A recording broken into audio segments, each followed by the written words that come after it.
they can introduce these characters to their colonies in India, Sri Lanka, South Africa, and Australia. Then they can produce large quantities of this dye and beat the Spanish in the commerce. In that process, what they did, so let me zoom back a little bit. So here you see this OpenCFS. It moves. Well, I have a problem in this one. Pointer. It doesn't work on LED. Huh? There's a problem. This does not work on this LED. Oh, okay. So you see in the middle of the OpenCFS ficus indica, that is the ficus used by the natives to. This one? Yes. Doesn't show?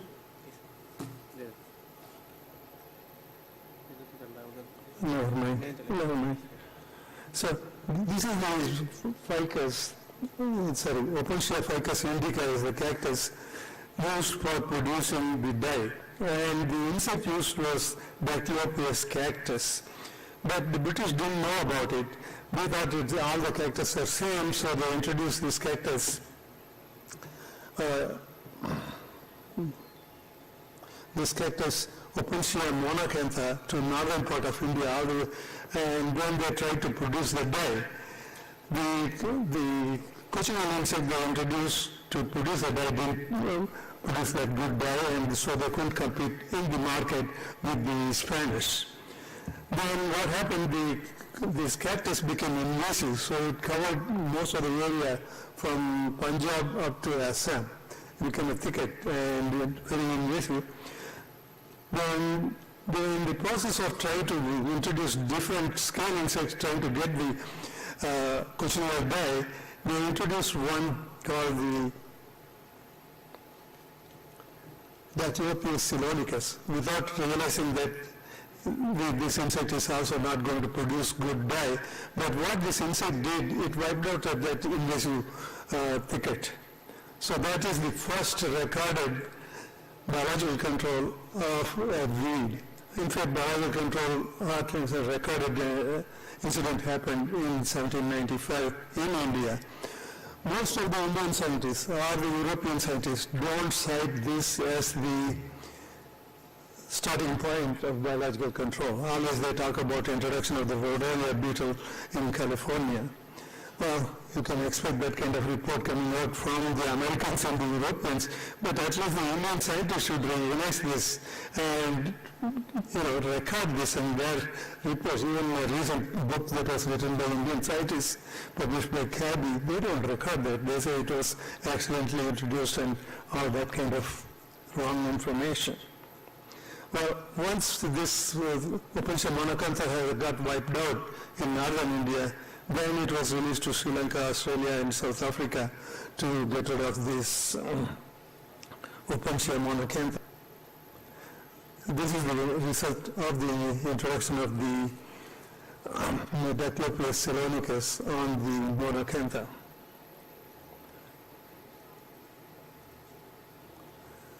Dr. Puthi in 1969 mentioned that control of monacantha by Dactylopius silonicus in 1795 was not a deliberate attempt. Nevertheless, the potential of classical biological control came to light for the first time using an insect to control a weed. Then Gideon, he reported that introduction of Dactylopius silonicus in Sri Lanka in 1865 and the successful control of Opuntia monacantha constituted the first international transfer of a natural enemy for biological control of weeds. So this record is there, but still our scientists are not picking them up.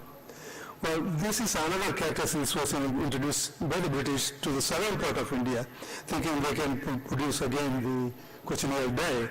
So this is Opuntia stricta. This also didn't work well. Another species of Opuntia also was introduced to southern part of India, that is Elatier. Both became very invasive. They didn't result in producing any good dye. Then they introduced an insect, Opuntia stricta, then the Dactylopius opuntia was introduced, and that cleaned up these two species of cactus. So this is the chronology of the control of cactus in India. I won't go into the detail, just put these numbers over there so that if you are interested, you can go through it later. The another weed that got introduced was the lantana camera. It was introduced as an ornamental plant. It was introduced in 1807 to the Royal Botanical Garden in Calcutta. As an ornamental plant, it is a good one. Still it is spread all over the world as an ornamental plant. It is a native of South America. But it has become invasive in many tropical countries. So biological control of lantana was started in Hawaii in 1902. But India followed it pretty close. At that time there was one entomologist, Dr. Ramchandra Rao. He did a survey of the natural enemies of lantana camera in India, Burma area, and he came up with a report in 1920 listing about 110 species of insects and 2 diseases attacking this plant. And these are some of the effective natural enemies introduced to India for control of this weed. This weed is a very strong one, very difficult to suppress by 1 or 2 natural enemies, so still they are having problem in suppressing this weed. By the way, by accident, one of the insect called Arthesia or Insignia Arthesia insignis, it is also a scale type insect, got introduced by accident. In 1893, it was introduced by accident from Kew Gardens, inland to Sri Lanka. And then from Sri Lanka, it got introduced to Nilgiris, the southern part of India, in 1915. But some of the scientists, including Indians and others, keep reporting that it was intentionally introduced for controlling lantana, and this insect will attack other crops like citrus and others. So they kind of badmouth saying that this was introduced for biological control, now it is backfiring. That's not true, that's not correct. These things need to be corrected so that misinformation won't be disseminated. This is chronology of different natural enemies introduced for controlling lantana in India. So I will also won't go through it, it will take more time. Most of the biological control of lantana work was done in Australia, South Africa and India. This slide shows more activity took place from 1900s up to 1970 or 1980, and then it kind of slowed down and more activity has taken place in India on biological control of lantana. Most of the work done in India on biological control of weeds are quite sporadic. If there is a scientist who is interested, we will start doing that work, and if we get transfer somewhere else, the whole activity drops off. This another weed called Chromalina odorata. It's also called a Siam weed. It is a native of South America. It was again introduced to Royal Botanical Garden in 1837 as an ornamental plant. In the northern hemisphere, it will flower during November-December months. So you can see on this side, on the left side of the screen, it is flowering. And this picture was taken in Malabar area in the hills in the southern India. They cleared the hill and planted with cashew seedlings. But you can see the cashew seedlings are somewhat dark green, and the white patch is the Chromalina. So it has just taken over the whole plantation. And again on the left side of the screen, you see some patches are white and some are green. They try to cut this plant by using some of the workers, using sickle and machete, trying to cut these plants. But actually, if they cut the plant, the stubbles again produce sprouts, and it will take over within a month or so. That wasn't very effective method of controlling it. Then around 1974, Commonwealth Institute of Biological Control found this insect. It is an orchid moth, Parageita pseudoinsulata. It introduced this moth it is very specific to the Chromalina. Introduced to India, Malaysia, Sri Lanka, Ghana and Nigeria. Of this, they mentioned it established only in Sri Lanka, because in other countries nobody followed it up. They just released and went back after a month or two. They went back and looked at the same place whether it established or not. When they didn't find it, they said it didn't establish, but that wasn't true. It got established. And this work was, in 1983, I was in Guam, in one of the Pacific Islands, where this weed became a problem, so I started to work on it. We introduced this moth, and it did very good defoliation. You can see all the thickets of Cromolena got defoliated by this moth. Then what happened, the Cromolena plants started to appear in patches here and there. When the caterpillars started to feed on the plants turned yellow. We were surprised. First we thought it is due to some nitrogen deficiency. We tried to spray with urea, see whether it would turn green. It didn't. So it is nothing but insect-induced defense in the plant. So if you take the insects off this plant, or the caterpillars off this plant, in 2 weeks it will turn green. And then we try to see what the mechanism then. You can see in the slide on the left side, the cells are filled with the chlorophyll. Those are the green leaf material. And on the yellow leaf, the chlorophyll is gone, so that's why it was showing yellow. So there is some physiological mechanism where then when I found this one in Guam, tried to follow it up, didn't have much support, so I didn't follow it up that much. Another insect that was introduced to India in 2002 was this Caesarocaris canaxa. It is a gall-forming fly. It is a native of South America, first introduced to Indonesia, and then it was brought to India. It forms this gall, you can see on the right side of the screen, and the galls will burn the nutrients to the gall and deplete the plant, and the maggots develop inside the gall. So this was introduced to Bangalore area in 2002 to 2005. This weed is a problem in northeastern part of India, but still nobody has introduced to northeastern part. It is still sitting there in Karnataka. So that is the way it works. This fly also has done good job. This picture was taken in the Pacific Islands. It causes galls and the stems start to dry up. And this is the chronology of introduction of these, the natural enemies into India for control of Cromolena. And I was at that time, in 1980s, I was working in the island of Guam in the Pacific. So when I was able to control this weed successfully in Guam, so I started to conduct workshops in different parts of the world so that we could, get support for the scientists to do biological control of this weed in different parts of the world. So these are some of the workshops that I conducted from 1988 to 2019. Another weed is Ageratina adenophora. This also present mostly in the hill stations in India. It is a very common weed in Nepal. And in Nepal they call it as Banmara, killer of the forest.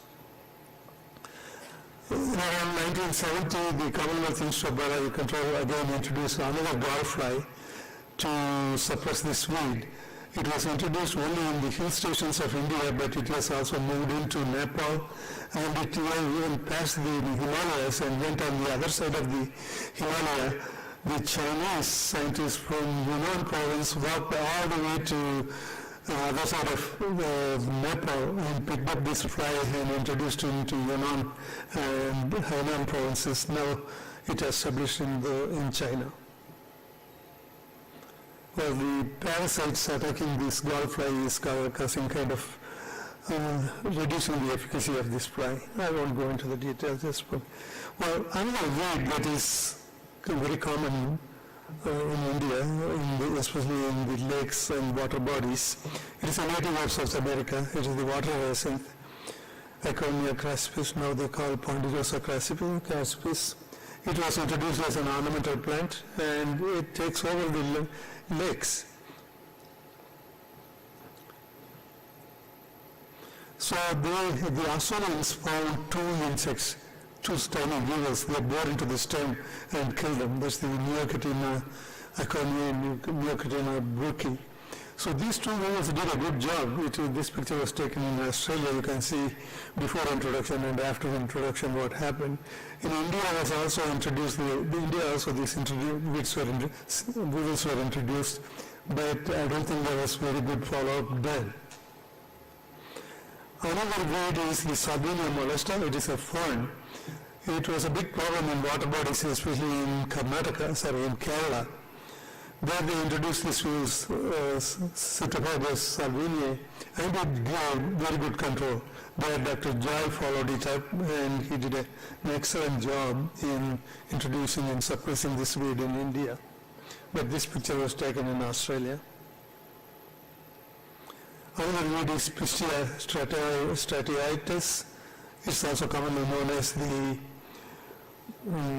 cabbage, water cabbage. And this also becomes invasive in certain parts of the world. There another weed was introduced and controlled this weed. This picture was taken in Ivory Coast in Africa. Well, so far I showed some of the invasive weeds of the plants. I'm coming to some of the invasive insects. Tuta absoluta, it is known as the South American tomato leaf miner. It is a native of the South America, especially this insect started to spread from the country Chile to Spain in 2006. And then it covered, pretty soon it covered most of the Europe, then it crossed the Mediterranean, moved into northern part of Africa, then pretty soon it covered most of the Africa, and around 2016 it showed up in India. And this is a very tiny moth. It lays eggs on the leaves and mine the leaves, and sometimes it will also get into the fruits. This is how it spread from South America to Europe and then to Africa, then to India. Now it has moved from Bangladesh to Myanmar. It moved to Bangladesh around 2018, but now in 2022 it is in Myanmar. And also from the in Central Asia, it moved into China and to Taiwan. You can see this picture was taken in Uganda, where when this insect got introduced, it really scorched all the tomato plants. So we use pheromone traps and also some of the other techniques using biopesticides to control this pest. This is the chronology of introduction of this pest. Another insect that I was working on was the papaya mealybug. Papaya mealybug is a native of Mexico. It was there for a long time, didn't cause any much problem in Mexico. Around 1990 it started to spread from Mexico to the other parts of the Central Americas and the South America. And it is called as papaya mealybug. It will also attack 60 different species of plants. So it came to Guam when around 2002. At that time I was there, and then I started to look into the biological control aspects. We did introduce a parasite. In 2008, I found it in Coimbatore.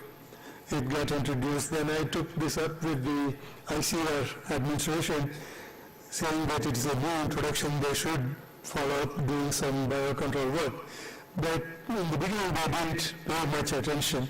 By 2010, what happened, this mealybug from Coimbatore moved into Karnataka, where it started to attack mulberry. In mulberry, they can't use any insecticides, so there was a big hue and cry. Then ICR started to follow up. Then we worked with ICAR and introduced this parasite, Asparagus papaya. It was brought in from Puerto Rico, USDA lab to Bangalore.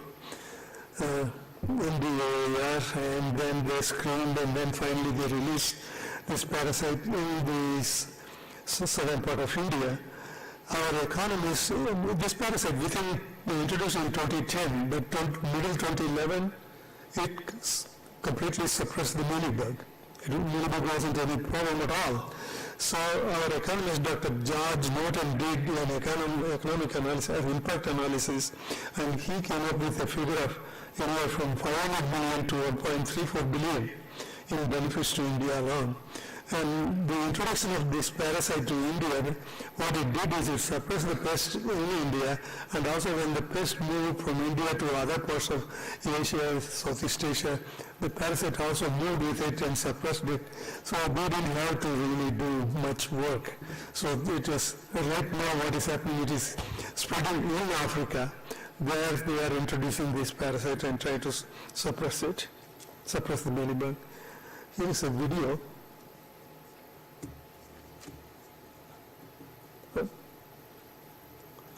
Can you help me?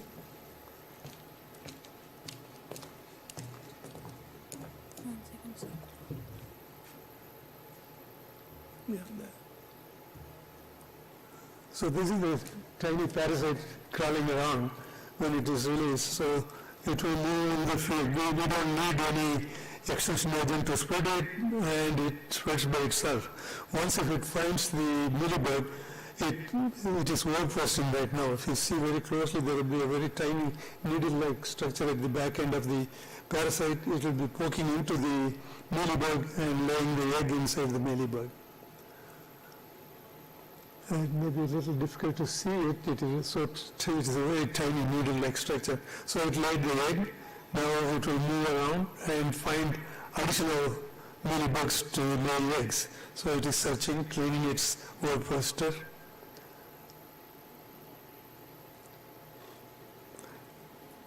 So now it found another mealybug, so it started to lay the egg on it. Once the egg is laid inside the mealybug, the egg of the parasite will hatch and the grub of the parasite will come out, and it will reiterate the body contents of the mealybug. And the mealybug body, the external skeleton or the skin of the mealybug will become a protective casing. So we call that as the mummy. So this is what happened. So the parasite is developing inside the mealybug skin. So you can see some activities happening, and so the parasite has already started to develop. And now the parasite will cut a hole in the mummy or in the barrel. See, it is cutting right now.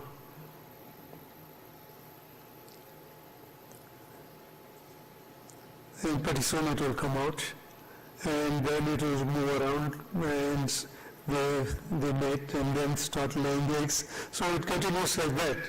So there were only about 200 or so parasites were released in the southern part, and it established and it has done the job. So it is one of the very successful biological control activity that took place in India, and this technology now it is being disseminated in Africa.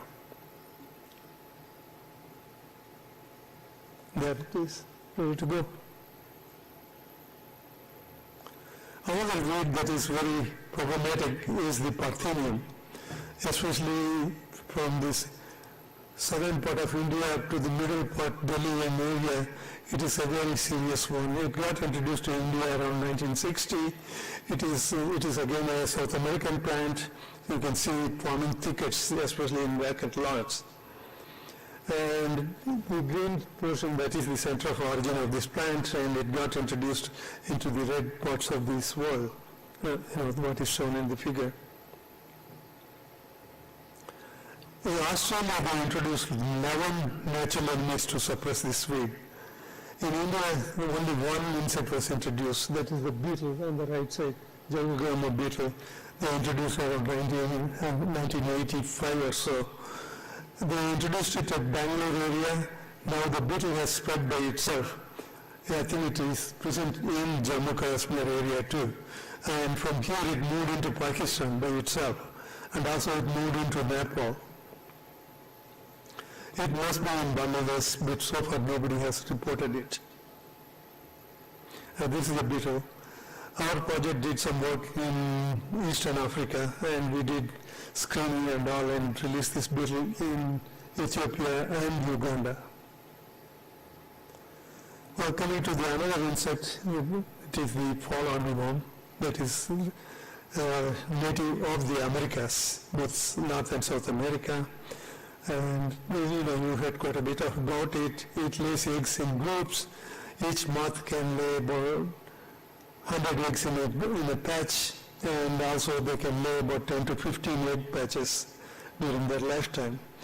The eggs are laid in groups, and the eggs are covered by scales from the body of the insect, and the larvae will feed on the maize plant. In the Americas, it feeds on over 200, 300 different plants. But the population that came to Africa in 2016, and then to India in 2018, it feeds mostly on maize, very little on the other crops. And this is the map shows us how it started to spread. Now it has already moved into New Zealand as well as some of the Pacific islands like New Caledonia, Vanuatu, and Solomon Islands. So it started to spread. It has spread very fast. It came to India 2018, and by the same time it moved into Bangladesh, and by 2019 it moved into most of the Southeast Asian countries, and 2020 it showed up in Australia. Now it is it's started to move into the Pacific Islands. Well, in the management area, what are the different methods? We look into the integrated pest management. You can talk about physical control, chemical control, cultural control, resistant varieties, using GMOs, biological control. All these different technologies are there. We have to find out which technology will work, which is compatible, and how we can put them all together and come up with a package to tackle this pest. Physical control, sand, ash, and others were used in Africa when this pest first showed up in 2016 over there, because they were very desperate. Most of the African farmers didn't have this problem before, so when fall armyworm started to cause damage, they were panicked. So they didn't have much resource to tackle this pest. So whatever available around their villages, they start to use, trying to control it. Cultural control, of course, you heard quite a bit about Dr. Khan talking about it. He developed this push-pull technique. Resistant varieties, Summit yesterday had, they are working on it. GMOs, Bayer, Kotawa, they are also looking into GMO possibilities. GMOs already introduced into South Africa, in this African continent, and also it was introduced to Philippines and Vietnam in Asian continent. Chemical control, there are several chemicals have been listed. I'm a little bit disappointed in some of the pesticides listed in the publications, like flubendiamide. That is, the registration of that chemical has been taken out in the US about 5 years ago, but still it is being recommended for Asia and Africa. So that kind of things are there. So USAID has come up with a document called PURSUIT, Pesticide Evaluation Report and Safe Use Action Plan. In that one, they do list some of the safe pesticides. It's not that they are recommending those pesticides, but you can at least select those things and see their efficacy. Then biological control is there. I've been working on biological control side on that. So we have identified some lead parasites.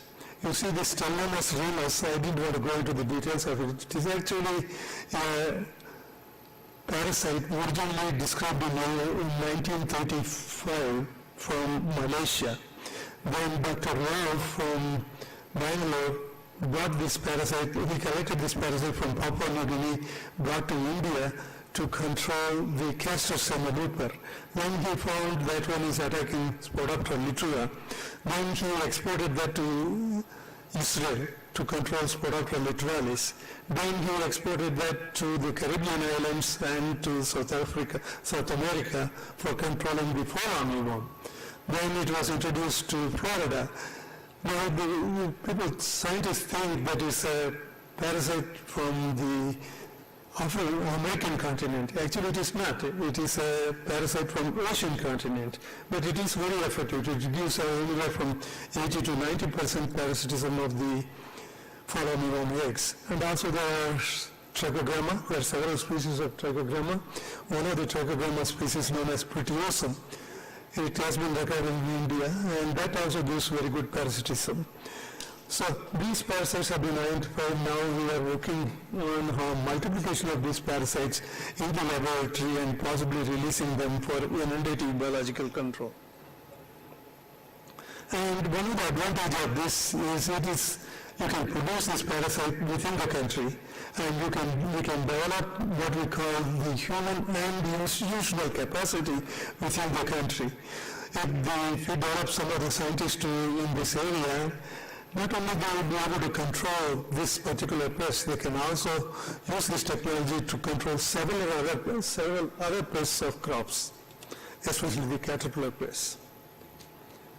And in that process, we've been surveying in Nepal and Bangladesh and found some of these parasites, but the Indian scientists, they have already found almost 24 natural enemies on the fall armyworm.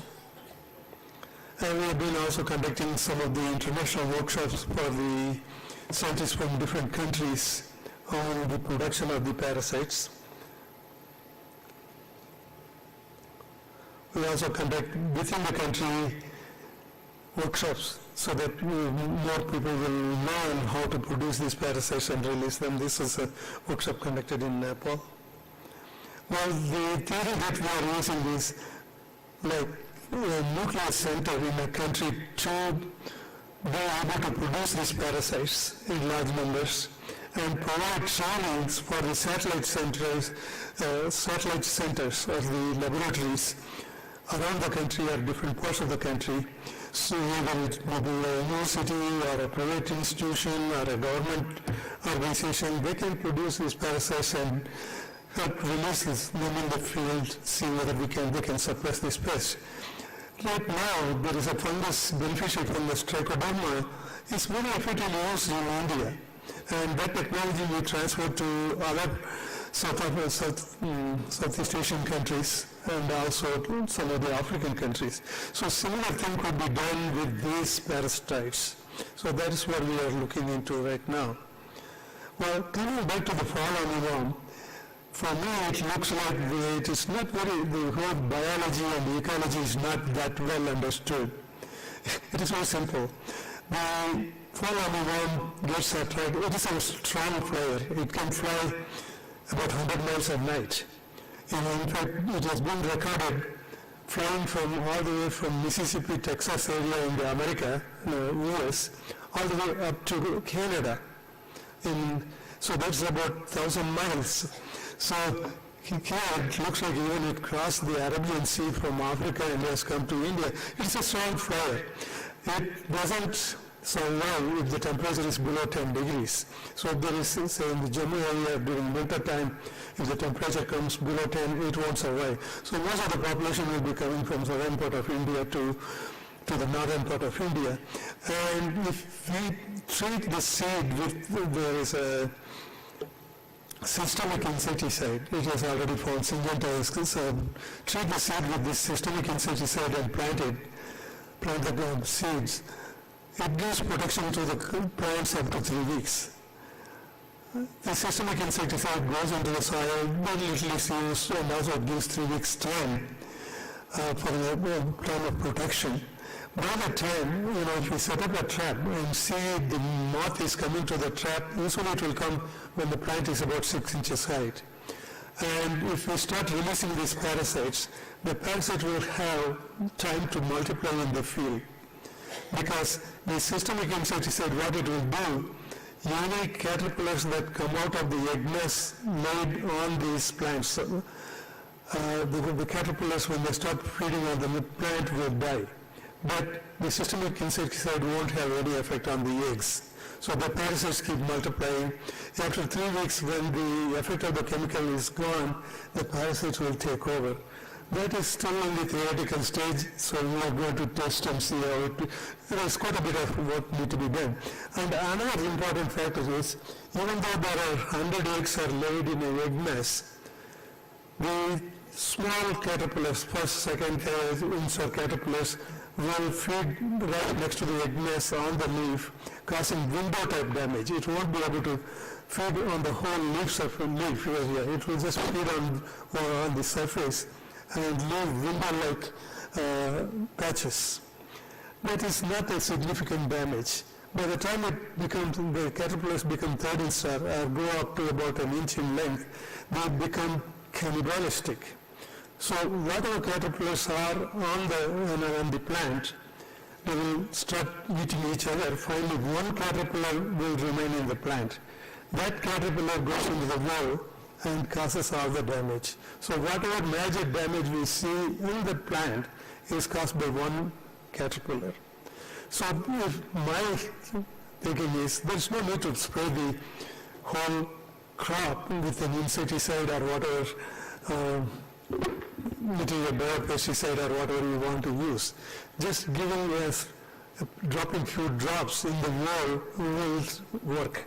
Another thing is, in the US, maize is grown on large scale. The farmers have anywhere from 100 acres to 500 acres, and they have tractors and the boom sprayers. They can do the spraying operation very safely. But in Asia and Africa, farmers are poor, small-scale farmers. They may be growing 1 acre or 2 acre of corn or maize, and they use backpack sprayers. And it is very difficult for them to move in the plant, move in the field once the plant reaches about 1.5 feet height, because the leaves will coalesce, and if they spray and walk in the field, they will get contaminated with the pesticide very easily. So all this problem we need to take into consideration and see how we can manage this pest. So I still maintain that a package of, we can develop the management technology for fall armyworm. By using different methods, physical, chemical, biological, host plant resistance, GMOs and all. Then whatever we select for managing the fall armyworm, we have to insert it into the IPM package of the maize, because there are other pests and other diseases on maize. So if we recommend one chemical for controlling the fall armyworm, it will disturb the already existing management system, say for the stem borer, as well as aphids and others. So we need to make sure that whatever technology we are introducing for the fall armyworm, it is kind of compatible with the existing IPM package for the maize. So these are some of the components that I have listed. Treat the seeds with a systemic insecticide, set up a pheromone trap in the field about a week after planting so that we will know when the moths are coming to the field. Check the field, once if you see the moth, check the field for the fall armyworm eggs. That's not mandatory, but it could be done.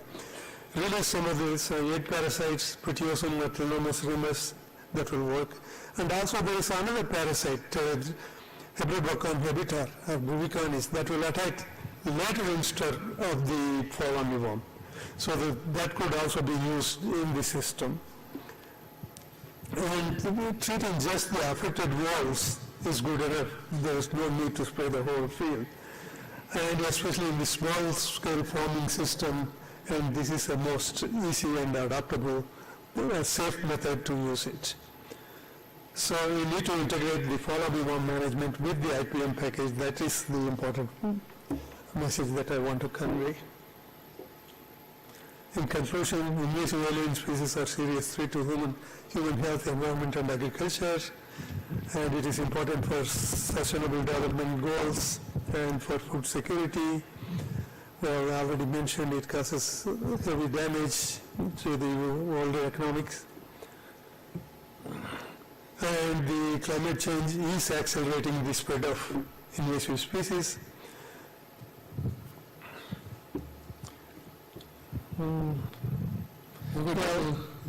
Thanks for because already time is. Yeah, I have only one sentence. Yes. Most of these invasive species are more susceptible for classical biological control. Not all of them, but there are good examples like papaya mealybug. So I will stop it with that. Thank you. Thank you, Dr. Muniyappan. Any other 2 questions? Yes.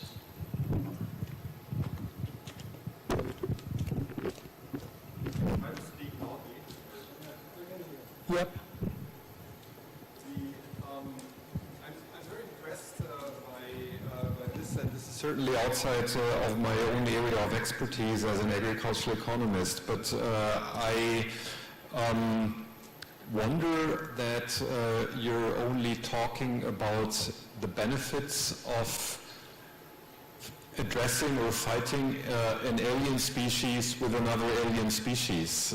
What are the risks and potential side effects of introducing some of these alien species that parasitoids or so that you introduce to address either weeds or insects or other organisms? Yeah, in the past there are some introductions, like mongoose was introduced from India to other parts of the world. It caused some damage, and then the toad was introduced for controlling some insects into Australia for the sugarcane, and it caused some problems. So there are some wrong introductions. Nowadays, there is an organization called the International Organization for Biological Control. It is located in Switzerland. And also Food and Agricultural Organization. Almost every country has instituted regulations for any introduction of natural enemies for controlling pests. So, for example, if you want to talk about any introduction into US or Europe, first we have to make sure that the pest is a serious problem. Then the second one is we have to find the center of origin of the pest. Then we have to do the surveillance for the natural enemies of the pest in the center of origin. Then we have to establish laboratories in the center of origin to screen and make sure these natural enemies are host specific. They attack only the pest, not anything else. If they collected a bunch of natural enemies on that particular, say, weed, Parthenium, and if they find it to feed on another plant, then they will reject that. Then, after screening in the host country, the native country, then they bring that natural enemy to the quarantine facility in the country where they want to introduce, like Australia, US, everywhere. There are very good quarantine facilities. In Bangalore, there is a very good quarantine facility. So in these quarantine facilities, they again screen and make sure they are very host specific. They have to produce documents showing that they are host specific, and then they have to submit it to the regulatory agencies. They screen it and make sure they don't have any negative impact. Then only published or given for release. So there's quite a bit of safeguards put up now.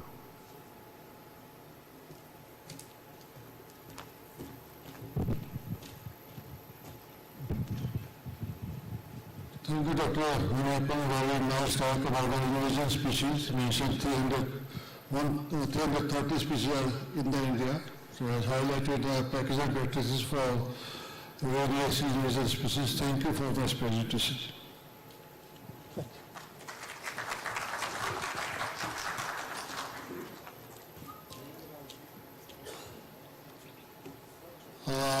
Next speaker is Pramod Kumar Jha, the Professor Emeritus, Tribhuvan University, Nepal.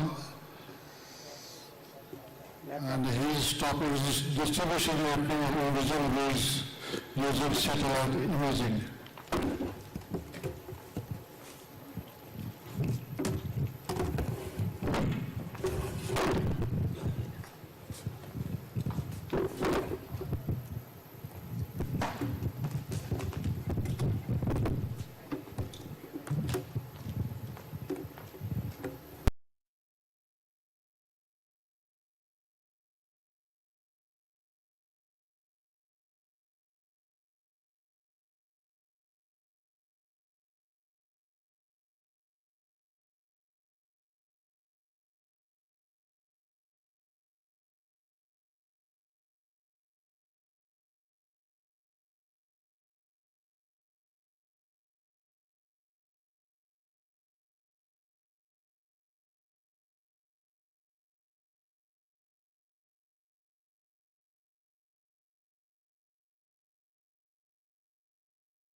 2070, what will be its possibility of its distribution in Nepal, in Chal area, that is the Chitranapana landscape area. So the upper one is the current situation, current scenario, and that side, the right-hand side, you can see the 2050, and on the other side, it is the 2070.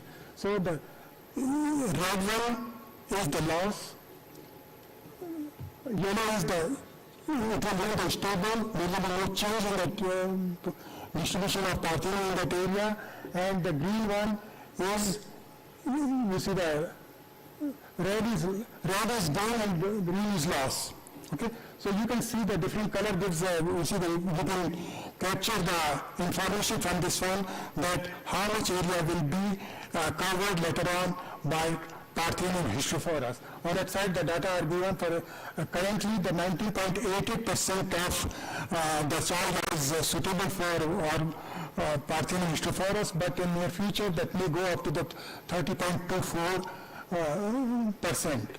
That is under the 4.5 RCP condition. This will be 10.36% of the area will be climatically suitable for Parthenon Histrophoras. This is another one that is the Ageratina. This is a very dominating shrub, invasive shrub in the middle of Nepal, and now it covers almost in the forest. You can see this one, distant forest, on the roadsides, grassland, etc. So this one is a very dominating invasive shrub of Nepal, and we can see that there is loss and gain, and this will again, this species will be increased in the future on the side of Nepal. So this remote sensing is used for the vegetation study, vegetation analysis. It was used for the vegetation as well as tree species distribution determination, but now in the last 1 decade this was used to determine the distribution of invasive alien plant species. The first actually remote sensing was used after 1970 or 72 when the Landsat came into existence, and now that had the 10-meter resolution, but nowadays we have high resolution imageries to even less than 2 meter by 2 meter, and this high resolution imagery gives accurate or perfect, you see the mapping. So remote sensing has nowadays become an important tool, and we have used this one. We didn't have that experience, but we had opportunity, we got fun, and we tried to do this one, and we got success. So the availability and coverage of satellite data increased after 2010, and thereafter remote sensing approach has increased, and it helps in early detection, identifying invasion, and predict the future distribution of invasive species, as well as it helps in their to assess the impacts. Our research purpose was, we had two objectives: to map the habitat distribution of the major invasive alien plant species over the time between 1990 and 2019, to using satellite imagery, to draw a trend of distribution of invasive alien plant species over the time and develop the linkage of IAS distribution. And today, the purpose of this presentation is to demonstrate the possibility of mapping of herbaceous or small shrub invasive weeds,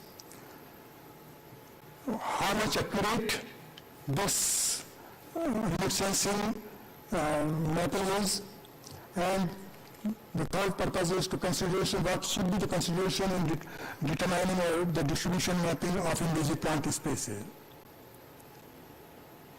I must mention that I took the help of a remote sensing expert, Professor Podel. He supervised the remote sensing work, and I was involved in the plant botanical work. And then for the accuracy assessment, we To reconfirm the accuracy, we took the help of another professor, Professor Mandal. We studied the 7 invasive alien plant species. These are the 7 major serious invasive plant species in Nepal. On the upper side, upper right corner, you can see that one is the Mycantha.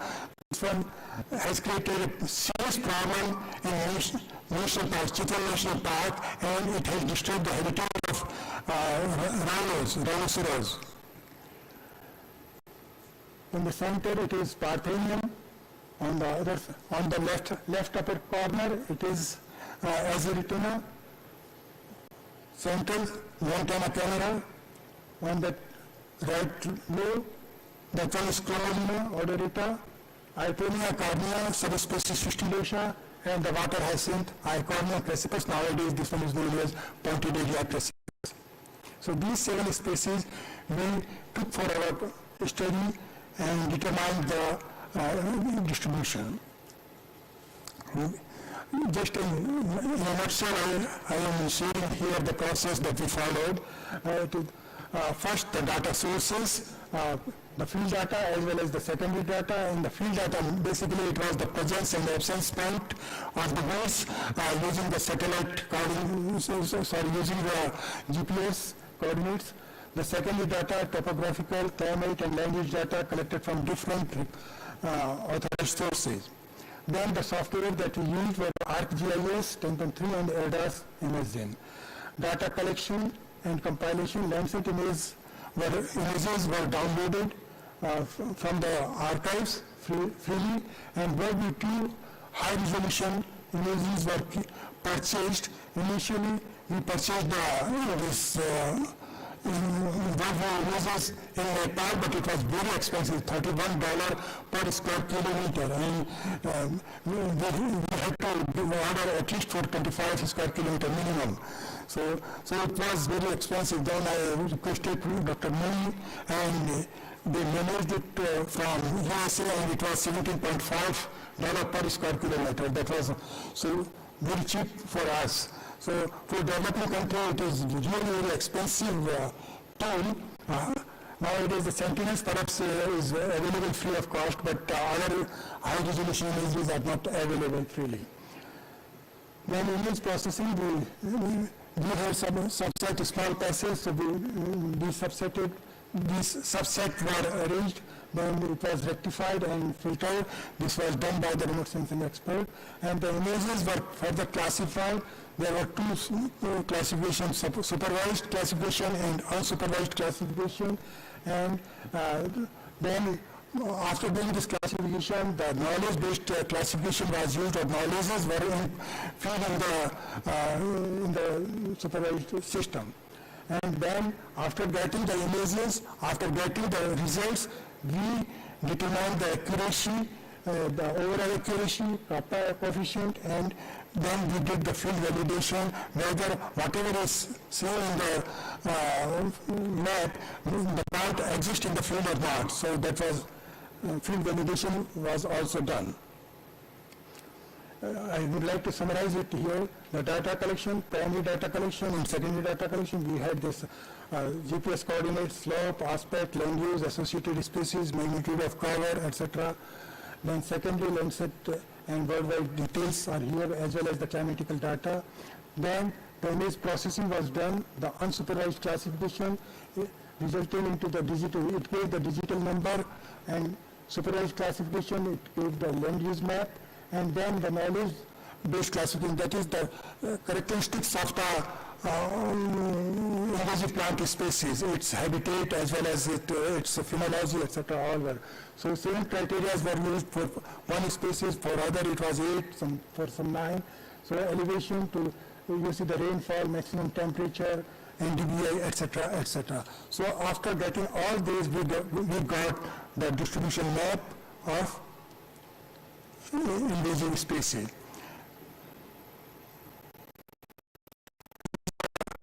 For Azeritina, we fed this, you see the input in the classification system. For different species, these are different.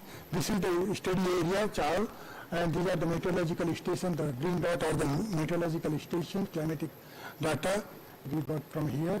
And it is the deep red is the lower altitude, we want 1,000, less than 1,000 altitude elevation area. The orange one is 1,000 to 2,000, and then the upper one you can see 2,000 above. I would like to summarize my observations in 3 points. One, the spatio-temporal distribution of 7 invasive plant species. Out of 7, 5 invasive plant species spread from east to west and south to north. 2 species, Icornia plus water hyacinth and Iponia. Its population in 2000 went down then because these are management-related plants. Water hyacinth are sometimes cleared by the farmers from their wetlands. Similarly, the Iponia that is used by the farmers for many purposes. So their distribution was decreased, but all other 5 species distribution we found increased, particularly in the last 10 years it increased sharply. The Landsat images showed higher coverage of species than Worldview 2. And then the accuracy of distribution coverage was satisfactory. Now I would present the data here. This is the map, the spatio-temporal distribution of lantana camera. You can see the left lower one is 1990 and the upper right is latest one. You can see the distribution of lantana species. In the beginning it was slow, but later on you can see this one spread fastly. The trend is something like this one. Okay.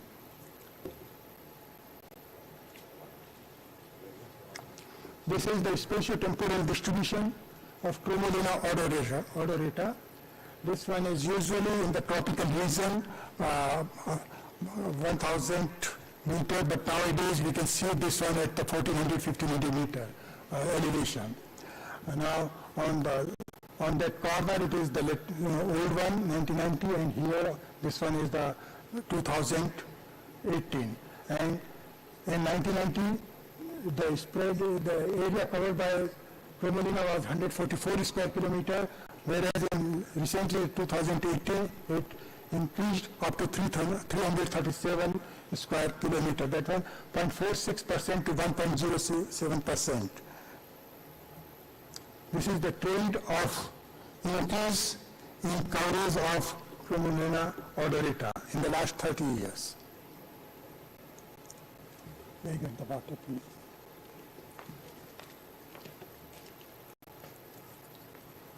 Sorry, please.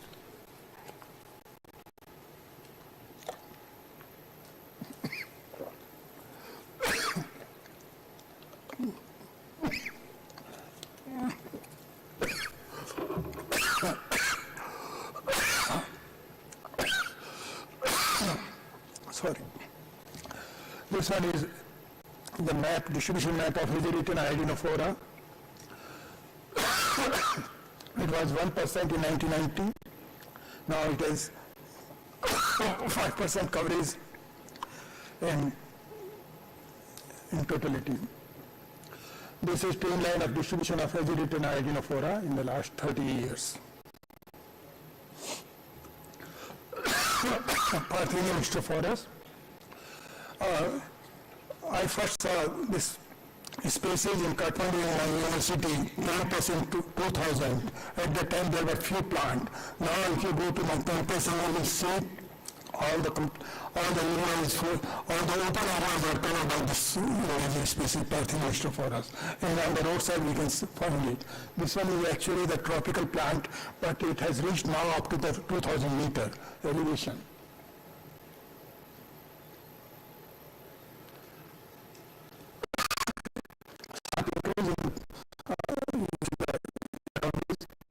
by population, by Parthenon Hystrophorus.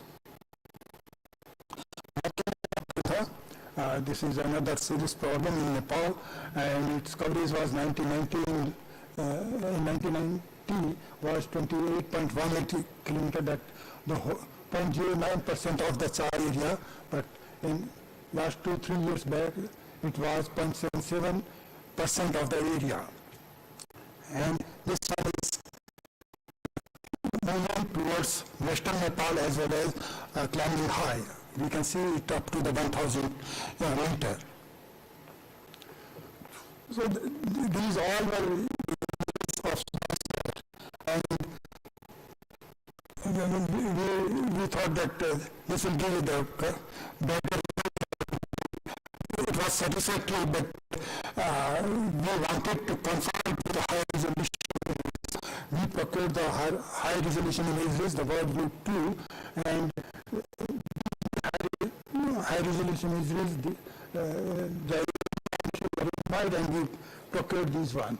So some of the areas were 90 square kilometers, some were 70, like that. Now, we have compared the result of distribution of species using Landsat as well as the World View 2. Now, the upper one is the World View 2 images, the same patch of high resolution images, and the same patch of Landsat, the image. Will determine its occurrence of the species, and we can see the difference on the upper one and the lower one. In the lower one, we find a little bit more coverage than the upper one. These are the 5 patches area of interest for this Chromalina order data, and the data I will share later on. Similarly, this one is for the Azure and for Parthenon Hystrophorus, 4 area of interest, and we got the images of Parthenon Hystrophorus in both imageries. This one, all these were in the 2018, the same year. Now, later on we compared the 2018 with the 2008. Also, here you can see this one is the Lantana, and Lantana distribution in 2010 and 2018, and you see the Tamil district, the high resolution images. Similarly, the Landsat data versus digital globe. This one is for the Nicania micrantha, and it was 3.5%. Sorry, the cover percentage in digital globe was 3.5%, whereas in Landsat, because this one is the, there was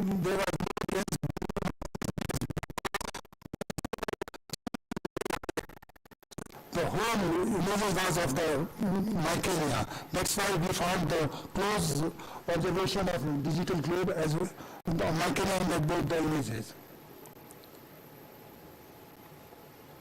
Now, here the World View 2 compare how much the coverage was in World View 2 and in the Landsat. Very clear differences, and we say that it was the Landsat error, or we can say the differences. So the differences between Landsat and World View 2 was 10 to 50%. 10 to 50%, depending upon the slope, depending upon the coverage, depending upon the land use. If it is the forest type, then the difference was more, and if it is the open area, then the difference was less.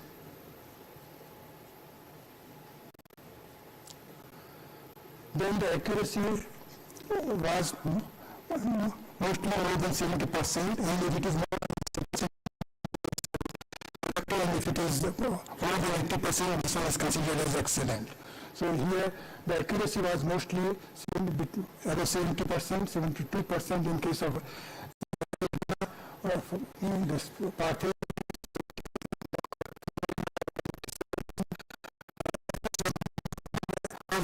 Than the Landsat images. And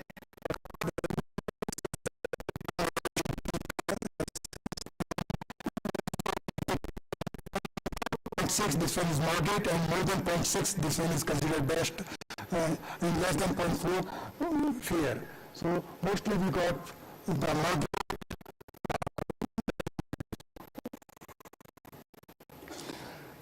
one of our collaborator, Dr. Abhijit and Dr. Marathi, they are in the Biocomplexity Institute, USA.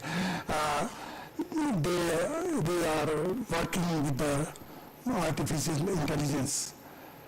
They developed a distribution map of lantana, chromolina, and azuritina using deep learning method. We provided him the presence and absence point of the invasive species. And based upon that presence and absence point, they developed method and produced the map. After developing the map, they sent that map to us for validation. We went to field with the map and validated that, and we found that it was 72% accurate. So artificial intelligence can also be used for determining the distribution of invasive species.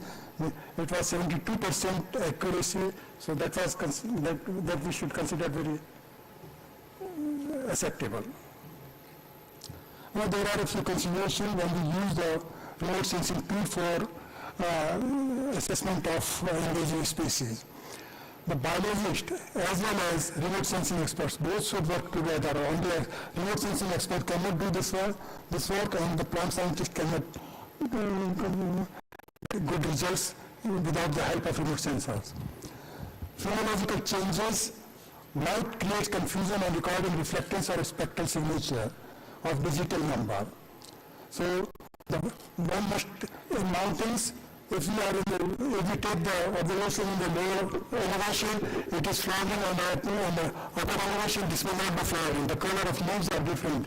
In different months it is different. So phenological consideration, that's why sometimes we get a big range of digital number, and then we have to decide which one is correct. So phenological consideration, it will be better if we take the digital number during the flowering period. Both visual and photo interpretation and digital image processing are lower in time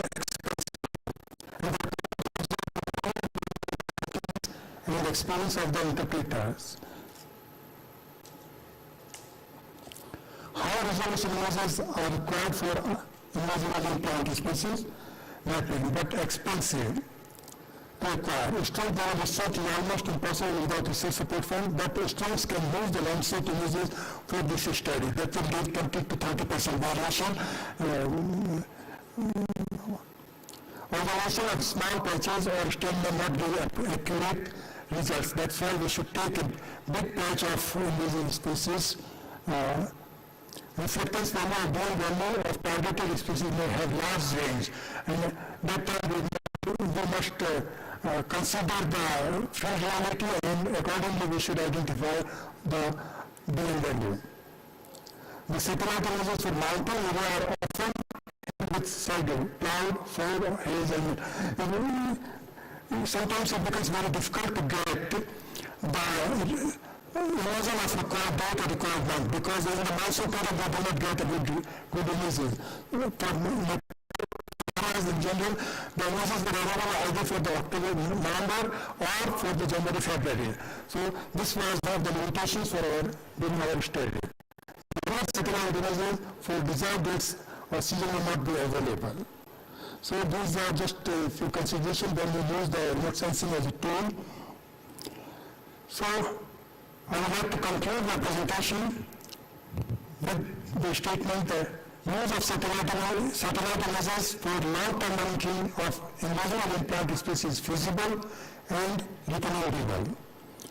High spectral and spatial resolution multispectral images are better in detection of the weed in comparison to low resolution images. With this, I would like to thank the organizers. Especially, I would like to thank Dr. Munappan, who is with us in this project, and Professor Rajendra Pashi is here. Thank you very much for inviting us and for organizing such a wonderful conference. Now, also Dr. Jafar, very nice presentation. Thank you very much. Dr. John is basically a professor emeritus from the University of Tribhuvan. He has a long 40 years of experience in teaching research. He is a fellow of World Academy of Sciences, Nepal Academy of Sciences. He has written several books, 23 books, 250 research papers. He has guided 11 PhD students. He is a founder member of nknlab Society, Nepal in 1980. So if you have one or two questions, we welcome them. Thank you, Dr. John.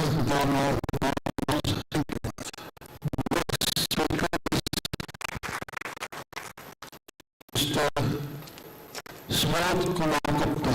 He is from Chief Manager Marketing in Daluka, and we will be discussing about the future action plans of the company regarding the management of press.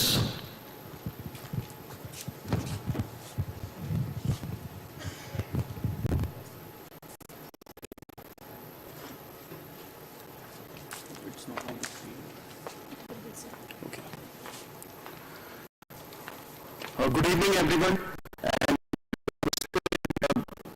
all the panel members. Thanks for giving this opportunity, and thanks a lot, Dr. Rajendra, for bringing me here and giving me this opportunity. So I will be talking about management emissions. So what we need is Dhanuka is transforming India through agriculture. And why we are saying that, I will be telling about more that in the coming presentations. So first of all, I would like to say that we are running a branding campaign, corporate campaign, that is India Ka Pranam Har Kisan Ke Naam. This campaign is saluting Indian farmers for their contribution in nation building. Actually, during COVID times, we thought how we are going to reach our farmers. So what we thought, shall we bring farmers to the Zoom call and conduct a specific region-wise meeting, crop-wise meeting?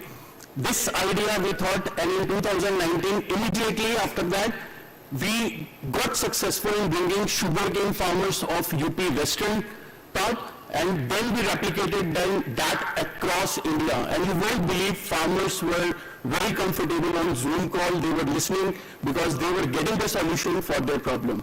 So with that corporate video, I would like to show you how we are saluting the farmers of India.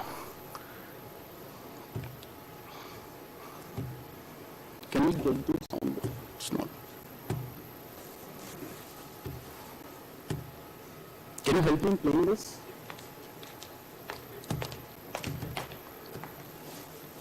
Is it a video, sir? Yeah.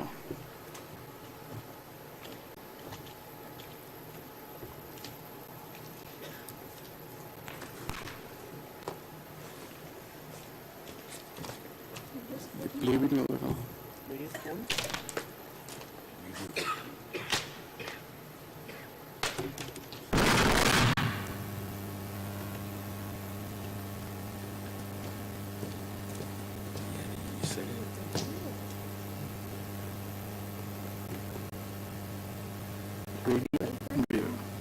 If it is not working, then it should be totally fine.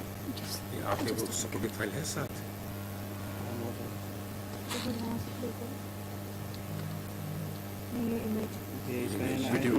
So this video, what it's saying that किसान को सिर्फ अन्नदाता कहने से काम नहीं बनता, और हम किसान को, पूरा इंडिया हमारे किसानों को प्रणाम करता है, क्योंकि उन्होंने भारत को आत्मनिर्भर बनाने में और टेक्नोलॉजी को अडॉप्ट करने में हमारे इंडिया का पूरा साथ दिया है. So we are thanking farmers for that. I'll be sharing this video across to each and every member. So I'll get the details from sir. So going forward, I want to put a fact that the food grain production was very high, sometimes like in last year or last to last year. But what we can see, there is a silent revolution in horticulture production also, which is surpassing the food grain production now. And this is happening because farmers are using new technologies, adopting new technologies, new solutions for their problems. So you can see all the horticulture crops, vegetables, potatoes, and all other, including grapes, farmers are getting higher production, and the cost also for the overall package of practice is also is getting, like, they are using the new technologies in that. So now you can see that UP topples West Bengal for the production, and earlier it was Andhra Pradesh, and West Bengal was also in the list, and now vegetable production, UP is the state which is having the higher vegetable production. See, we talked about that this is like, farmers will not adopt technology in UP. If I talk about most prominent region was Eastern UP, and I have worked there for 4 years. What I could see that the farmers of Eastern UP want the solution for their crop, and for that they are ready to spend for the solution. So what is the traditional experienced agriculture now is transforming science-based modern agriculture. And what farmers expect from us is the solution of the problem. And it's not about only single solution or single problem. They want the entire crop solution for their crop. So these are some of the products. These are 93 products which are unique products and exclusively brought by Dhanuka Agritech Limited in different crops, which are horticulture crops also, and are focusing on major diseases like downy mildew, leaf blight. There is one molecule, amisulbrom, that is Kirari. So it is giving control for grapes crop on downy mildew. So there are so many number of sprays farmers are doing for downy mildew segment. And at the same time, Phytophthora infestans, that is leaf blight, is a very epidemic disease once it comes. So another problem is powdery mildew. So powdery mildew is in chili for south, specifically if we talk about, and in grapes if we talk about Maharashtra, Karnataka, and other parts of the western Maharashtra. And there is only single product given by Dhanuka Agritech Limited, that is Casubamycin plus copper oxychloride. That is a unique combination of a fungicide and a bactericide together. So it is giving control on paddy, leaf blast, grapes, anthracnose, bacterial spot, and the major problem in pomegranate, that is bacterial blight. The farmer call it by local name Pelia. So another product for onion crop, that is Vonkel, which is a combination of Quizalofop and oxyflorofan. Earlier what farmer used to do, they used to have two different molecules, they just mix it and they use it for the spray. So what happened is the crop is getting phytotoxicity. So to remove that, Dhanuka brought one single product that farmer will not have to mix and see the problem, face the phytotoxicity in their crop, and they are getting excellent results now. So these two products, Kirari and Nisodium, the new 93 molecules introduced by Dhanuka in India, we launched during COVID times. And I'll quickly take you through the field how the results farmer are getting. Everybody knows what is downy mildew and leaf blight, so I will be not talking about that. I'll quickly show you the results and the major technical details about Kirari. So this is a molecule. It inhibits mitochondrial respiration. So apart from the existing chemistries which we are having, like succinate, dehydrogenase, SDHI chemistry we are having, and strobilurin groups are there. So this is a very unique molecule. It inhibits the mitochondrial respiration, and it is a quinone inside inhibitor. Mostly molecules are quinone outside inhibitor, and Kirari is a blue triangle safe fungicide, and it gives phytotonic effect. So I'll quickly show you it impacts on all different stages of the fungus. So it is a preventive as well as curative molecule. So for resistance management, it's very important to have new technology and adopt new technology. These are the dose, I will skip it. So see the comparative difference in potato crop. This was last year during December and January when I was in Uttar Pradesh, Kannauj, where leaf blight impact was very, very huge. And farmer showed us that he left 3 rows and he was doing his practice in that crop, and see the difference the crop farmer has got. See, the Kirari treated is checked, disease is checked, and in the other check, active spores were there. And now you can see in grapes crop, see the color of leaf, the excellent control by Kirari in downy media of grapes. The disease was completely checked, and heavy downy spread you can see on the other side, on the left side, the farmer practice infection has rise. Another product, Mesodium, this is cyclophenamide EW. It is having 5 action formula. It is penetrative, preventive, curative. It is getting 100% coverage or 70-80% coverage. So what better action does, it increases the coverage area.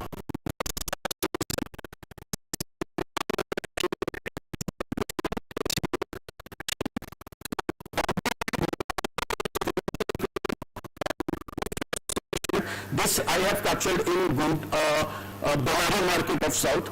So major problem of powdery mildew comes there. See a comparative difference. When the leaf will fall down, becomes yellow, the fruit will be exposed to sun and it will impact the entire crop. So farmers were delighted, and exclusive results of Mesodium, farmers were very, very much satisfied. So these are some of the crops where powdery mildew is there, that is wheat in some area, cucumber, like mostly all the cucurbitaceae family you will see, melons, and every crop you will find powdery mildew is there. Sweet pepper, apple, in Himachal area it's major problem. It's not that major in Kashmir if we talk about. And rose, flower crops, floriculture. Grapes and chili we have the mobile claim currently. And we are working on that comes in south, like majorly in south. Canada is having a grape annexure scheduled by NRCG, National Research Center for Grapes. All the molecules are included which are currently we are having. So this is the first molecule, first registered molecule in grapes having bactericide and fungicidal action. So like I said, bactericide and fungicide. Will be banned in horticulture crops by 2024. So the alternative one, it is also a human antibiotic, not a plant antibiotic like this product, Konica. So I am not going into technical detail of this. So see, in grapes, bacterial leaf spot and anthracnose, these are the two major diseases which are difficult to identify if we see from the naked eyes by the farmers. So it is having a short hole, anthracnose is having a short hole, and bacterial spots are having water-soaked spots and brown blood lesions. So this is the comparative difference of anthracnose and bacterial leaf spot you can see. So this is the product which is going in grapes crop. I'll be skipping, I'll be showing some of the comparative photographs of the canopies which we have observed after spraying. See the texture of leaf.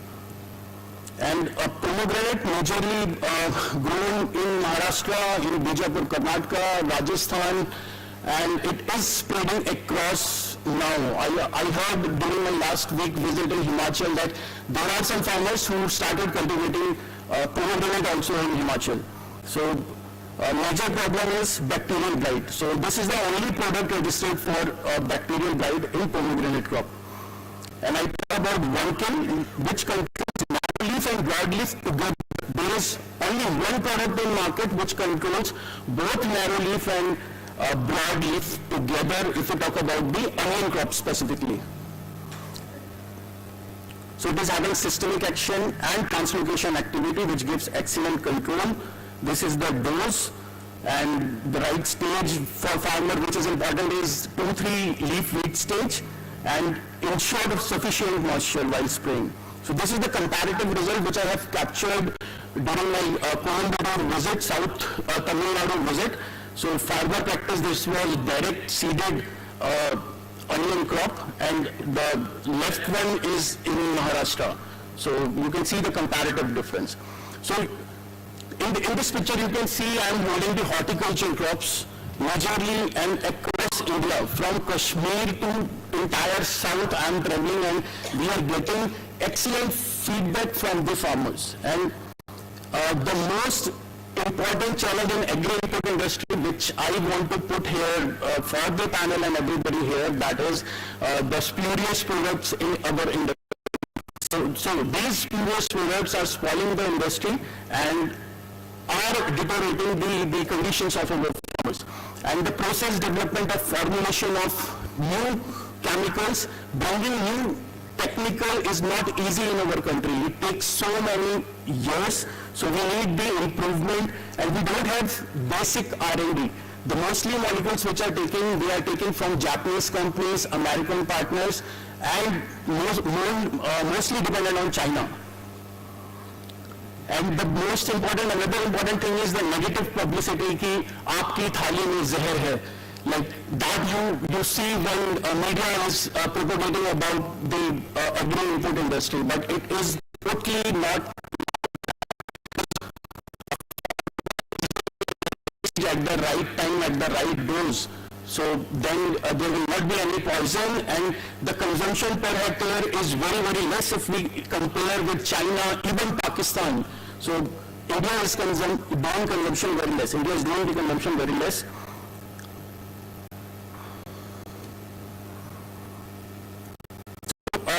What we believe, what Dhanuka believe is we are collaborating with various universities for signing the MOUs, for doing the research part, for the extension activities. So already 5-7 MOUs we have already signed, and we believe that working with external stakeholders will definitely change the game if we come with one single voice. And that's all from my side. The plant is going strong to transform India through agriculture. Thank you so much everyone for giving me this opportunity. Thanks a lot. Thank you for your nice presentation regarding what the Dhanuka is doing. Any one or two questions?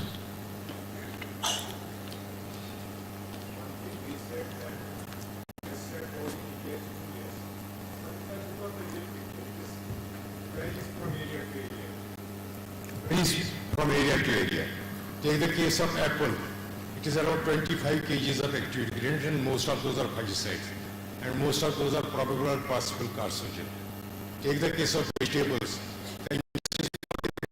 On the pesticides which are banned for use on vegetables. So those are other issues you should also take into consideration beside these. Sir, absolutely. Like in grapes, we do the residue management. Farmers are taking the residue analysis. They are talking about the MRL levels. They are talking about the pH of the molecule. And farmers are asking why we should use EC formulation, because it is more cancerous in nature. So it's our industry job to make aware the farmers that we are still doing. There are products in the industry, there are products in market which are non-cancerous, and they have the right option for the disease. Because in Himachal, Marsolina and Alternaria are the major, they are facing, one of the major problems they are facing. So they have the right option. It just our industry people, we need to reach the farmers and cover maximum farmers with the new technology. Thank you. We have discussed about the various problems regarding grapes and chilies, grapes, apple, and mentioned some chemicals associated with them. You raised the question of regulations, spurious pesticide, basic R&D, trials and negative publicity for the media, and emphasize the more interaction with the industry and the institutions. So that's the nice suggestion for more interactions. So thank you for the presentation. Our next speaker is Dr. Mary Sharma, and he's an R&D manager for Agri Science India Private Limited. He was discussing some more electricide or the management of mini tools. Mr. Just to introduce him, he is a principal biologist and portfolio leader with Corteva Agri-Sciences and has 9 years of experience in R&D in developing crop protection chemistry. He has carried out the evaluations of different molecules in different parts of the country and evaluating the advancement of pipeline molecules. He has participated in many conferences and he believes that proper management of crop protection will help in sustaining the agriculture and safeguard of the environment. So, comments with your presentation. Thank you, sir. Respected chair and co-chair and all, fraternity, whosoever are sitting here. Very good afternoon. And thank you so much for the organizers for, organizing such a beautiful event. And thanks a lot for the opportunity to speak about one of our new product, which is Reclamel, which is a nematicide, which we are going to soon very launch. So first of all, before I actually start my presentation about the product, I just would like to, tell you about my company. It's Corteva Agri-Science, which means heart nature. So we are very close to the nature, and nature is very close to our heart. And this actually, started merging in around 2016. So it's a we can say merger of 3 companies, DuPont, Dow, and Pioneer. So we have end-to-end solution starting from seeds to crop protection, and we have still there are many discussions. We are working on other crop protection portfolios, not only pesticides but biological biostimulants also we are working upon. So if you talk of purpose of our company, it's to enrich lives of those who produce and who consume for generations, ensuring progress for generations to come. So it's for everybody, because we are also the end users. We are also eating the same produce which farmers are producing. So how can we produce any product in a quality way, in a sustainable way? So that's something which is the purpose of our company. So coming to the topic which I will be taking you through in next 10-12 minutes, it's about Reclamel, which exactly is a nematicide, and this is a sulfonamide nematicide, and we are going to come with the 500 SC, which is 50 SC formulation. So if you look at the bottom, there is a chart, so you can see how many years does it take for a molecule to develop. So we had this molecule PC047 in library back in 1989 when I was only 3 years old. So even nobody knew that at a point of time I will be presenting this molecule at a conference. So we started exhaustively working on this molecule in 2006, and for 10 years we worked, and in 2019 we got the registration. So if we talk globally, this molecule is going to be launched in close to 43 countries. So US, Canada, and Mexico are the countries where it is already registered. Globally, around if we talk of combinations of experiments and crops, it's around 140 where we have worked upon this molecule. So bit about how exactly does a molecule is developed. Like Subodh was mentioning, that it takes a lot of time and efforts, especially in R&D, once we are talking of developing a molecule. So if we see from idea generation to discovery stage to development stage, this is probably old slide which cost us around $50 million, but I would say, keeping in mind the inflation and the rising cost of raw material across the world, it will cost us around $350 million US. And if you convert that figure into INR, that will be close to 3,000 crores. And we are screening around 150,000 molecules. And if we talk of the documentation, because Subodh said that crop protection and pharmaceutical industries are always stayed with a very different eye, that we are selling poison. No doubt, we are selling poison. But this picture shows, and this is a real picture from our Indianapolis R&D Center, where these 2 beautiful ladies, they are sitting on the heap of papers, which we are supposed to submit to the United States government before one product is launched. So it's an excruciating, process of around 15 years, We have around more than 2,000 scientists. They are working across the globe, and we are screening around 150,000 molecules, and we are spending close to $350 million US, and then we get one molecule. So it's a very painful and a lengthy process. Okay, so Reclamil active, which I was referring to, it's going to be launched in around 40 crops, but in India, we are going to launch this product in some of the fruiting veg, which includes tomato, capsicum, cucurbits, squash, and okra. And recently, root knot nematode is also becoming, troublesome in some Maharashtra area, so that the crop is pomegranate, and we are also going to work in that segment. And recently, across globe, turf and ornamental grasses are also being infected by root knot nematode, so there also we are going to focus. So if we talk of mode of action of this molecule, this is in sulfonamide, and the mode of action is unknown for this chemistry.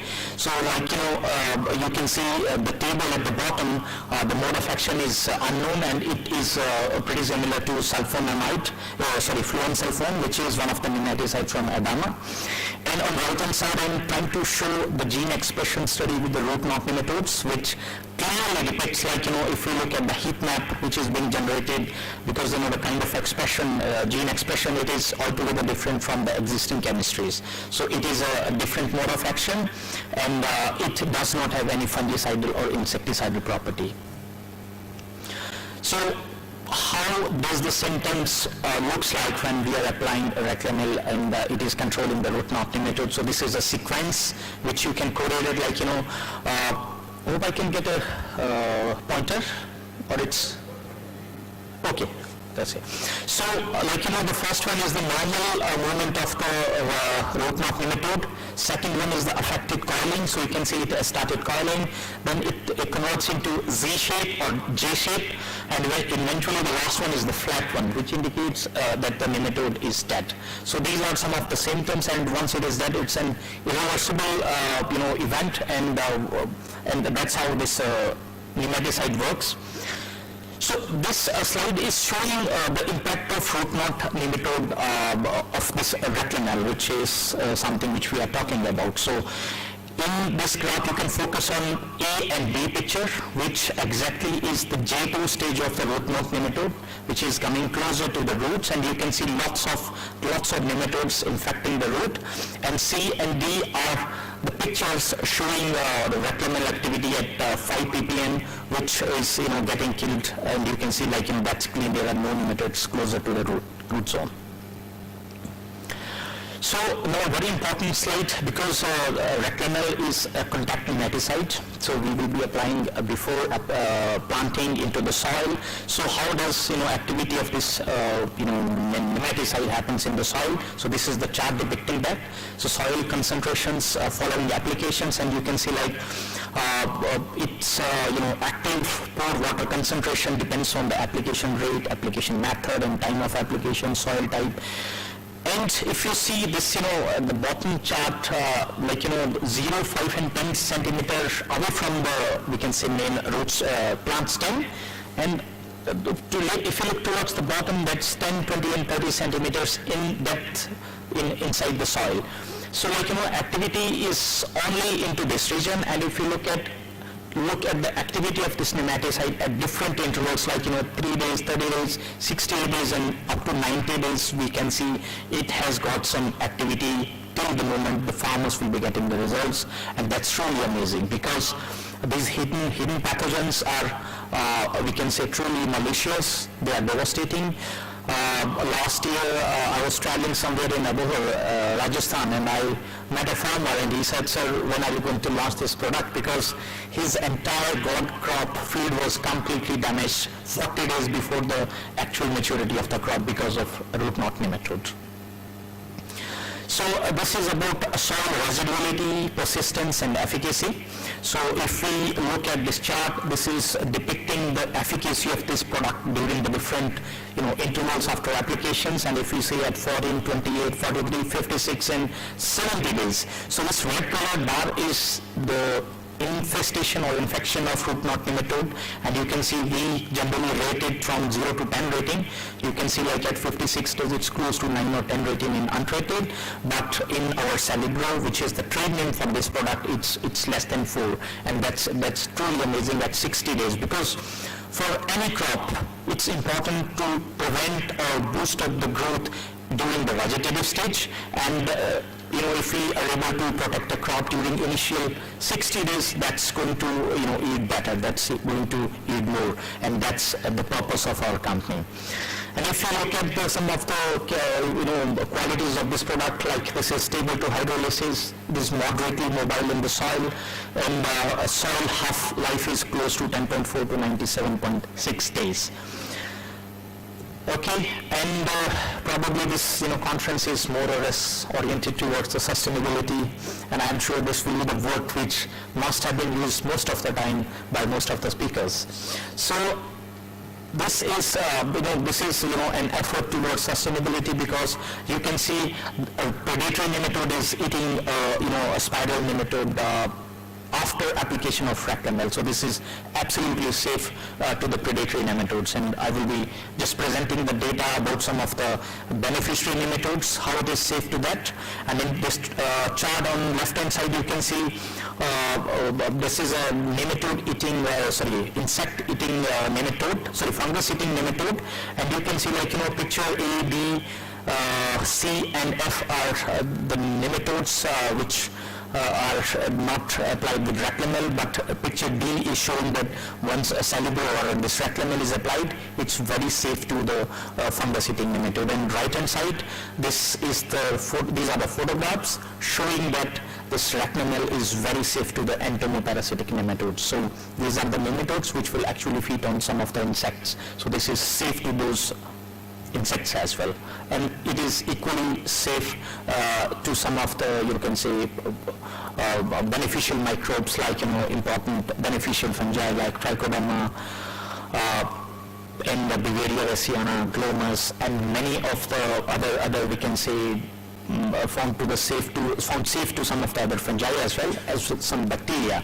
So these three photographs at the bottom are showing safety to the fungi, middle one is to the Trichoderma, and right one is to the the photograph of Beauveria raceana. So absolutely safe to these microorganisms. And coming to the registration, it has been well studied by many of the state agriculture universities from north to south. So these are some of the universities where we proposed this experiment as this molecule for studies, and in accurate nematode project it was being studied and validated by these institutes which are mentioned in the list. So coming to the summary, probably I will be giving you that a couple of minutes. This is a novel applied nematicides, and its application is varying at its efficacy we can see in a varied crops.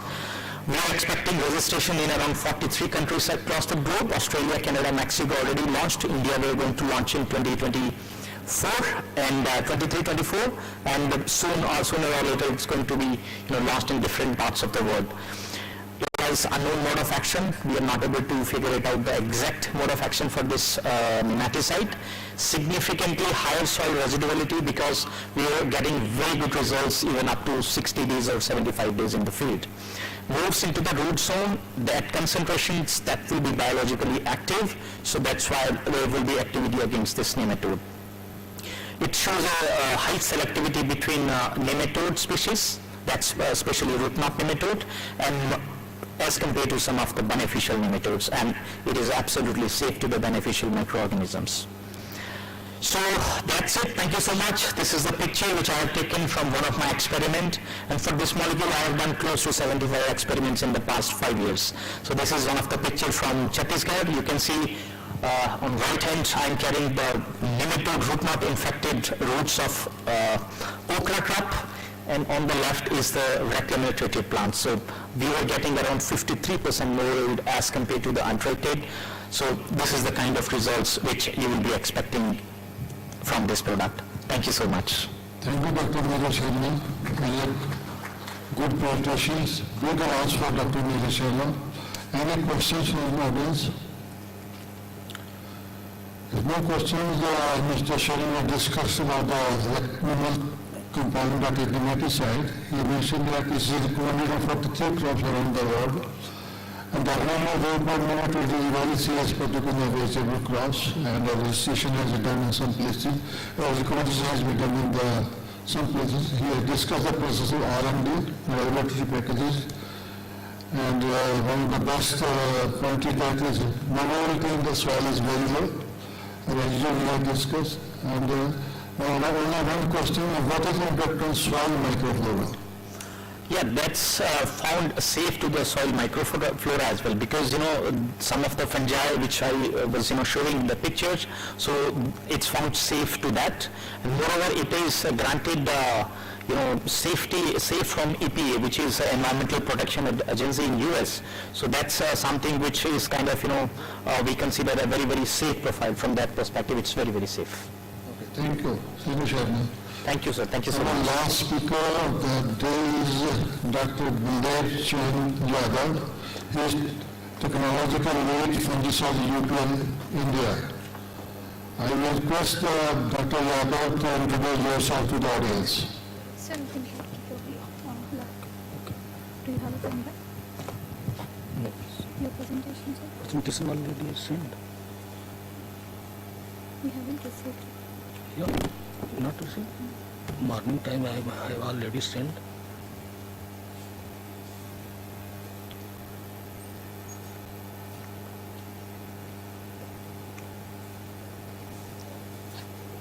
On mail, Dr. Vinay Katwal.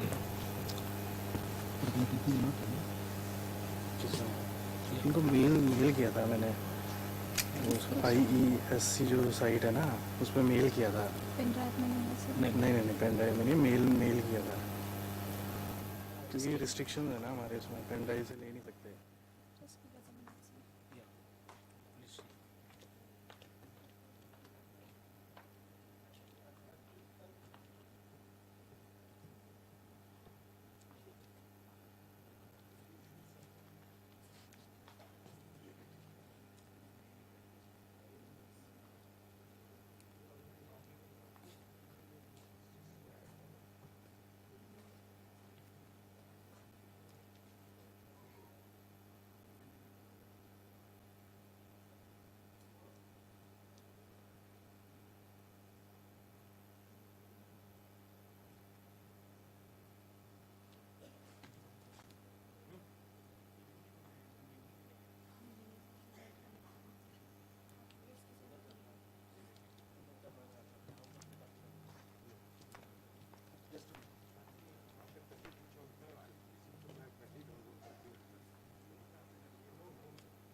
This one?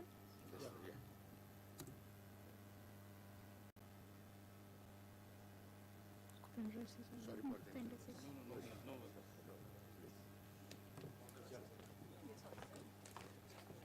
To use the keys?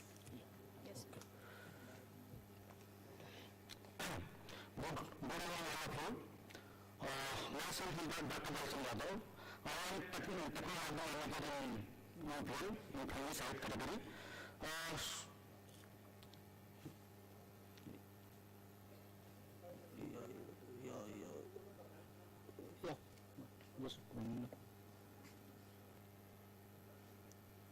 What happened? Okay. Yeah. Today my topic is sustainable crop solution with improved approach. Yeah. Before we start the sustainable management of crop by protein approach, I will go on discussion on presentation on what is UPL and what type of solution provided by UPL.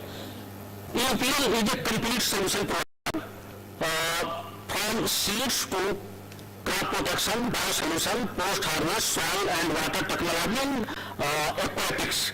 And about UPL, UPL is fifth largest crop protection chemical organization globally, and under 38 countries with a footprint, and 43 manufacturing sites available globally by UPL. And this time is a 13,000 employees globally based in UPL, and last 20 years, 40 successful acquisition done by UPLs, and 241 are patented, and 13,464 registration done by UPL, and 18 R&D facility available in UPL, and UPL's main logo is the farmer is the first. UPL work on this basis, farmer is the first. And UPL currently developed a concept and program that is the Protea concept. Protea concept based on complete solution of crop that is starting from seed to post-harvest segment. Later on, I will describe about details of Protea. And UPL has provided some farmer involvement facility like August Farm Services. In August Farm Services cases, UPL provide the high technological facility, that facility based on cattle display technology and selling this type of facility, and August Kisan Center and the imports of remote area where not reached easily, that cases provide remote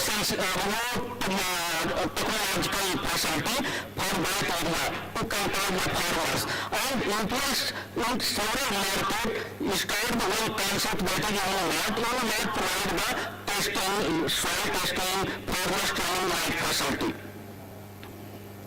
And UPLs have several subsidiary organizations. This subsidiary organization like Market Farm do the farmers technology. That technology is the base for like spray technology and contact technology to contact that technological services provided to farmers. And UPL subsidiary IPP, that is UPL National Plant Protection, is completely based on natural product provided to farmers that control the insect pest and diseases. And one important its branches is advantage to provide to farmers seeds, healthy seeds and agricultural seeds. And one important department of UPLs, that is the DECCO. DECCO provides the post-harvest segment disease pest control.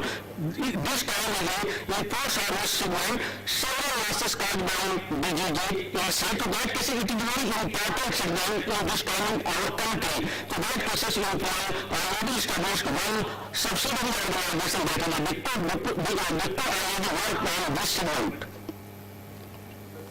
And important is sustainable crop solution. Sustainable crop solution by accelerating sustainable agriculture network.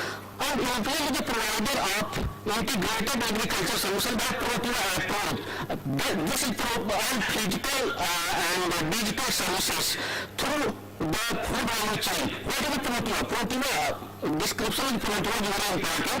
continually an establishing program that integrates natural biosolution consider bioprotection, biostimulant and biomedication with conventional crop protection products.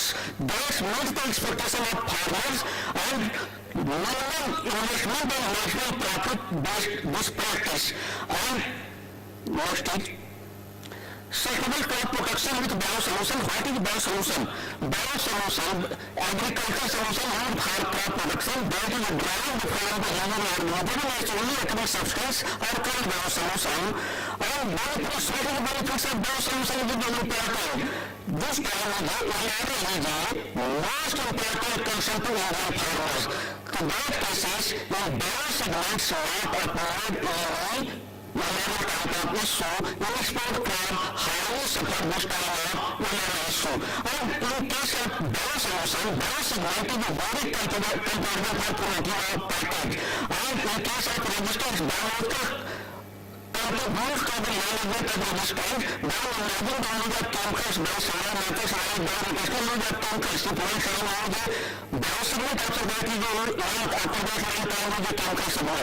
To that cases, either oil, dye, between chemical, to that cases, very less chance to appear at resistance. By that mix, minimum of chemicals, and that cases, no chances to appearance of resistance. And it is sustainable.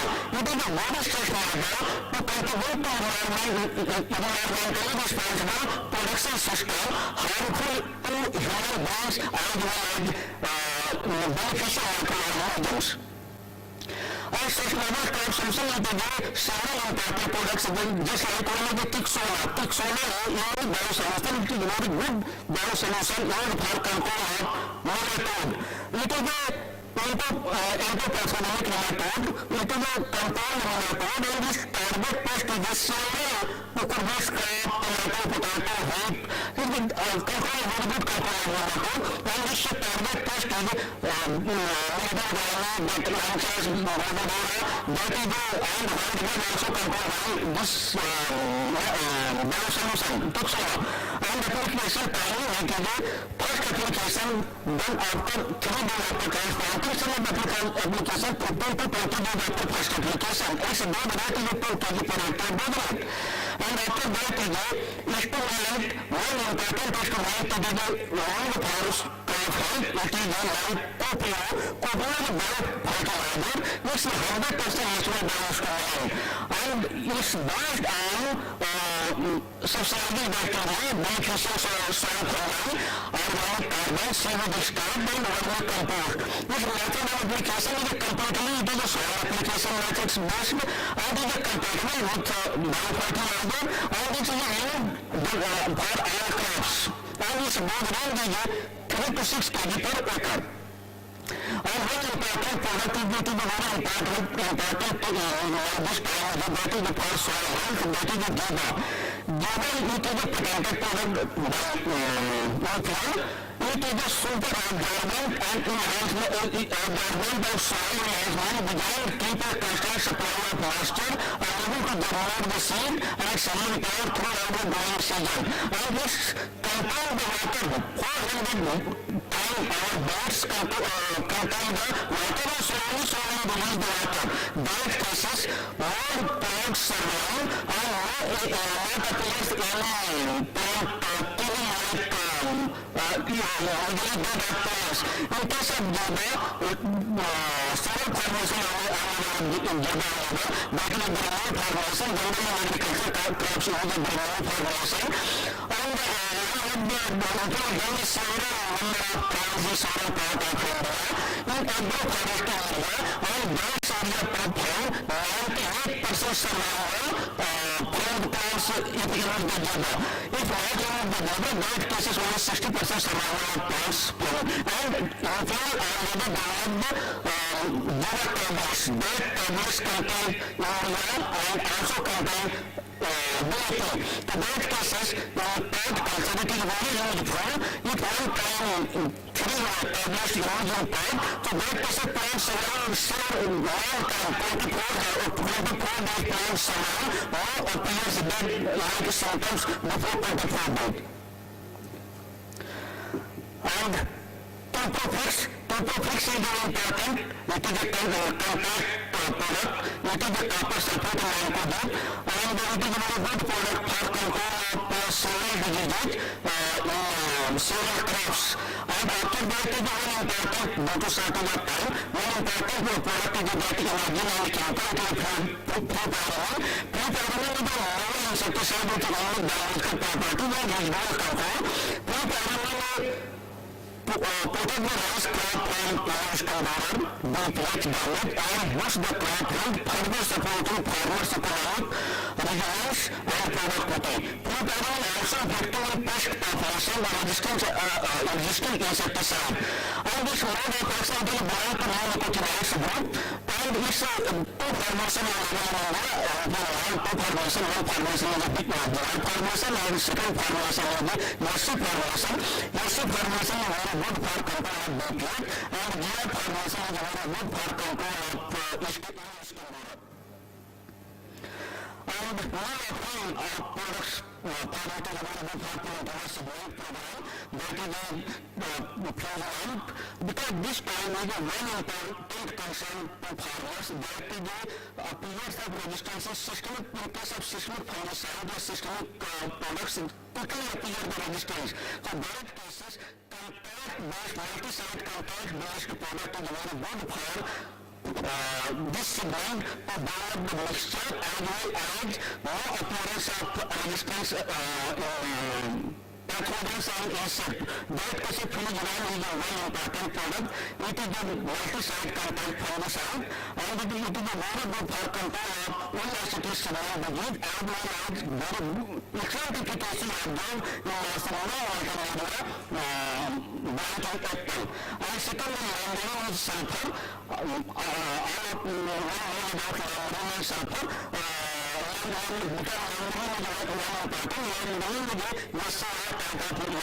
Systemic acquired resistance type of molecule, and this showed very good efficacy against powder mildew as well as bacterial diseases.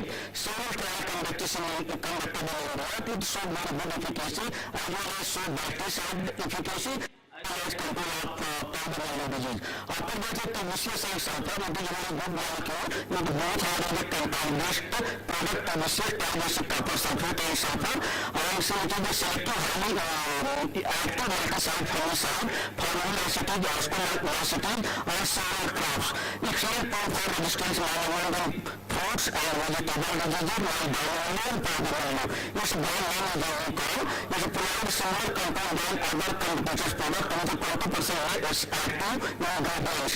And active is sticky and acid formulation, it's available, and it can offers protection for 10 to 12 days period, and reduced to 7 days in skin disease condition.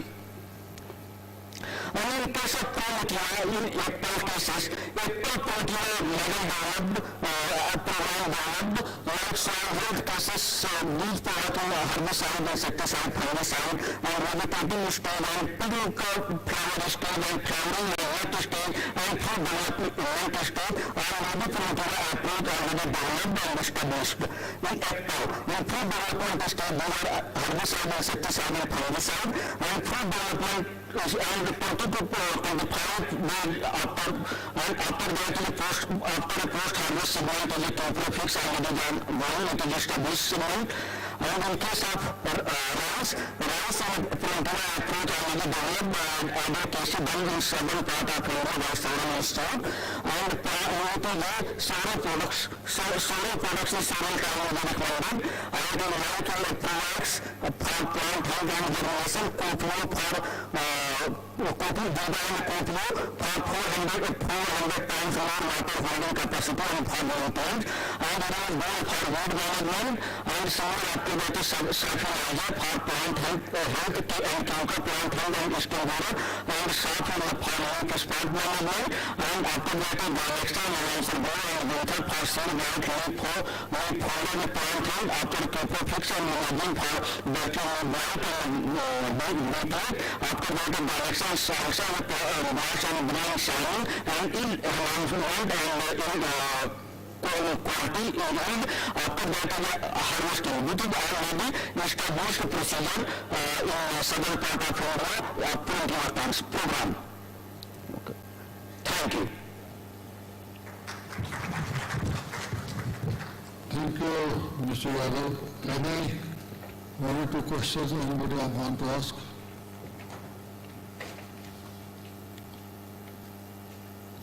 Okay. Thank you. Thank you, Yadav, for sustainable crop solutions, but I have only two questions. One product is a generic one. Do you have the animal vaccine residue analysis from the samples from the field? When you are launching a product that is patent for you for the 5 years, and did you have any collecting of data from the field, what are the MR vaccine residue limit is? On which product, sir? Any product which you launch. In case of London, already in European country, London is fixed. No. Did the European, after launching your product in India, do you search frequently at the farmer field, what a farmer is using, what are the MR values you are getting? Because our concern is residue of pesticide in the crops. Because institutions cannot do that analysis because you don't provide the technical molecules for that for 5 years.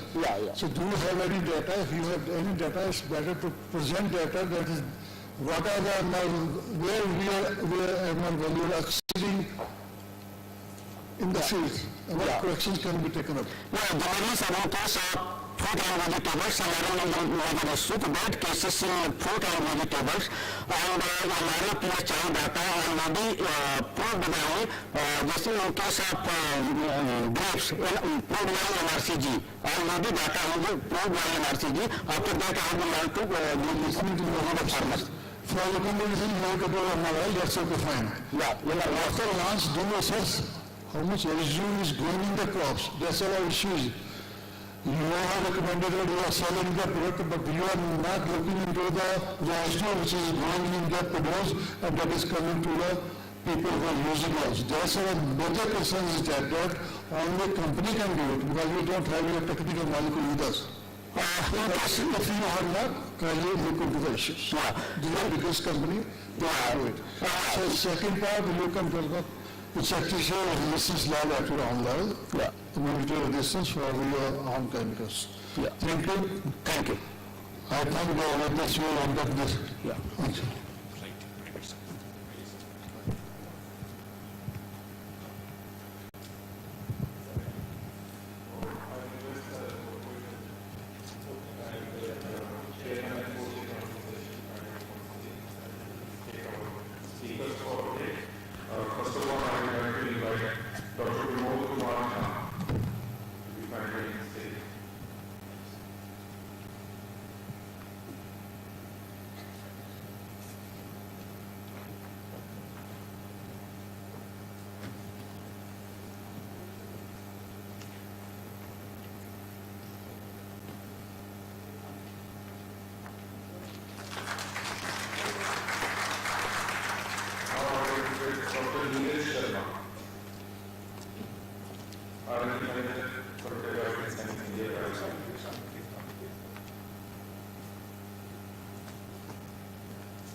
Now I request Mr. Subbu Kegusa, Chief Manager, Marketing Director.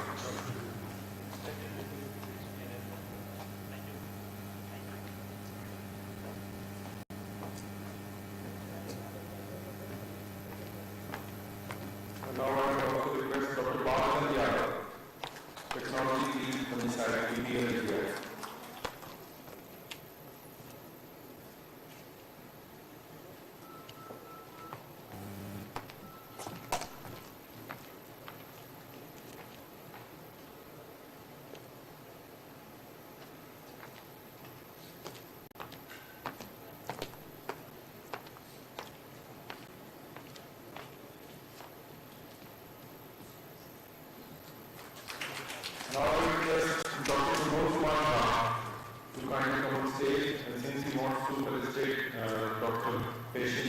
Dr. Dhava. So he has brought mementos.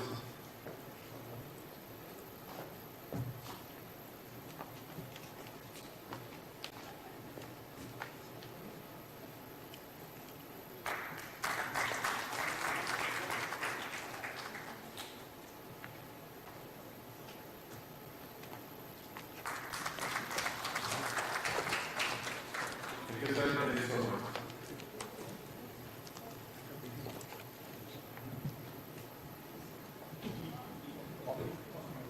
So now we wait for tea. We release us there after 15 minutes sharp.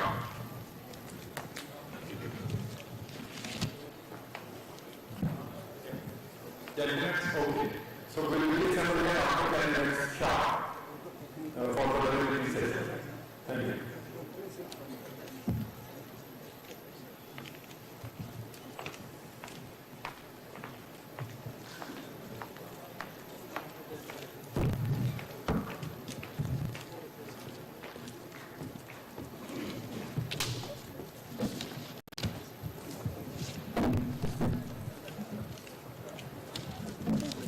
Change करो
Excuse me.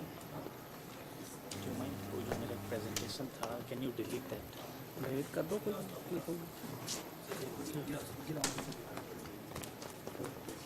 इसमें है ना कर दोगे आप? Because कौन सा है कहाँ है आपके कौन से फोल्डर में है प्रेजेंटेशन?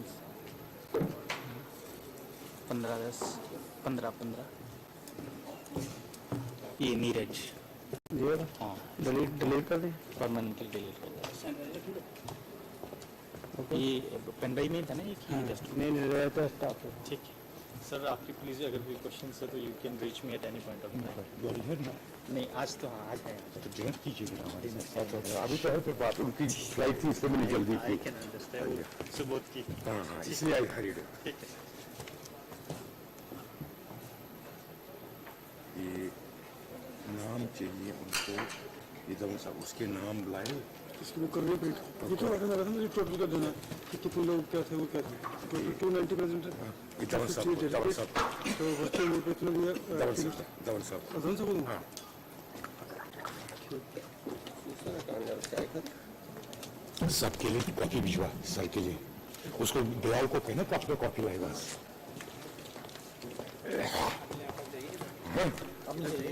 क्या चाहिए ना आप नहीं चाहिए इसको बिलाल को फोन कर कॉफी लाएगा बाहर से ओ Pankaj Pankaj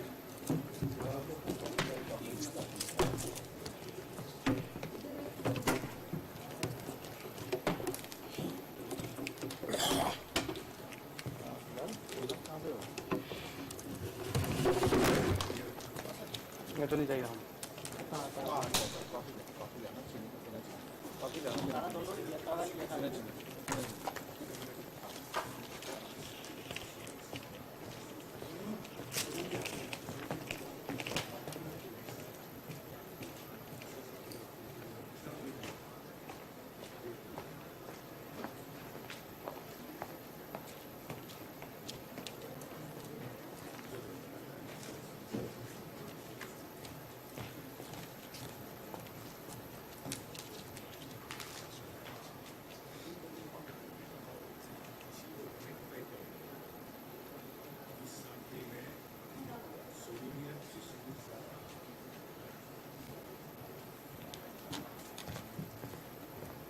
Sunil Sunil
I request all the delegates to occupy the front rows. Please come on the front rows. Because it's so big a hall, otherwise it looks empty. Please occupy these red seats in the front rows.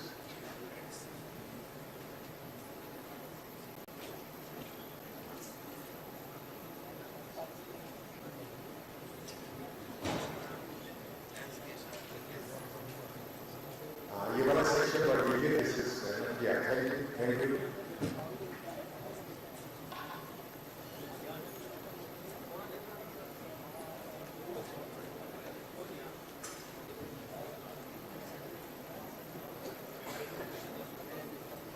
Come on the front, Dr. Wali.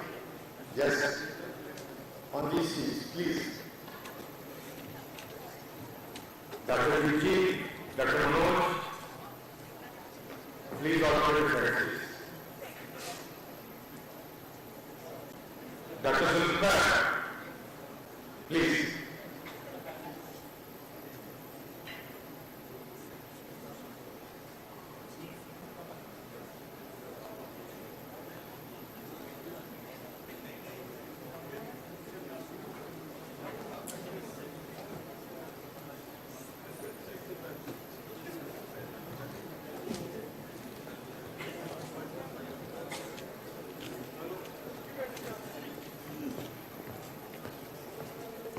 Thank you so much.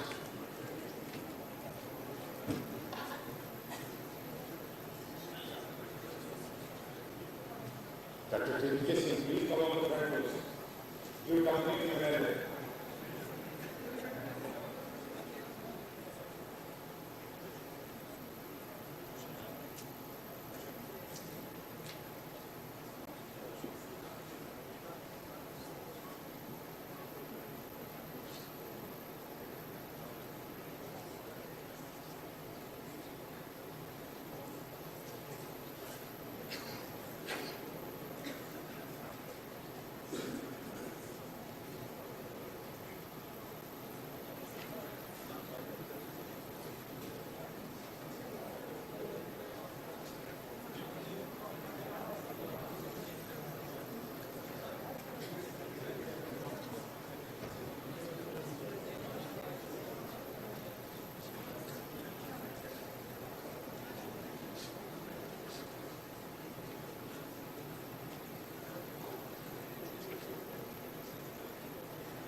भैया dress code tray भी कम है आपका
थोड़ी बताओ बस ठीक है नहीं थोड़ी कट करेगा नहीं ज़्यादा ही है थोड़ी बताओ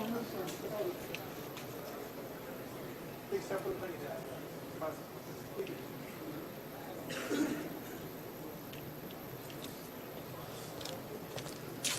सर लंबा है लंबा है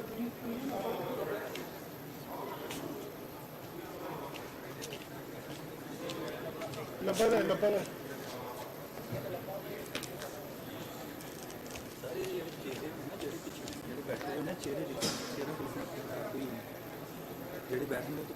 है ना हाँ जो है डबल क्यों आ रहा है डबल तो आना जो पिछले भी है अच्छा एलईडी भी आ रही ना अरे ये लग रहा है ना तो मेन है चलो एक काम करें जो पिक्चर्स होंगे ना उसे डाउट कर आपको भी कर मैं थोड़ा ध्यान रखूँ ठीक है थोड़ा ध्यान रखूँ ठीक है जो पुरानी हो ना क्योंकि ये फिर रिफ्लेक्शन होता है मैं समझी बिल्कुल ठीक है बस यही किसी चाहते जहाँ तुमने कुछ बिल्कुल बैक ड्रॉप लाई है कोई देखो फुल करियो बस थोड़ा लाइट रखो ठीक है ठीक है हाँ तो लाइट रखो बाज कटाई हो रही है जो अवार्ड पुराने ना पता नहीं बस लगता है चलो कर लगे ठीक है वैसे भी वो खड़े होंगे नहीं तो करने इसलिए अवार्ड देने उनका बैक ड्रॉप नहीं कुछ करो सिर्फ बिल्कुल लो करियो नहीं सर छः ये लगभग ना उनका पैनल इसलिए वो देना ना प्राइस है दूसरे ये लाई लेकिन थोड़ा लाइट करेगा डार्क कर देगा बस ठीक है ये लाई देते उसमें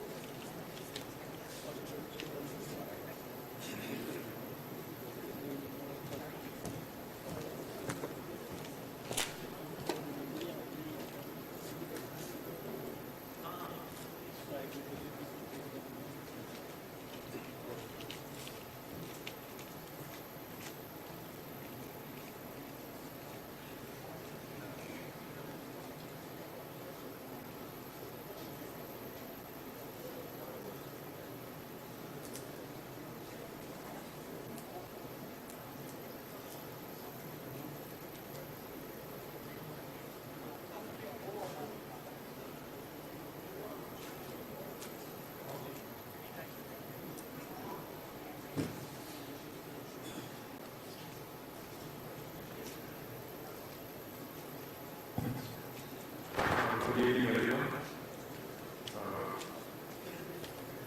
So we start with the validity session of today's conference, the last session. And to begin with, I would request Honorable Vice Chancellor, Professor G. Srinivasan, the chair of the conference, to kindly occupy the stage on the dais. I also request Dr. B. S. Chandra, Dr. M. Patel, Dr. Z. S. Khan, Dr. T. S. Jason, Dr. S. P. Gupta and Dr. Dhawan to kindly accompany the Honorable Vice Chancellor on the dais.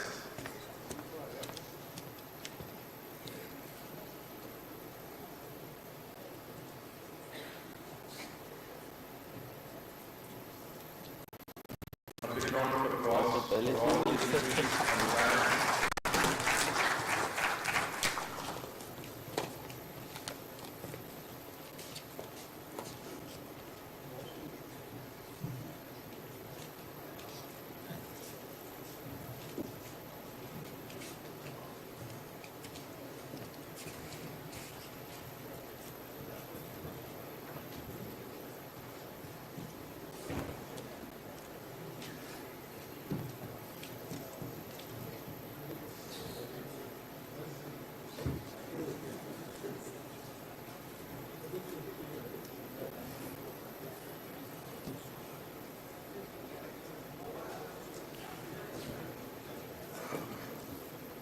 So to formally start the proceedings, I would request Dr. Vijay and Dr. Dhawan to kindly honor the chief guest of today's function with a bouquet and a medal.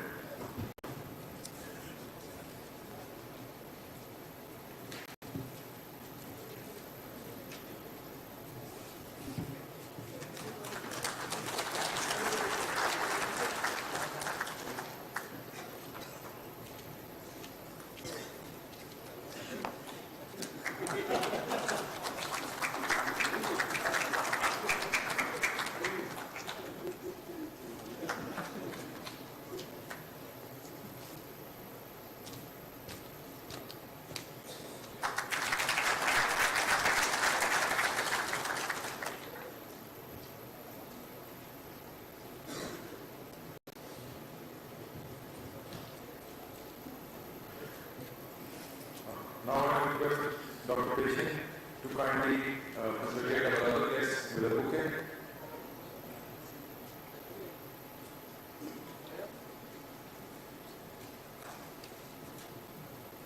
Dr. Hansa, Dr. N. Shasik,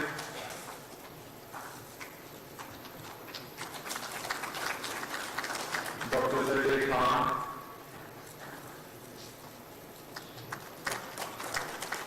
Dr. K. Wilson, Dr. S. K. Gupta,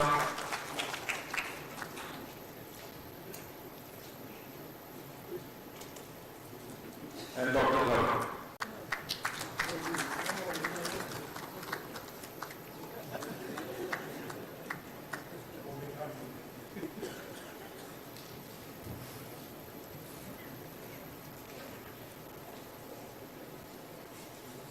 So now I will request Professor S. K. Gupta for the welcome address, the President of Indian Economic Society, Jammu Chapter. Dr. Gupta, please.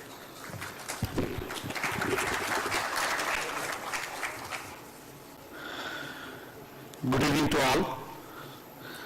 I welcome you to this valedictory session of 3 days conference being organized by Indian Ecological Society. So, first of all, I would like to welcome our Revered Vice Chancellor, Professor J.P. Sharma ji, the conference chair, and a very dynamic leader. So, such type of programs are being organized in the university very frequently, and with the very critical observations and critical suggestions, and I am extremely thankful to him for sparing his time to be with us, to be the chief guest of this valedictory section of 3 days conference. So I am extremely thankful to Honorable Vice Chancellor, sir. And I would like to welcome Dr. B.S. Hansraj. He is a former Additional Director General, Agriculture Extension, ICR, Government of India. So he is a very renowned extension worker, extension scientist in the country. So despite of his health and all the issues, he had been with us for 3 days altogether.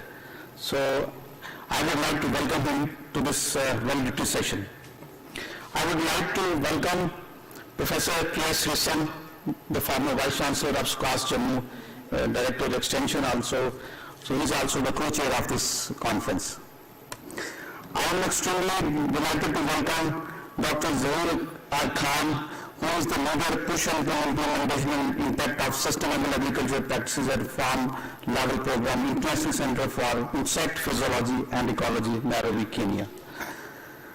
I would like to welcome Dr. M. Casey.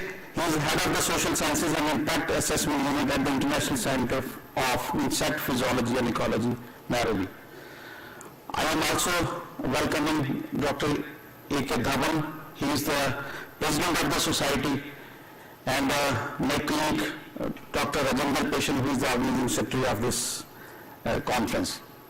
I would like to welcome all the delegates, foreign delegates, and the participants who have come from different parts of the country and abroad also, and my dear colleagues from the university, all statutory officers, faculty members, dear students, and one and all those present in the hall. I would like to welcome all of them to this validity session of this 3 days conference. Thank you very much. Thank you.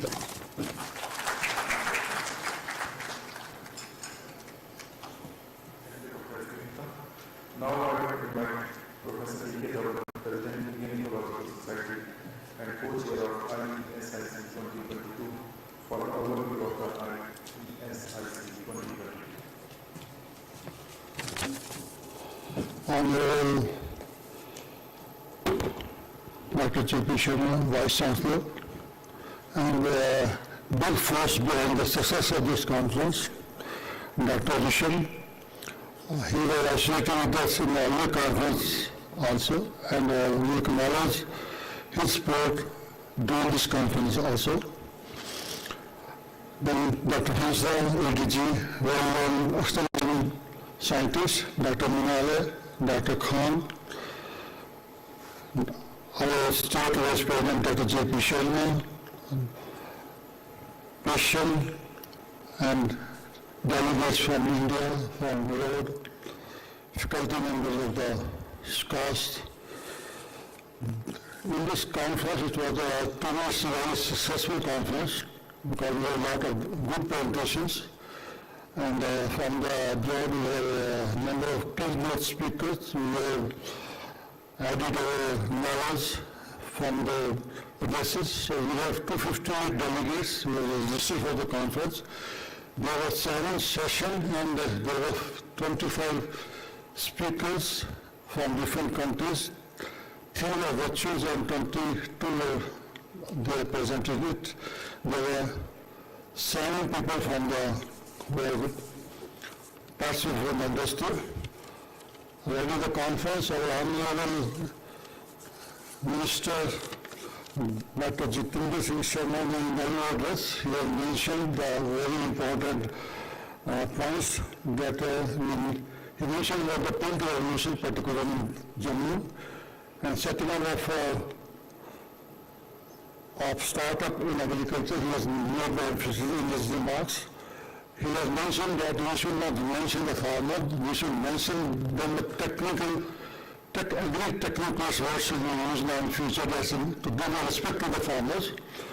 And then made emphasis on public-private collaborations and for scaling of the technology.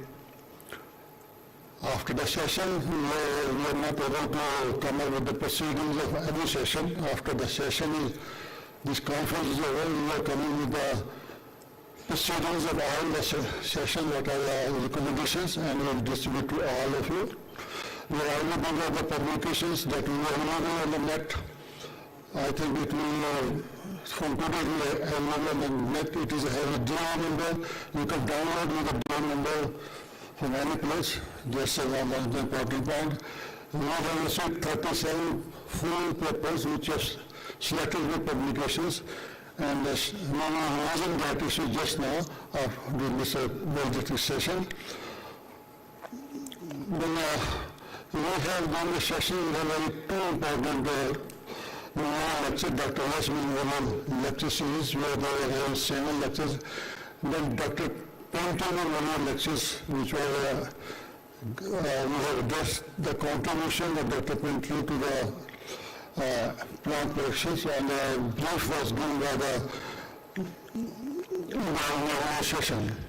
So with this, I think we have done our job, and we want to assure you that in the time to come, we will also be coming up with very small, because it's a multidisciplinary conference, we are coming up with the technical conferences on a very specific issue in the time to come. And during the celebrations of the 25th year of our society, the proposal from the Jammu chapter JNCO to celebrate it, live members should be decreased from the 7,000 to 5,000. So during the current celebrations, all the members who want to enroll it will be 5,000 instead of 7,500 as suggested by this. And I thank all you for joining us in the conference. Thank you.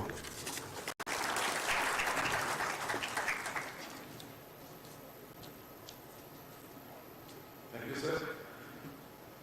Now I will request Dr. B.S. Hansal, chairperson of poster sessions of this conference, for his remarks about the poster session. Dr. B.S. Hansal, please.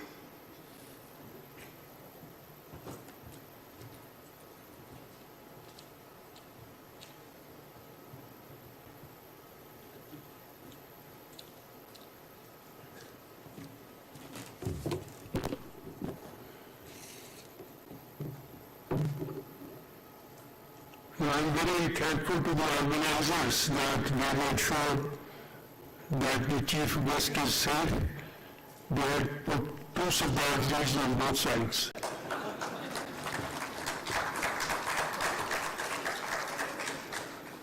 Honorable chief guest, Vice Chancellor, Dr. J.P. Sharma ji, Dr. Roshan ji, Dr. Taban, the President of Indian Ecological Society,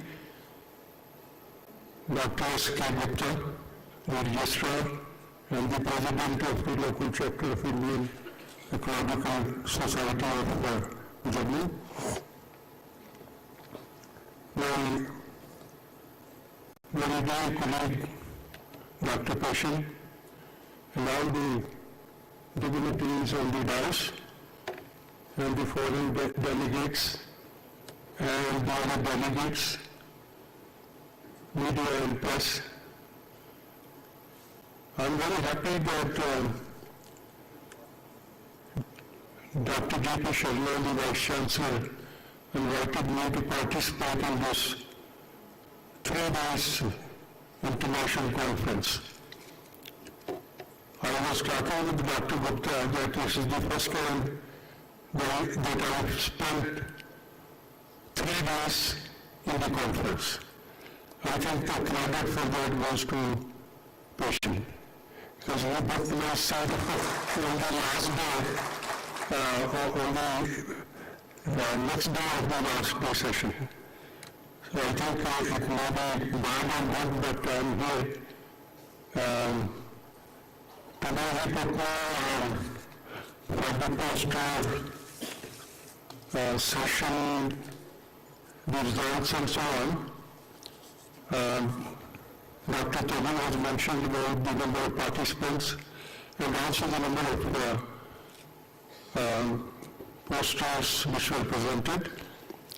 I would say that there were 4 poster sessions which were theme-based, and there was an overwhelming response from the respondents, from the participants, both from faculty and students, and we are very happy they had participated and showed keen interest in the subject, which is a burning topic of not the India, but globally it is very, very vital, and the topic which needs to be thoroughly discussed. That's why we found lots of our friends from foreign countries that deliberated on the topics which are very essential for us to know, and they had given their own input, research, and the future perspectives on this particular area. I would say that there were 158 posters which were displayed in 4 different accounts. And this was mostly in the mornings of each day, and we had a very learned colleagues who had gone through all the posters, and out of 158 posters for each session, we could identify it was very difficult to put one, two, and three because all were very important and all worked very hard to present their findings, their research and so on. But I think nobody should be disappointed if his name or her name doesn't appear in first, second or third position for each of these sessions which have been identified and were put. Personally, I got benefited from this conference. A lot of new information, new data has come. Though I'm a retired man, the data is not to be used anyway, but I think to refresh the memories, it was very essential to know about what is happening in the economy. So I won't take much time. I thank Honorable Vice Chancellor that he has given me the time to come here and spend my paid holidays for 3 days. And I was overwhelmed to see the landscaping of the university. I came long time back. Dr. Rashan please, who is the expert chancellor. But the kind of work which J.P. Sharma, Honorable Vice Chancellor, has done, I think I have spent every day 1 hour to walk through all the roads to have fresh air, oxygen, and I must thank him that he had a great vision. And I worked with him when he was in Alabama. He was director extension, and he was heading that down, and he was put in charge, and he has done tremendous work for Alabama. Now the same kind of momentum he has taken up in Jammu, and I must congratulate you, Dr. Sharma, and thank you for building the university at a level. Yesterday, two of my colleagues went to one of the university. They had a video for each of the landscaping which has been created, and they have sent to PIE. Now PIE is considered to be one of the best universities in the country. And they have said to the Vice Chancellor, look at what Dr. Sharma has done here. Thank you very much. Thank you very much.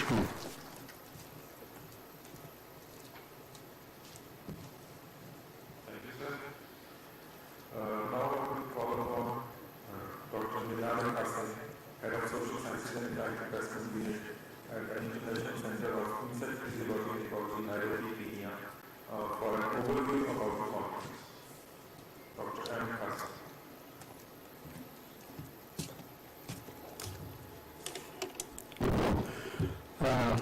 Thank you. All protocol observed. Well, everything has a start and then an end. The start is always exciting, but the end is just a bit of a start. But in our case, over the last 3 days, since we have been filled up with knowledge and evidence that can be used until the next conference and then beyond, that will make us busy so that we are not going to think of the sadness of when we conclude this exciting, wonderful, educative conference. This is, I think, one of the best conferences I have attended in my life, in my professional experience. Really, thank you very much for the organizers. When Pishan asks me to participate, he was asking me to send a video record that I have never done before. So what we look at what I said is, when I see the title, the time of the conference, I will say, oh no, this is really a timely conference, organized while the world or the humanity is really at the crossroads, especially over the last 3-4 years, because of the pandemic, because of the frequent droughts that many countries suffer, still they are suffering, and then because of the invasive species like locust, furthermore, and the Ukraine-Russia crisis, and then the climate change, you can name it. If I'm not exaggerating, all this has disrupted almost everything that we have.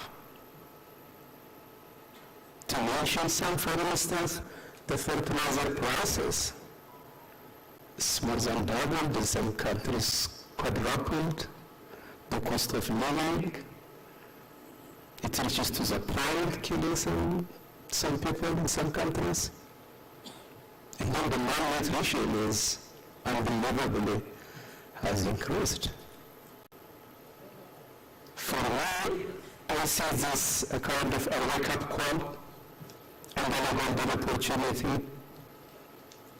Each country to strengthen its own local food systems. So I see this, the sustainable agricultural transformation initiative, with the right incentives, has the potential to curb the important problems that I have mentioned and other problems. That's why I was saying this was really a timely conference that we have discussed over the last 3 days. Just to override this conference, I use this conference hall to make a speak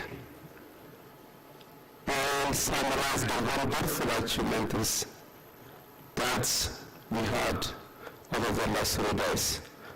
But if I summarize this, I think I would say it was a cutting-edge conference in all dimensions.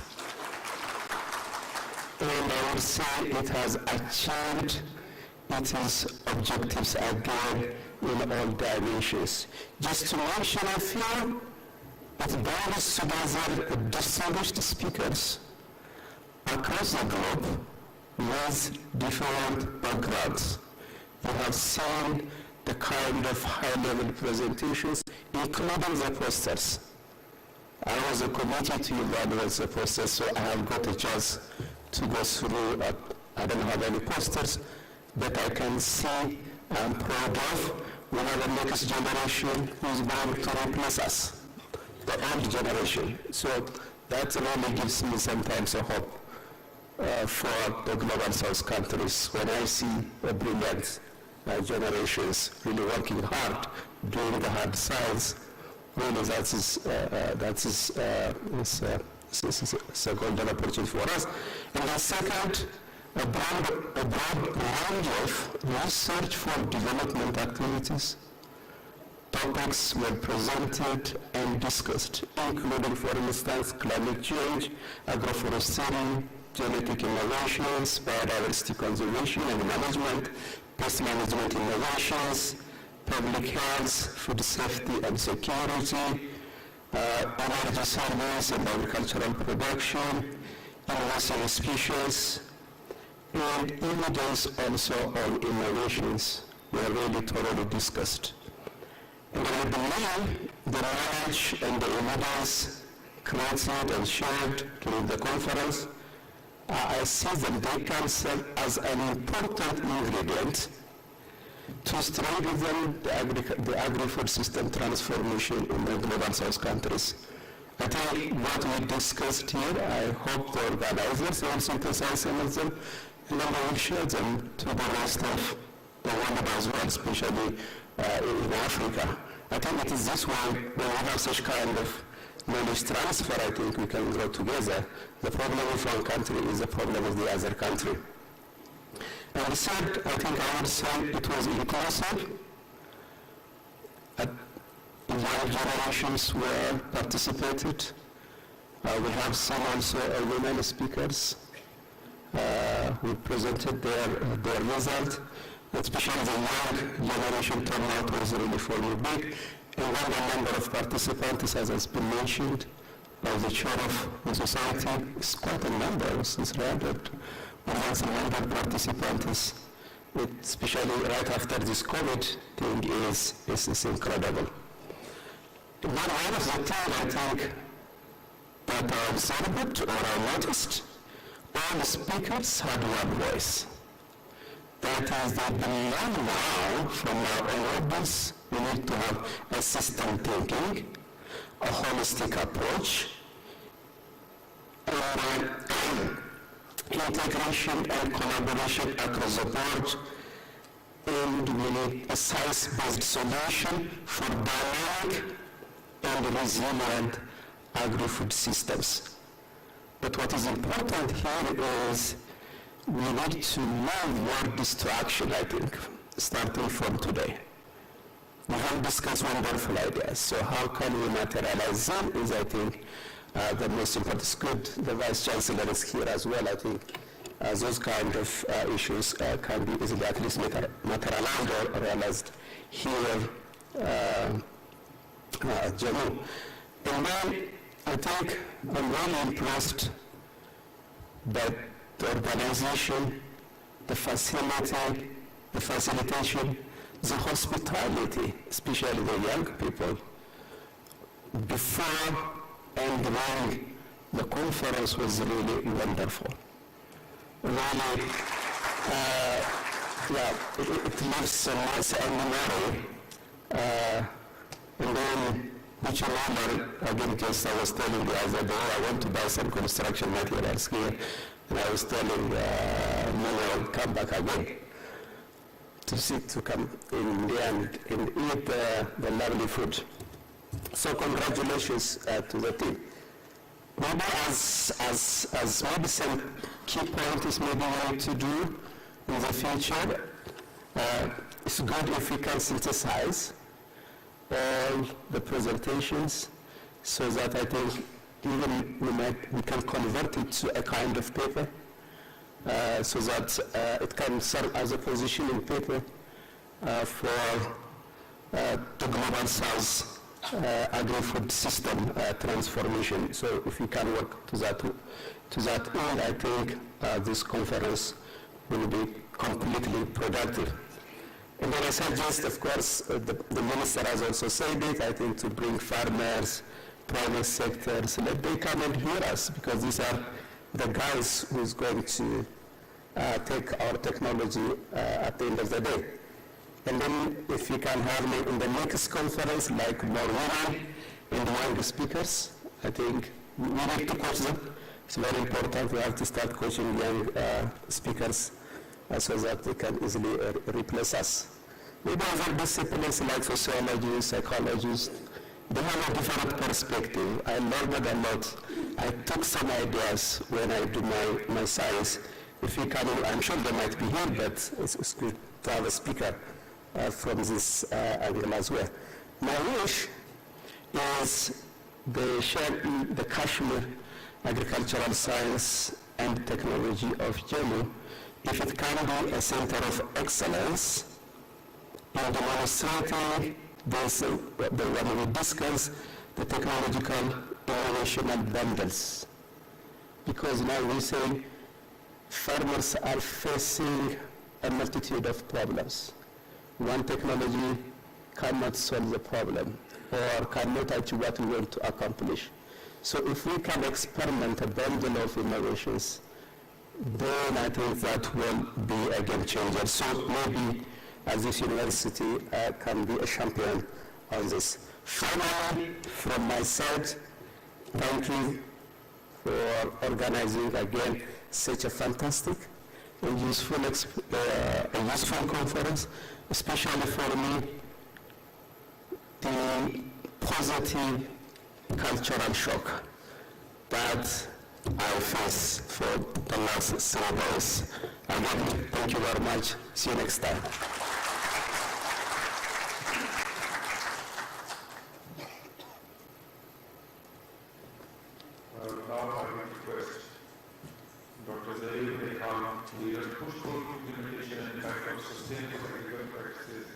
and farm level program, International Center of Insect Physiology and Ecology, Nairobi, Kenya, College Secretary.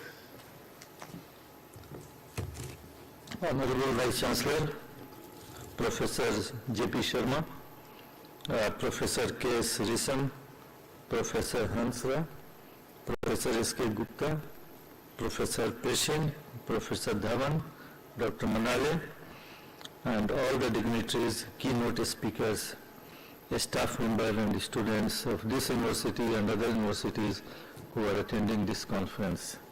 I am very pleased to hear from Dr. Manale, who came first time to India and attended a conference, and his impression about the conference. I have been coming to India, so for me, I have seen many conferences. Dr. Manale works from the same institute. He is the head of social science and impact assessment unit, and is from Ethiopia. He has worked throughout the world. So I am taking his impression very, very seriously, and everybody should take it. I take opportunity to thank the organizers for organizing such a wonderful international conference at Jammu. This conference has covered highly diverse topics in many important areas, and we can see that how diverse were the speakers whom you invited. And the recommendations which came will be certainly very helpful for enhancing food security and environmental sustainability, not only in India, but throughout the world, because this is now a digital world. So the words which are going from here are being read all over the world. In 25 years ago, in 1997, I had the opportunity to attend the first international conference of the Indian Ecological Society in Chandigarh, which was organized by very famous professor, Professor Dhaliwal. I had met Professor Dhaliwal at IRI. He was working at IRI. I was also there. We had interacted for a very short period of time, and Professor Dhawan was also involved in organizing that important conference. And that conference was attended by the World Food Prize laureate, Dr. Hans Herren. And Dr. Herren was our Director General at that time when he was invited. And also it was attended by Dr. Jules Preti, the topmost scientist in agroecology, the professor of agroecology, and now he is Vice Chancellor of Essex University. Unfortunately, he was not able to make this year. We all tried to bring him, but I think because of other things which he is doing, he was not able to. That conference provided a very strong foundation for agroecological research and created an interest in sustainable agriculture. At that time, in 1997, a lot of research was done on pesticides. But that was the start in India and beyond, because people saw it as a, but at that time we did not have mobile phone, we did not have internet, so the proceedings of that meeting was not spread so widely what can happen now. I have seen in the last 25 years there is a huge increase in agroecological research throughout the world. At that time I had just joined the International Center of Insect Physiology and Ecology, and I started my work to see that if we could use natural resources to control the pests. And a lot of time people were making fun of that. They say that, you can't do that, this is not possible. But now we have shown it that agroecology is very strong, it can work, it can help farmers, and nature has provided in the plants the genes, and we need to understand the behavior of the plant and how the plants interact with each other. If we are able to do that, we will be able to have wonderful technologies for resource-poor farmers. This conference is dealing with more wider topics around agroecology and sustainable agriculture. There had been more speakers this time who dealt with very important topics. I see many more people who are interested in agroecology. There are more students who want to do research in agroecology. And I request Professor Peshin not to stop here, but to keep the momentum. Please keep the WhatsApp which you have opened, the account, very active, and let's share the interesting publications and anything new in this area with each other. And that will be very helpful to keep the momentum. And also request that you should start working towards the next international conference in next few years, which is very, very important. And include some new topics. Some of the topics we missed because some people were not able to come, like circular agriculture is very important. Zero input agriculture is very important. I think we should think around those because, as you know, the poor farmers around the world will not be able to buy expensive fertilizers and pesticides. The fertilizers are becoming expensive day by day. So we need to find ways so that the plants can fix nitrogen and the cereals can take that fertilizer, so we don't have to buy the fertilizer. Although this will be not liked by fertilizer companies and pesticide companies, but as a scientist, we have to work towards that. In next meeting, let's also invite more basic scientists who work on the plant behavior, plant signaling, and underground plant communications, how plants communicate with each other underground. That is very, very important so that we could work around the intercropping. If we understand the root system of the plant and how they interact, we could design very good intercropping system. And that will be also highly inspiring for young scientists and the students who will be developing their smart agriculture. Smart agriculture is needed in the world. We need to reduce the inputs and we need to take advantage from what nature has provided us. So basic science is very important. And if we understand how plants behave, how they communicate with each other, we will be able to develop a smart agriculture which will be highly beneficial to this world. And that will also help in the reducing climate change. So let me stop here and congratulate the organizers, and especially Professor Peshin, Professor Dhawan, and other organizing members of the committee for organizing such a wonderful conference at Jammu. You know, it is a small town, it has difficult connections, but still they came here because they knew that this is such an important conference. So, you know, if we hold a conference in small places which doesn't have much attraction around, people will keep people in the conference. They will not run away. And it was a great opportunity for all of us to participate and exchange ideas. Thank you for inviting all of us.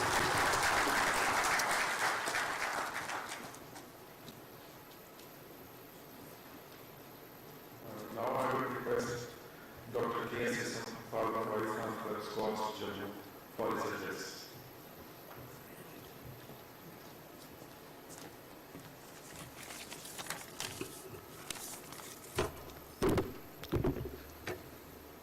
Thank you, Dr. Sawan. Respected Dr. J.P. Sharma, Honorable Vice Chancellor of this esteemed university, Dr. B.S. Sansra, former ADG, Agricultural Extension ICAR, and Guruji of all those who matter in extension system in the country in general and North India in particular. Dr. Zara Khan, Dr. Nala Qasim were keynote speakers sitting on the dais. Dr. Dhawan, President of the Indian Ecological Society and co-chair for this international conference. Dr. S.K. Gupta, Registrar of this University and President of the Jammu Kashmir Chapter of Indian Ecological Society, Dr. Pashar, the force behind this conference and the organizing secretary and coordinator of this IOSIC Post-War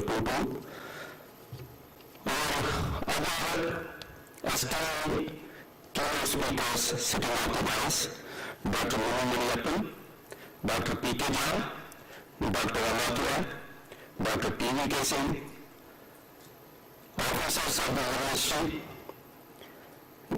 Mr. K.K. Sharma, Director of Agriculture, faculty members and staff of this university, delegates, friends from the print and electronic media, ladies and gentlemen.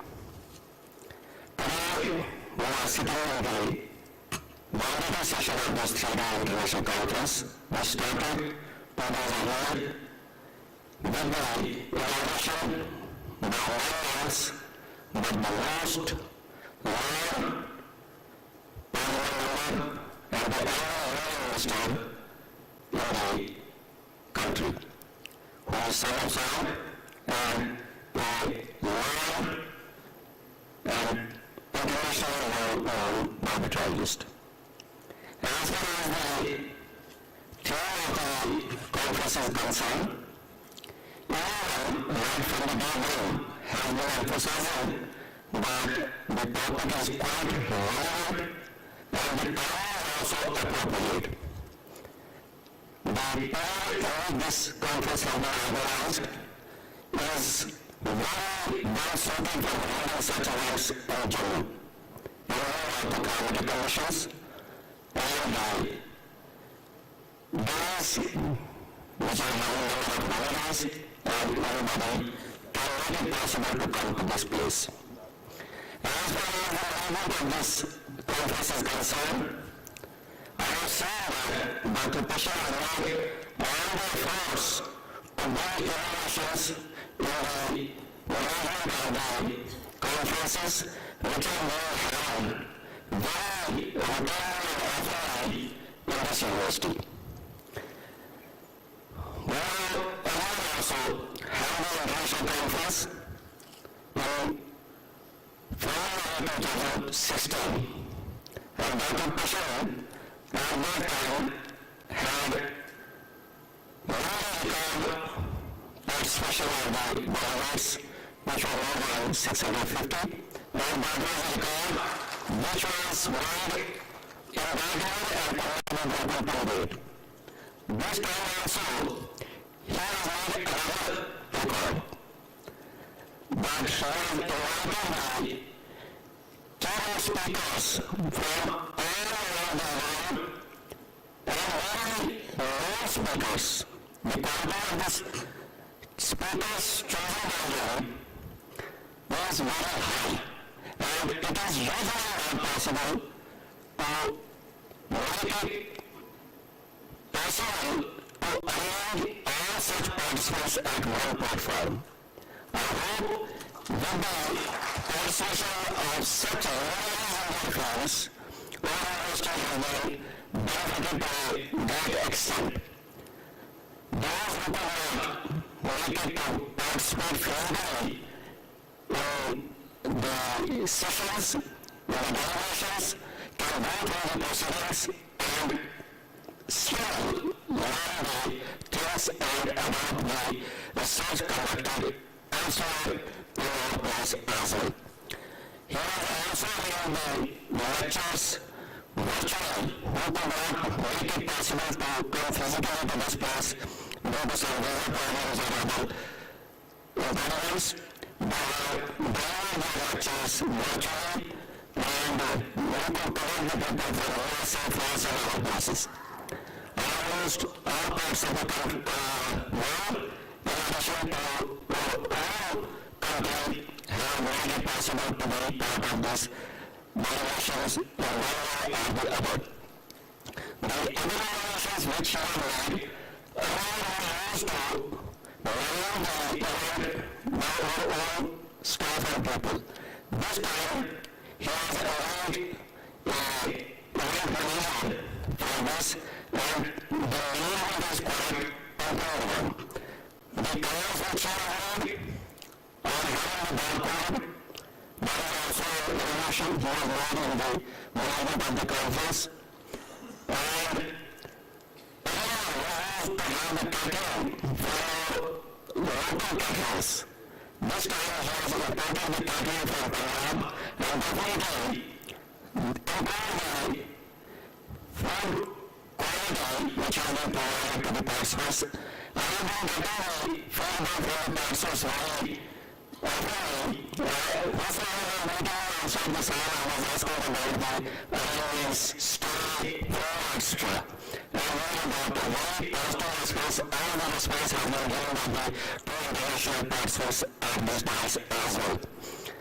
I am thankful to all those who have made it possible to allow this event in a difficult manner, and the aim and all of us behind this organization is the Vice Chancellor of this university and Dr. Pashan itself. The Vice Chancellor is giving full name to Dr. Pashan, and he has done all the efforts which are required to make the event a successful one. I will request everybody in the hall to give a big hand to Dr. Pashan, because whosoever has such a name gets the recognized by the applause of the participants only. As well as the other elements and the facilities in the university which have been put at his disposal in the very various guest houses and the other places, and he will get the support of all of those who are managing other things. I am thankful to all those as well, although primary thanks will be given by the organizing secretary himself. And as a part of the organizing committee, I feel highly satisfied as far as this organization of the conference is concerned and the response of the participants is concerned. We have got very good response from everybody who are trying to avoid. You are very selective and very chosen invitations. I also made a request to him to call a few speakers, but he made selection at his own level again. He was very selective in choosing the keynote speakers, and that is definitely given the demand for very good organization of this conference. I hope everybody is benefited by the donations in this conference and the presence of the very learned keynote speakers in this place. And those who have presented the posters, they have also got a lot of comments from the judges and those who have visited the posters. I hope everybody must have learned a lot from this conference, and the recommendations which will come out of this conference will be quite useful to everybody at the university level as well as the researchers, extensions, and we need to utilize these recommendations for the benefit of the foreigners. With those words, I thank everybody. Jai Hind, Jai Bharat.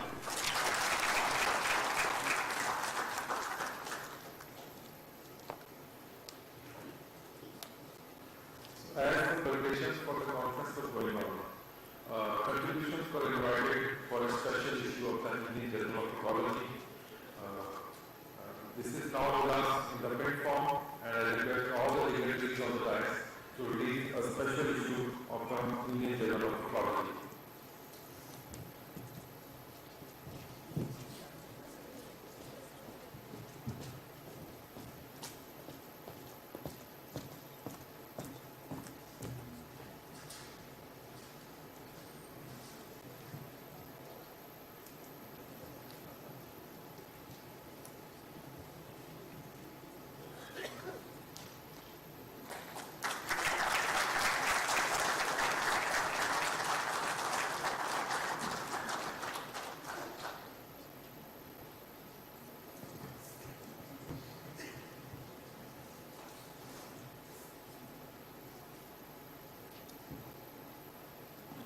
it's time for award session. First of all, I would like to announce that the award of honor to Professor K.S. Desai. He will be awarded by the award of honor. The dignitaries finally come forward.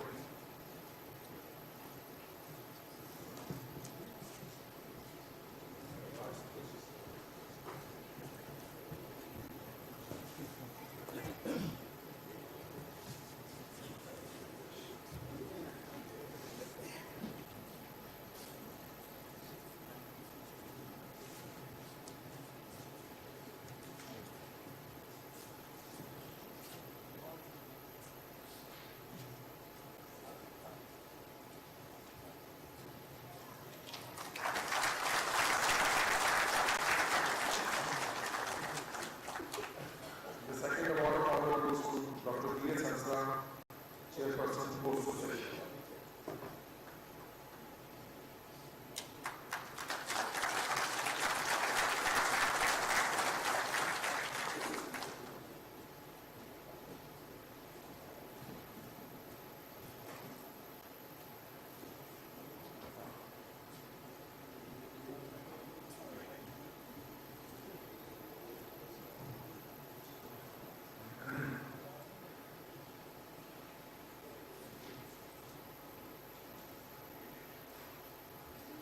Thank you, sir.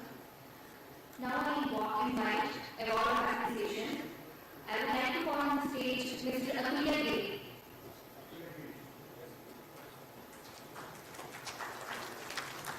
Ms. Stanton Longmar.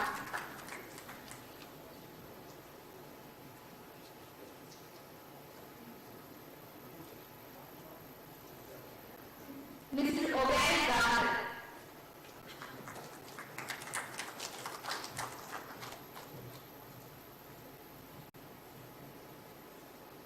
Ms. K. Sindula.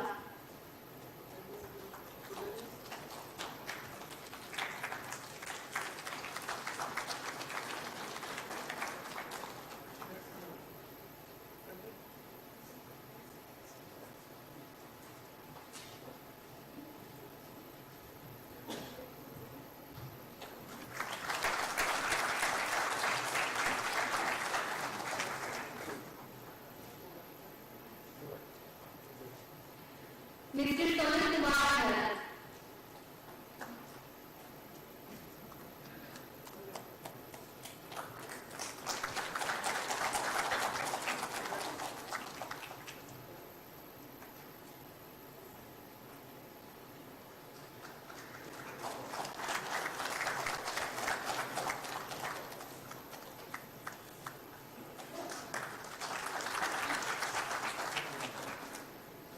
Mr. Rajkumar.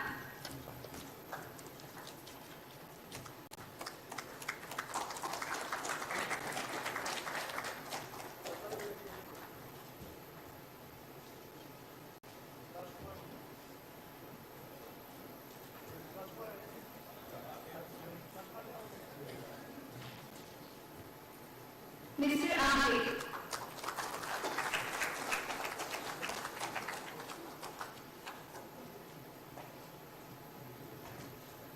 Ms. Nana Rashid.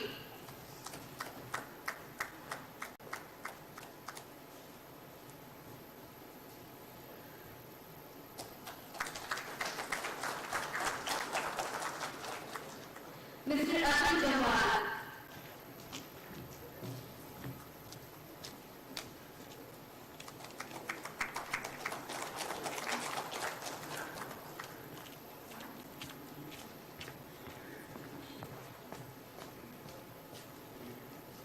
Ms. Neil Kumar.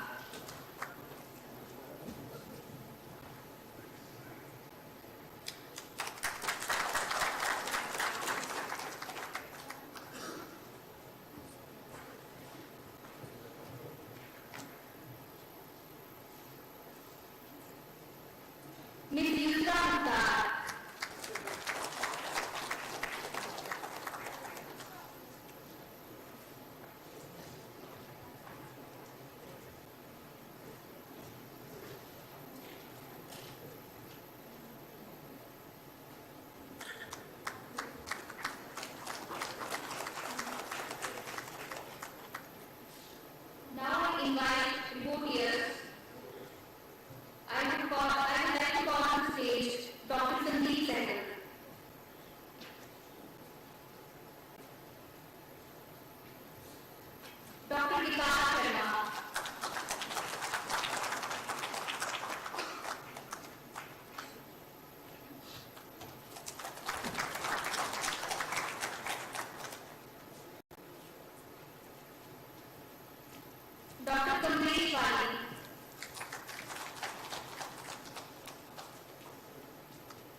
Sharma, Convener Seating Arrangement Committee.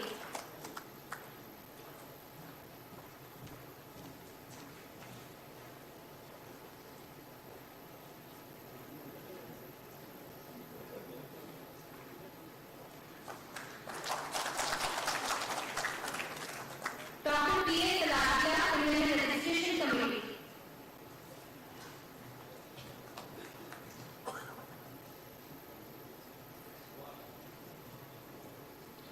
Dr. Rakesh Sharma, Convener Transport and Accommodation Committee.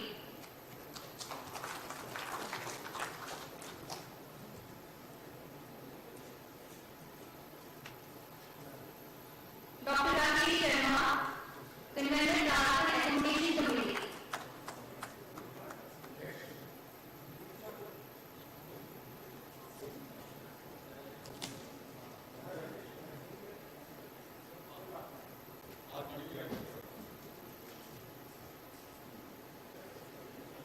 Dr. Moni Gupta, Convener Enable, Validity and Cultural Committee.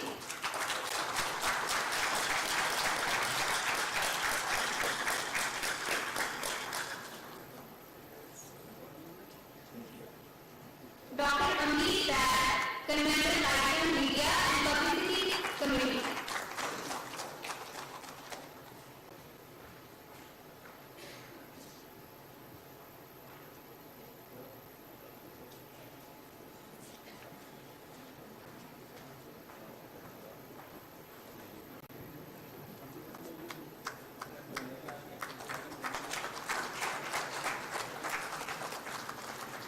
Dr. Vivek Kaur, Convener of Technical Committee.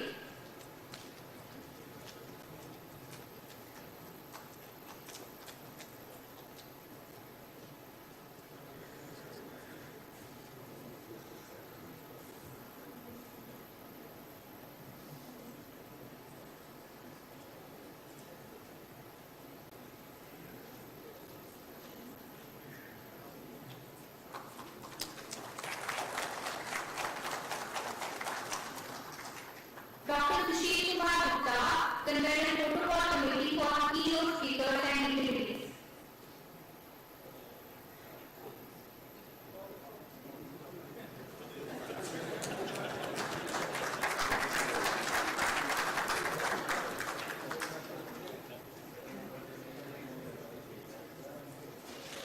Dr. T.S. Diaz, Convener Food Committee.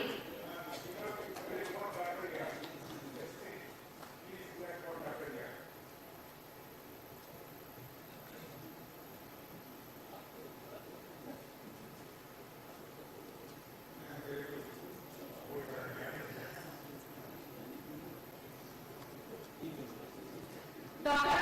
Gupta, Convener Exhibition Committee.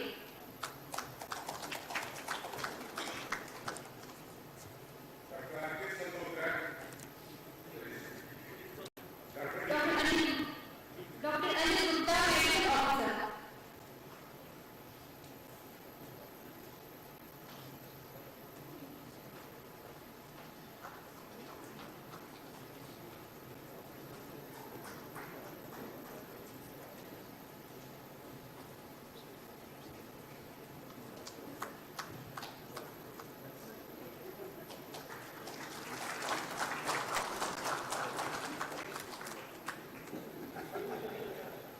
In charge of auditorium.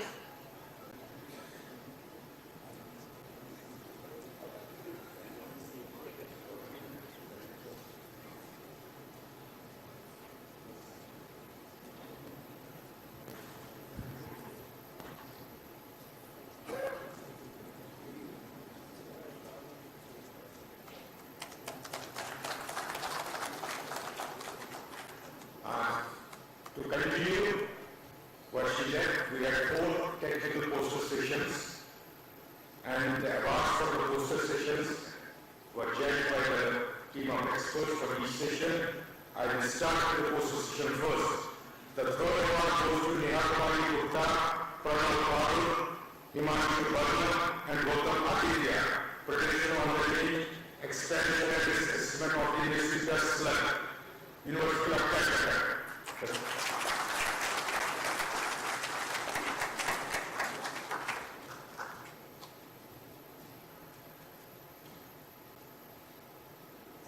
second prize goes to Shela Hussain, Commercial Capitalization of Different Idea Modules for Management of Media and Success of Kingsley.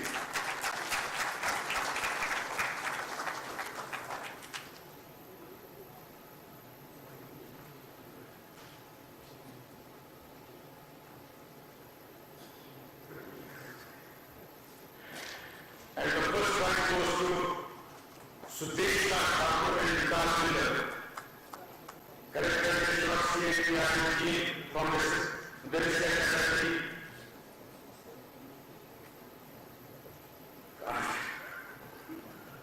You are getting everything for me.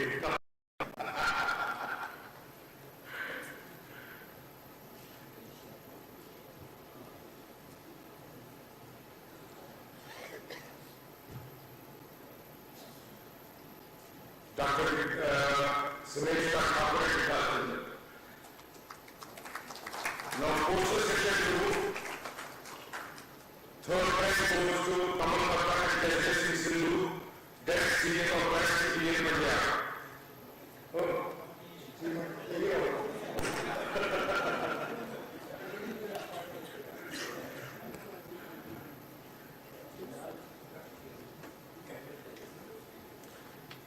And second prize goes to Dimanshu Sharma, Satish Kumar, Manoj Kumar, Anil Bhushan, Ashley Sanolkar, Sandeep Chopra, Atul Vadiji, Zaida Parvi, and Shivanji Sharma.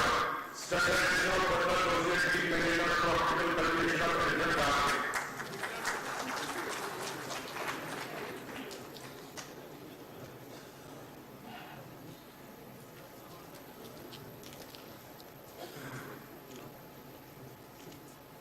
Shivanji. And the first prize goes to Arundhati Barodia and Avdesh Kumar Shukla, screening of efficient obscular micronut fungi isolates from Assam Agricultural University.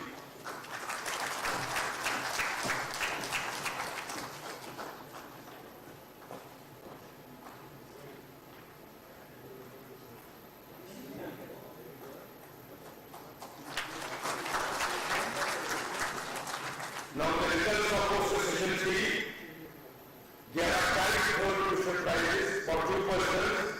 It is Suresh Murmu, Gayatri Kumari and others, and Shivanji Sherawat and Pradeep Kumar et al. For their 2 posters who are tied for the third position. Shivanji Sherawat and Suresh Murmu, one is from Star Jammu and another is from Bipin Chandra Krishi Vidyalaya Chhattisgarh.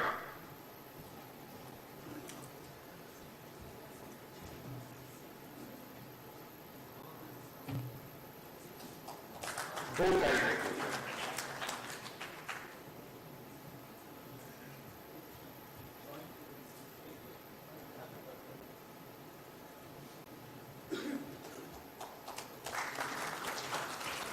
Second prize goes to Pallavi Salatia, Kirti Naran, Mudit Chandra and Ashwini Kumar from Kadwasu, Ludhiana.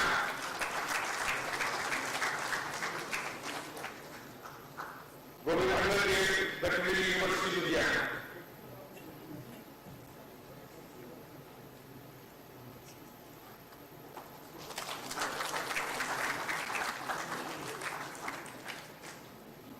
And the first prize goes to Nadita Chaudhary and Anishka Kushada from Central University of Rajasthan.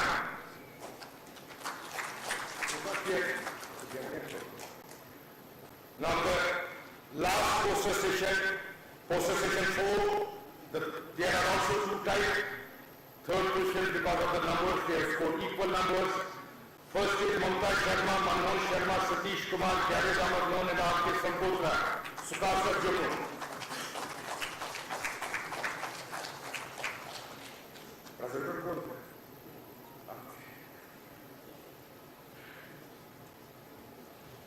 And second, third prize goes to Laksha Goyal, Meghna Mandal, Mahaddeep Kaur and Dharmendra Bhatia from PAU. If they are not ready.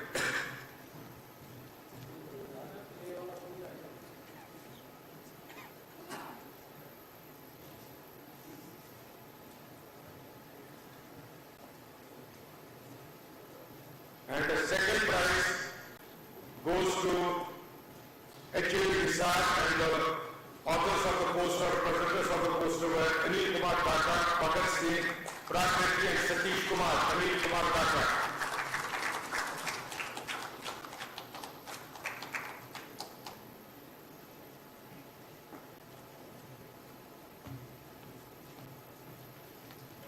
And the first prize goes to Pankaj Gupta, Ajay Kumar Gupta, Hans Raj Bhagwat, Ankur Sharma, Ram Vilas Kushwaha, Dinesh Kumar Trivedi, and Ashok Kumar of Skaljamu, Faculty of Education, State and Local.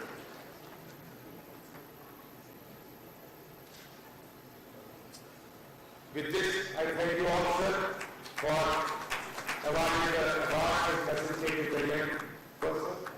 Now, you carry on. Thank you very much.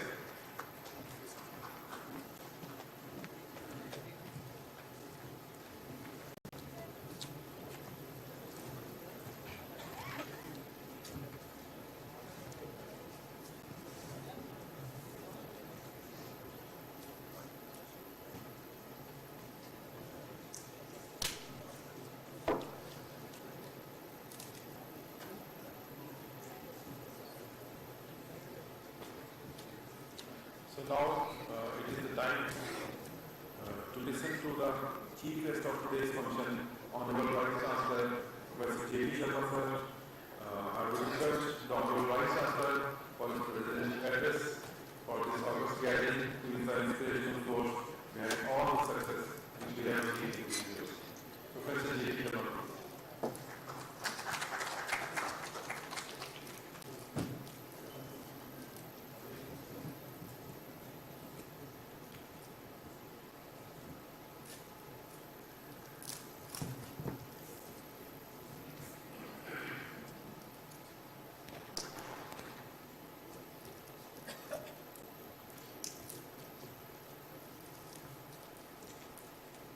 Dr. Mansur,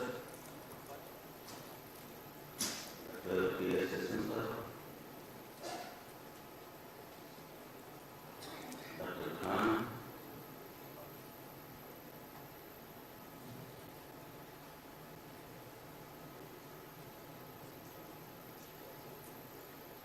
Dr. S.K. Prasad,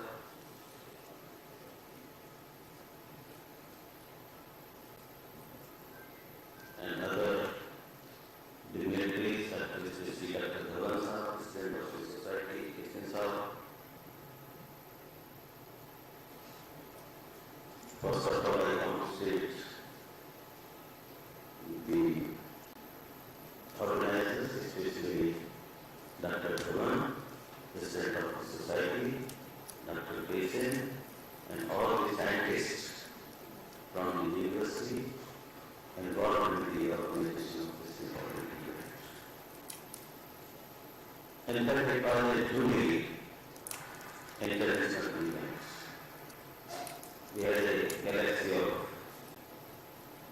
speakers, eminent speakers around the globe, from US, Denmark, Germany, Bangladesh, Nepal, and many other countries. So when we say international, I have seen many international seminars where there were no one from outside the country. But here, I was inquiring from Dr. Krishnan time and again, it is international now. So we are assured, yes sir, it is international. Then he told me, so many people are coming. And I have interacted with some of the dignitaries, keynote speakers. They don't have only experience of their own country. Dr. Khan, I have interacted. They are having such a vast knowledge across the countries. They have worked with the international organizations. So it was actually a privilege for our country, especially our scientists, our students, that sitting here for 3 days, they were exposed what is happening world over. They can get some ideas for their research, further research, and their research proposals. Because this is very important. Such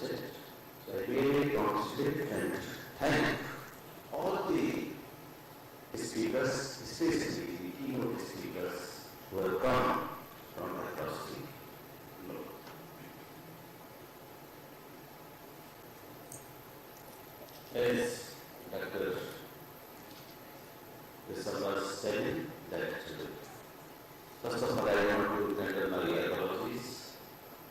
On the first day of this program, I was not here.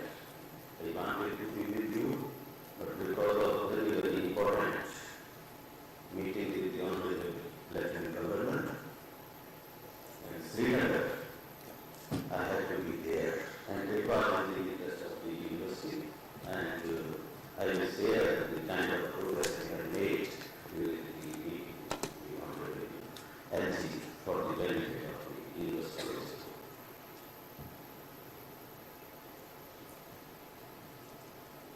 Dr. Hansal was sharing with me about the deliberations of our Honorable Chief Guest during the annual event. And it was highly relevant and very impressed talk he has given, and maybe our scientists might have taken some clue from the directions he has given during the clinical practice. From the beside the participant from abroad, we had participation from across the country, north, south, east, west, all places, and it was also indicated when we were giving awards to the students, especially for post-processors representing different institutions of learning from the different part of the country. I also interpreted some of the young minds, the students, during the post-process. Really very encouraged such a interest and kind of experience our MSc and PhD students have conducted. Because maybe there was a limitation of awards, numbers as Dr. Hansal was telling, but every presentation was wonderful. I compliment each one of you, especially the students who have presented their work through the post-processes. And it was also multidisciplinary and multi-stakeholders convention. There were scientists, there were farmers, there was participation from industry, and participation from students. And when Dr. Jitendra was there, he is representing 10 ministries: science and technology, atomic energy, space, and he is Minister of State and PM.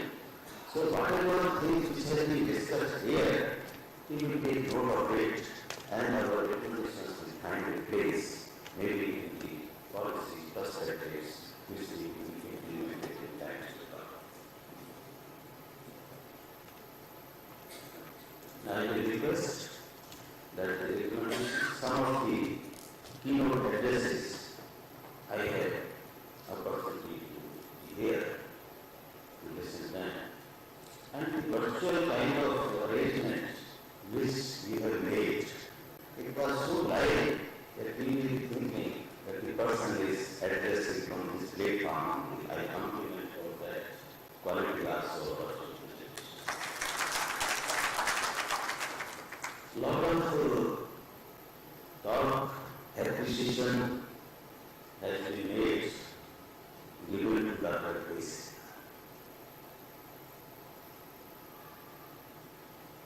I also have some observations. He is a very disciplined person,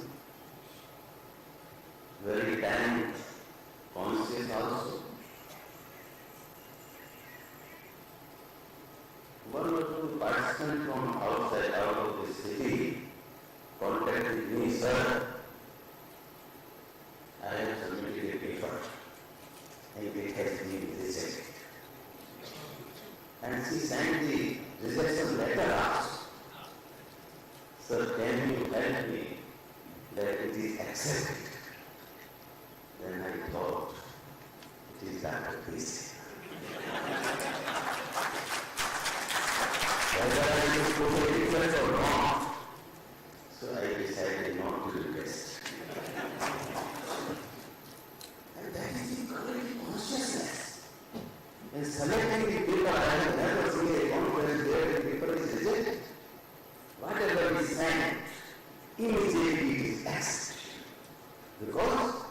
idea is to get maximum number of participation.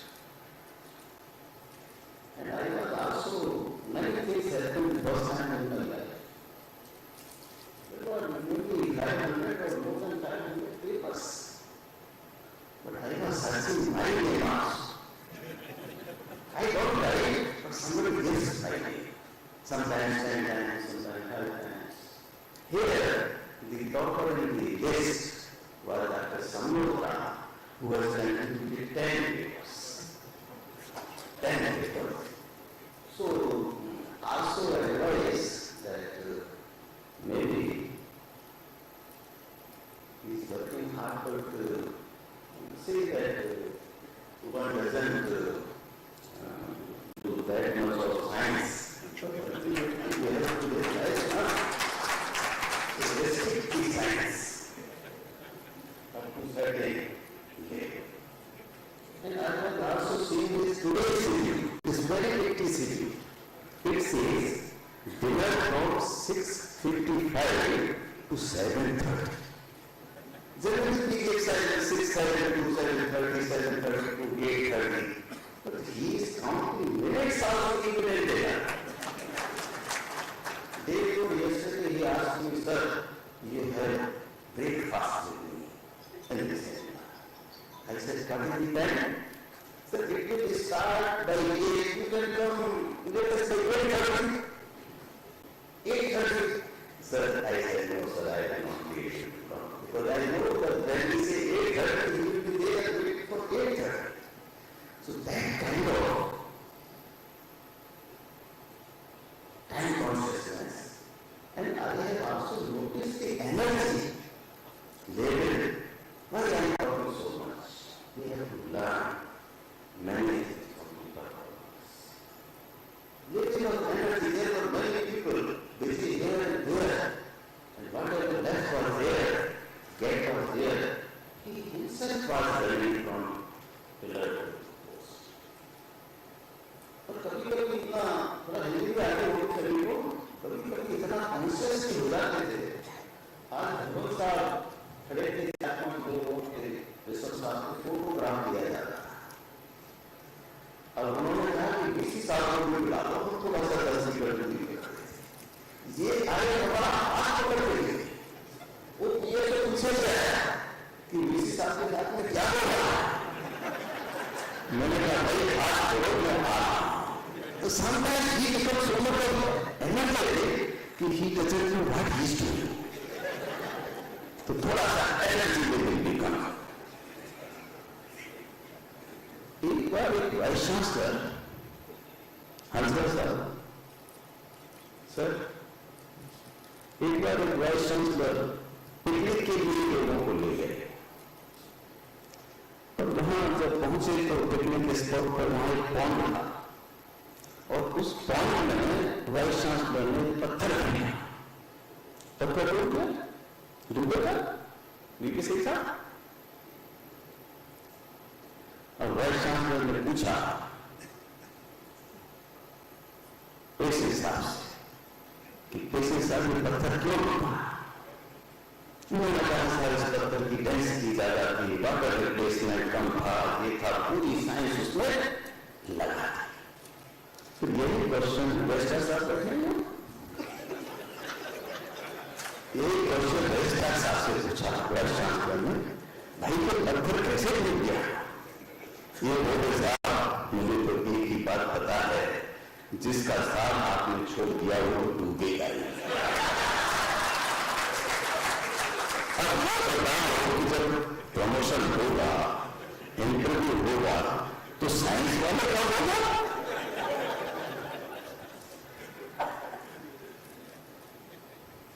थोड़ा science का consumption कम करना है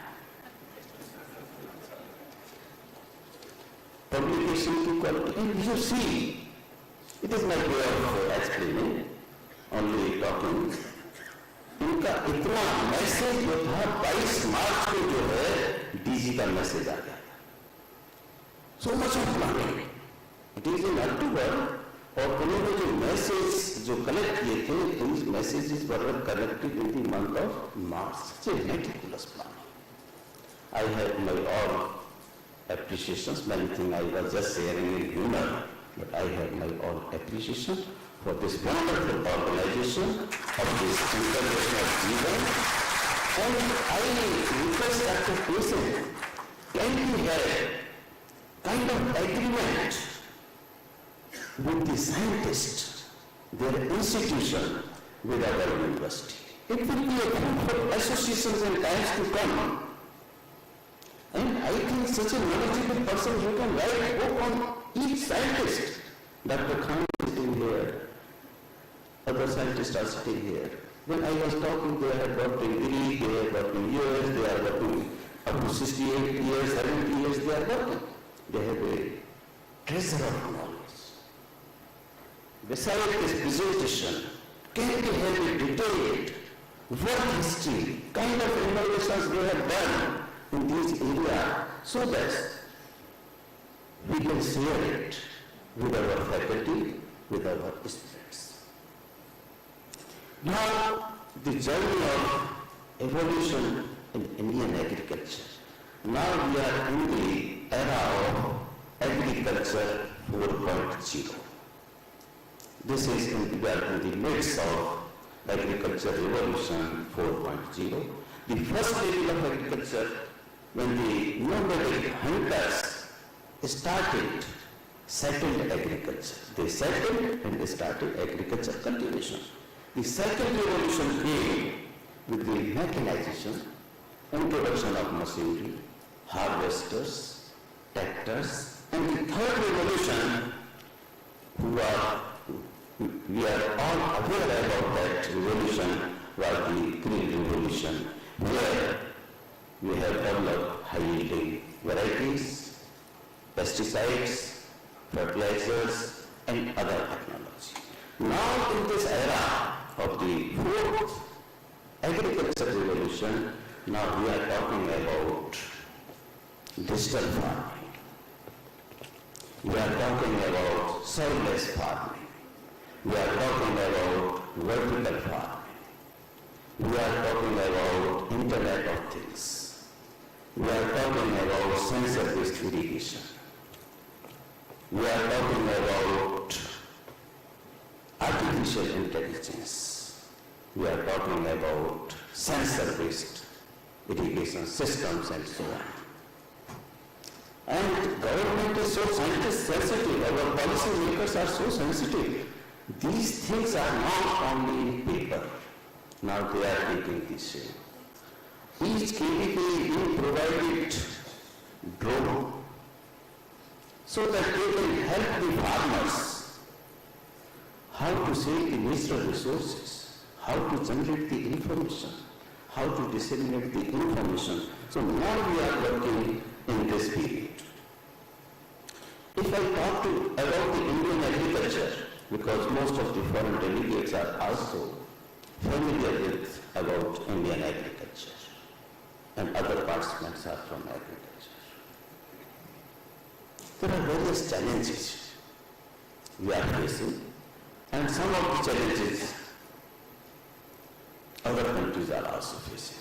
The first challenge, I think, three things are required for agriculture, basic things. One is land. If we see the condition of land, in 1970, per capita land availability was 2.73 hectares.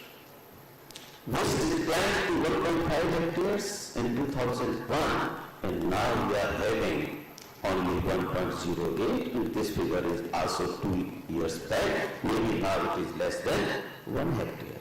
So now you can imagine, we say only challenge, but if you see it, what is going to happen in future? From 2.73 hectare, now we have 1 hectare. If we talk about Jammu and Kashmir, where the land availability is half of the national average. Dr. Sharma is sitting here, Dr. K. Krishnasad, who is Director of Agriculture. He will agree with me that now we have only around 12 canals, which is around 1 acre only, little more than 1 acre, and it is also declining. And 23% of the Indian farmers are having only 200 square meter of land. 86% of the farmers are small or marginal. If land is not there, and that too, there is degradation in the land.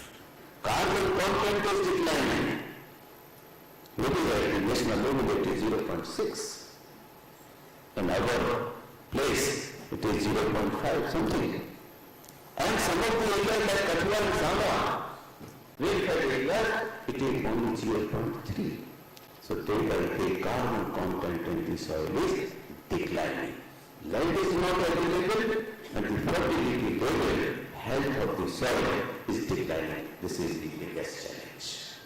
Another thing, I told 3 basic things are required for agriculture. Second thing is water. If we see the water availability, in 1970 per hectare per year, water availability for agriculture was 5,000 cubic meter. Now it is only around 1,200 cubic meter per hectare per year. There is no land, there is no water. And the third thing, there should be someone to go for agriculture. NSS data says that 44% of the farmers are willing to leave agriculture. It is not 44, it is not 60, it is not 90. When we visit the villages, especially the youth, 100% youth is willing to leave agriculture if they are provided some viable alternative. So 3 things. Because we have produced our education system by such that we have produced only the job seekers. And we have not developed the capacity, competence and capability of our youth so that they can start their own enterprise. But despite all those odds, I would like to share with my guests, we have only 2.4% of world land. We have only 4.2% of world water. And with that 2.4% of world land, we are feeding 80% of world population. It is a matter of pride for India. With 2.4% of land, we are feeding 12% of animal population of the world. And with that, we have 90 million tons of surplus grains. It is because the hard work of the scientists, farmers, and natural policy support. But in times to come, this situation will change. Yesterday I was seeing some paper. By 2050, the food requirement will be 70% more what we have today worldwide. Land is declining, water is declining, farmers are not interested, youth are not interested in agriculture, then how to achieve this? Now in India, our focus is changing from productivity to productivity. Because we cannot leave agriculture. They are not like other countries where the share of agriculture is 2%, 3%, 4%, and they are technology-oriented countries and they are enjoying best of the world. Agriculture is not a sector for our country. It provides livelihood to two-thirds of the Indian population. It provides 52% employment to our people. And it is misnomer that when we say that the share of agriculture and GDP is 70%, it needs to be corrected. Dr. Patient, some economists are there, they should work out actually what is the share of agriculture in Indian economy. We say 17%, 21%. When we say 20%, we are taking only into consideration the raw material. And when we take value-added product from the agriculture sector, it is 47%, 48%. And roughly, agriculture is contributing 50% to Indian economy. But for that I am saying, I have read it, but whether there is some kind of authentic report that actually whatever you are seeing in this hall, from where it is coming. Whatever you consume, value-added product from where it is coming? It is coming from agriculture. And this is the sector which is ever growing.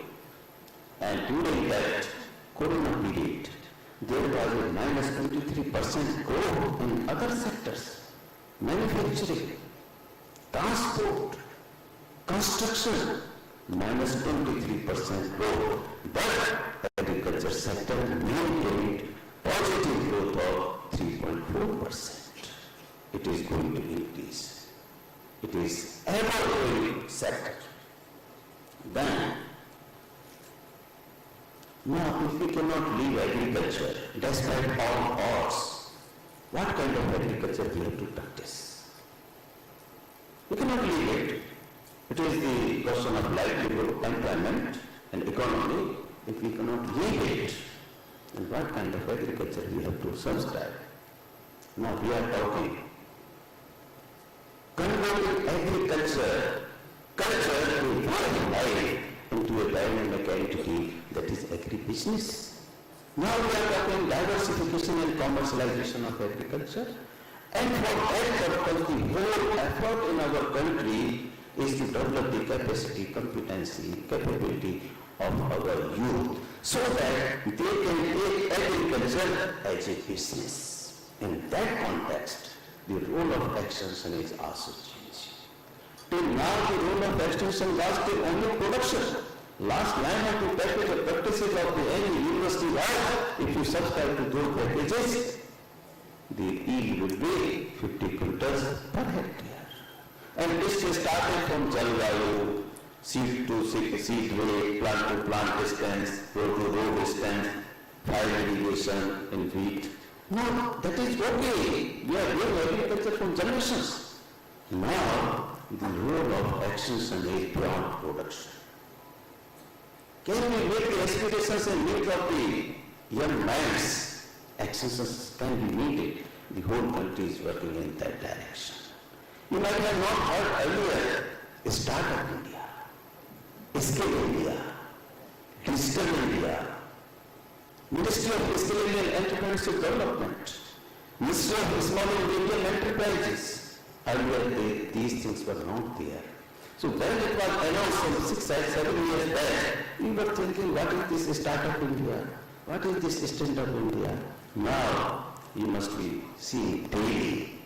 And our new education policy also supporting this. In new education policy, vocational education in our country is only 5%. In other countries, South Korea, it is 95%. Malaysia, 85%, Germany, more than 80%. Even in developed countries, many developed countries, it is more than 80% vocational education. But in our system, it is only 5% vocational education. And this new education policy has prescribed that by 2025, we should have 50% vocational education, and by 2030, vocational education should be 80%. And for that, the whole syllabus, curriculum has been changed. First year, it will not be a degree like earlier, 4-year degree. In last year, there will be experiential learning. First year will be diploma, second year will be advanced diploma, third year will be further specialized diploma, fourth year will be degree. That is going to be implemented. And the idea is we don't create only jobs because we should create job providers. That is the idea my government is putting. Now, I was just saying that production to profitability. There are 6-7 areas where we are working, the whole country is working. First, it will remain the same how to increase the productivity and production of the crops because we have to feed our ever-increasing population. The second thing is, without increasing the production, can we decrease the cost of cultivation so that profitability is more? How it can be done? And some of these things are delivered here also. For agriculture, 2-3 inputs are important.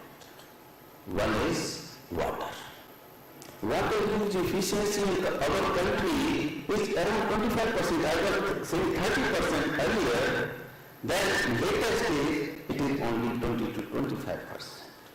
Means 80% of water is being waste. It is not only the money, it is only the ecological consequences in times to come when we are wasting 80% of water. Many participants are from Punjab. I have worked here for some 7-8 years from IRI only. Water treated every year is going down. And on average, a farmer is spending 50,000 rupees to lower the motor. And besides, there is a hard pan in the soil because of the continuous rice and wheat system. Their soils are going to be degraded. Carbon content is declining. So, how to save water? There are technologies. I mentioned about sensor-based irrigation system. In paddy, we feel proud that we have exported paddy worth 30,000 crores rupees, basmati. And 1 kg for producing 1 kg of paddy, it requires 3,000 to 5,000 liters of water. Whether we have taken into consideration even the cost of water, paddy is going free. We are not getting even the cost of water. So that need to be. Now since farmers are giving over-irrigating the fields, it doesn't require. So now the sensor-based irrigation system perhaps will ensure that when and how we have to irrigate, so that water use efficiency is one area where our scientists need to focus. Another area, fertilizer. Fertilizer use efficiency is again around 30%. Now we are talking, there was a presentation also, nano-urea. One of our scientists made a presentation through poster session, and we are doing experiment for last 2 years on nano-urea. And then, once a professor from perhaps US, he made a virtual presentation. Renewable energy sources. Can we harvest the potential of renewable energy sources? Solar energy, wind energy, hydro energy, and one of the most important source in our country can be biomass energy through recycling the biomass waste through biogas technology.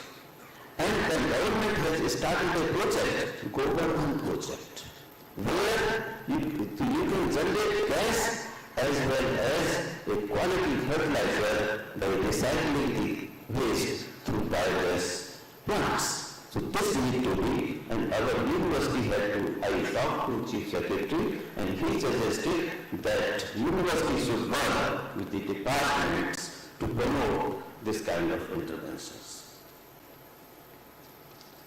Now the focus is changing from food security to nutritional security. There are different self-sufficiency, sustainable development, food security. Now we have achieved food security, but nutritional security is still missing. We have enough food, even surplus food, but there is still malnutrition. So now, world over, there is a discussion, and the next year, 2023, is being celebrated as International Year of Millets. So in that context also, we have to find out what are the crops and varieties. Now in some of the institutions, in I was there, they are breeding for nutrition. Breeding for nutrition, and there are crops and varieties, biofortification, like in maize, QPL9 and other varieties which are protein rich. So now we have enough food, but quality of food need to be promoted. Another important area I would like to share, especially the scientists and our young student. Now the future is of processing, value addition and marketing. Wherever you go, Dr. K. Sharma was there, Dr. Wali was there, when we had a 3-day meeting in Kashmir for holistic development of agriculture and UT. In almost every project, maybe it is fisheries, maybe it is mushroom, maybe it is other commodity, vegetable, we were talking about the post-harvest management. Because in our country, processing and value addition is only 7%. In case of vegetable which are highly perishable, in our this state, vegetable is grown everywhere, and off-season vegetable you have the advantage. The vegetable case, the processing is only 2%. As a result, national level, we are wasting 15 to 20% after harvesting. In case of horticulture crop, the wastage may be 30%, 40%, even sometimes 50-60% wastage. Our Honorable Prime Minister had once mentioned zero hunger through zero wastage. Because the production every year increase 3 to 4%, sometimes 5%. This year the production of food grains was 340 million tons. Horticulture production was 327 million tons. So it is roughly 3 to 4% increase every year, but wastage is 50 to 20%. So if we are able to save even 50% of the wastage, there is no need of even increasing the production. So in that direction, processing and value addition is the primary focus of the scientists and the policymakers. Scalability also increases when you process the product. And I give some figures of some other countries, Philippines. Dr. Khan was perhaps worked there. Philippines, the value addition is 74%. Brazil, Vietnam, US, all countries the processing level is more than 60%, but in our country it is only 7%. Maybe because we were food, we were not self-sufficient, having not enough food. Earlier there was no need of processing and value addition, but now we have 90 million tons of surplus. So now even the government has started Ministry of Food Processing Industries.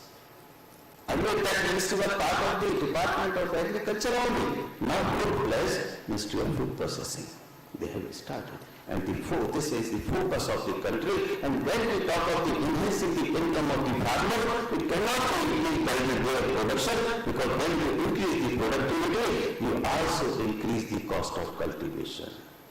But after post-production interventions, we can increase the income not only double, maybe 2 times, 3 times, 4 times, even 5 times.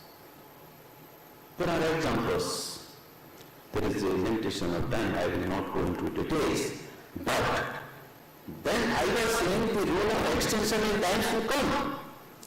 Earlier variety, how many irrigations, when to sow, when to harvest. But now if a farmer comes to you or KBK and they ask the scientist, sir, I am growing tomato. I want to set up a catch-up unit. Can you guide me? I am growing turmeric. I want to make powder from turmeric. What to do? Which machinery? From where? Which specifications? We are not competent. That is what I am saying. Now the change role of extension system is there, and we have to develop our capabilities in these areas. Now the focus of the seminar, climate change. 10-15 years back, this term was a fashionable word. Climate is changing, but we have not seen the real impact of climate. Now we are saying, sir, 3 years back, in the month of March, there was an unexpected increase in temperature. As a result, there was a forced maturity of wheat crop, and then there was a 30% decline in the wheat yield. Because the whole agriculture is temperature and climate based. When we say that mustard should be sown in the month of October or maybe the middle of October, वो किसी पंडित ने नहीं बताया. There is a science. Because for good germination of mustard, you require average temperature of 26 degrees centigrade, which comes around middle of October. But when with the change in the climate, this temperature comes before 15th October or maybe shifted to November, then whole package of practices need to be changed. And this exercise, that's how we should start. With the change in climatic conditions, whether our whole package of practices, when to sow, when to harvest will continue, or we have to make a change. And it doesn't affect only crops. Now we are talking climate smart crops. Climate smart crops. I will request Dr. Salvatra is there or Dr. Tumnade is here. I don't know.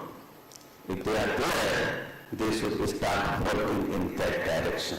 Climate smart crops. Climate smart varieties. And when we were talking about, I was giving the example of butter. There are varieties. IRI developed long back, Jaldi Dhan, which mature only in 70 days. 1121, this is 1121, which takes only 105 days.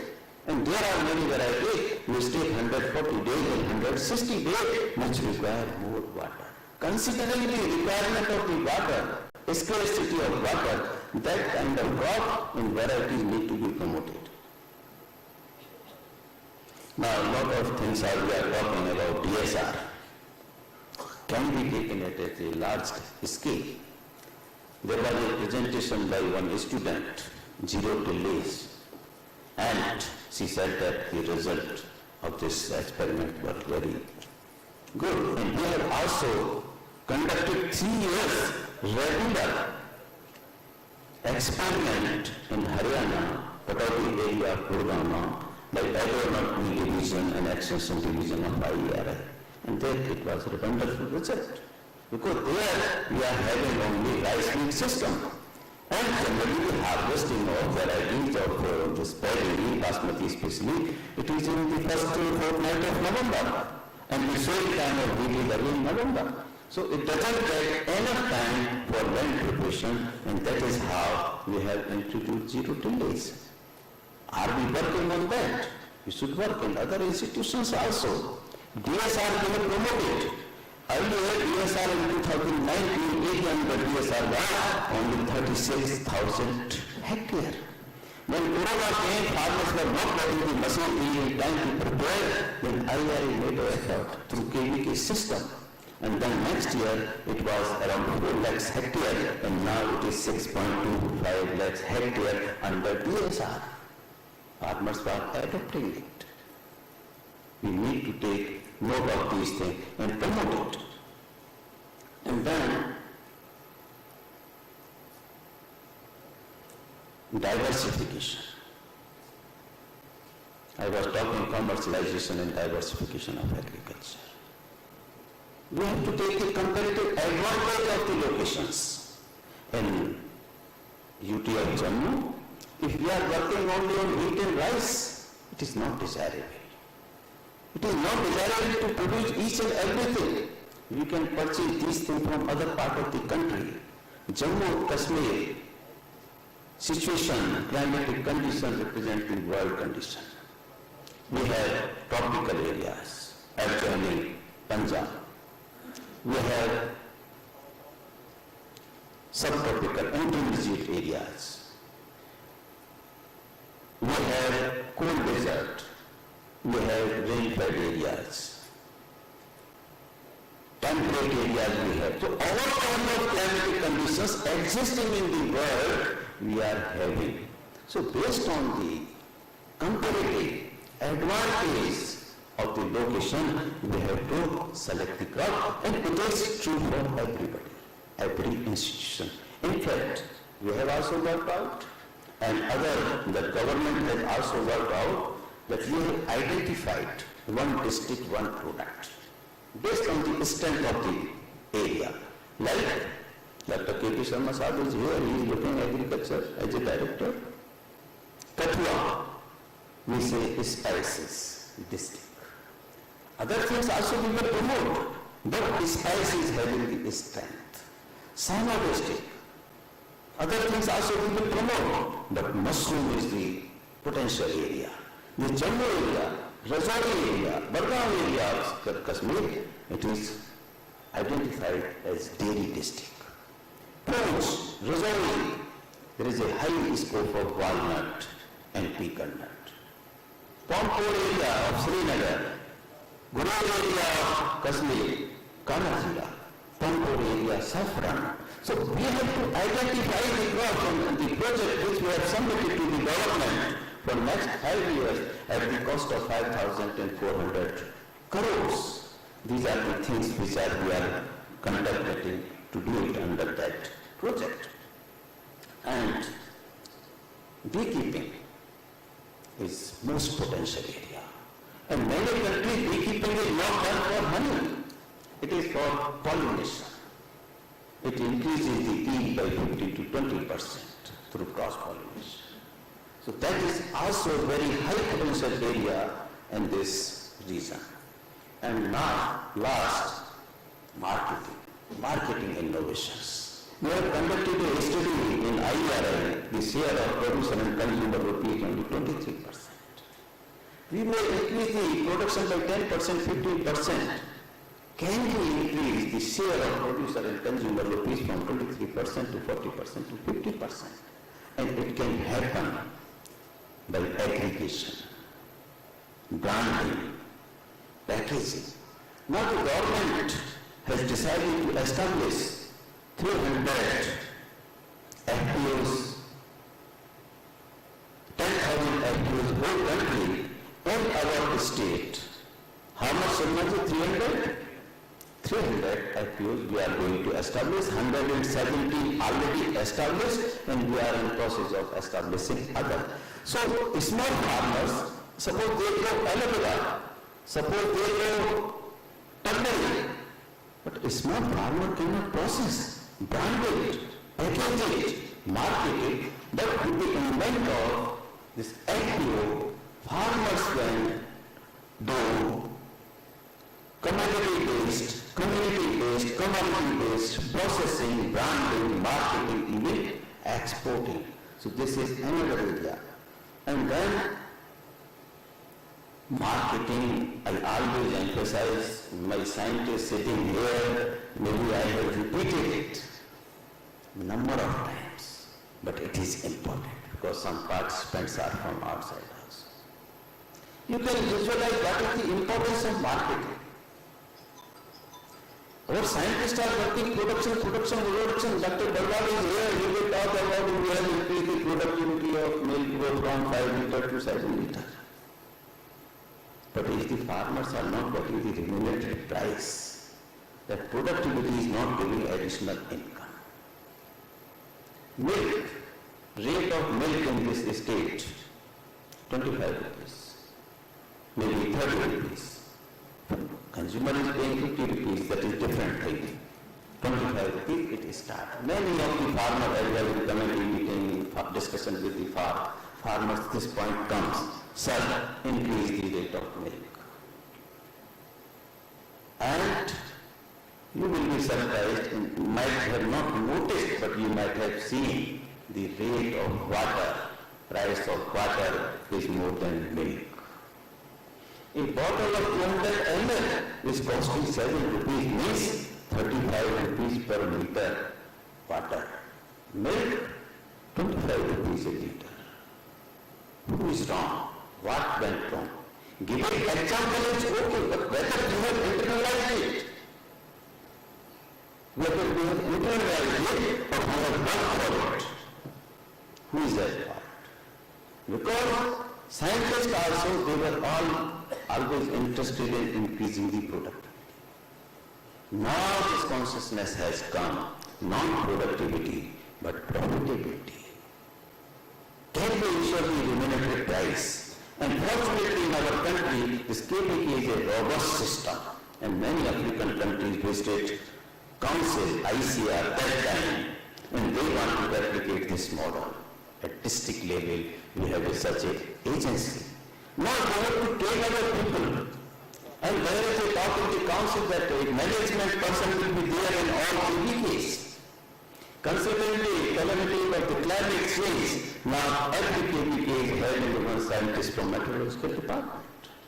So the management perspective, a one person from management will be there. They will tell the farmers how to package it, how to brand it. I give 2-3 examples. When I was in Kashmir for some time as a vice chancellor, there is Malakpura KPK. The rate of the honey was only 250 rupees a liter, and when we have started a honey testing laboratory, and it was certified by the university that it is 100% pure honey.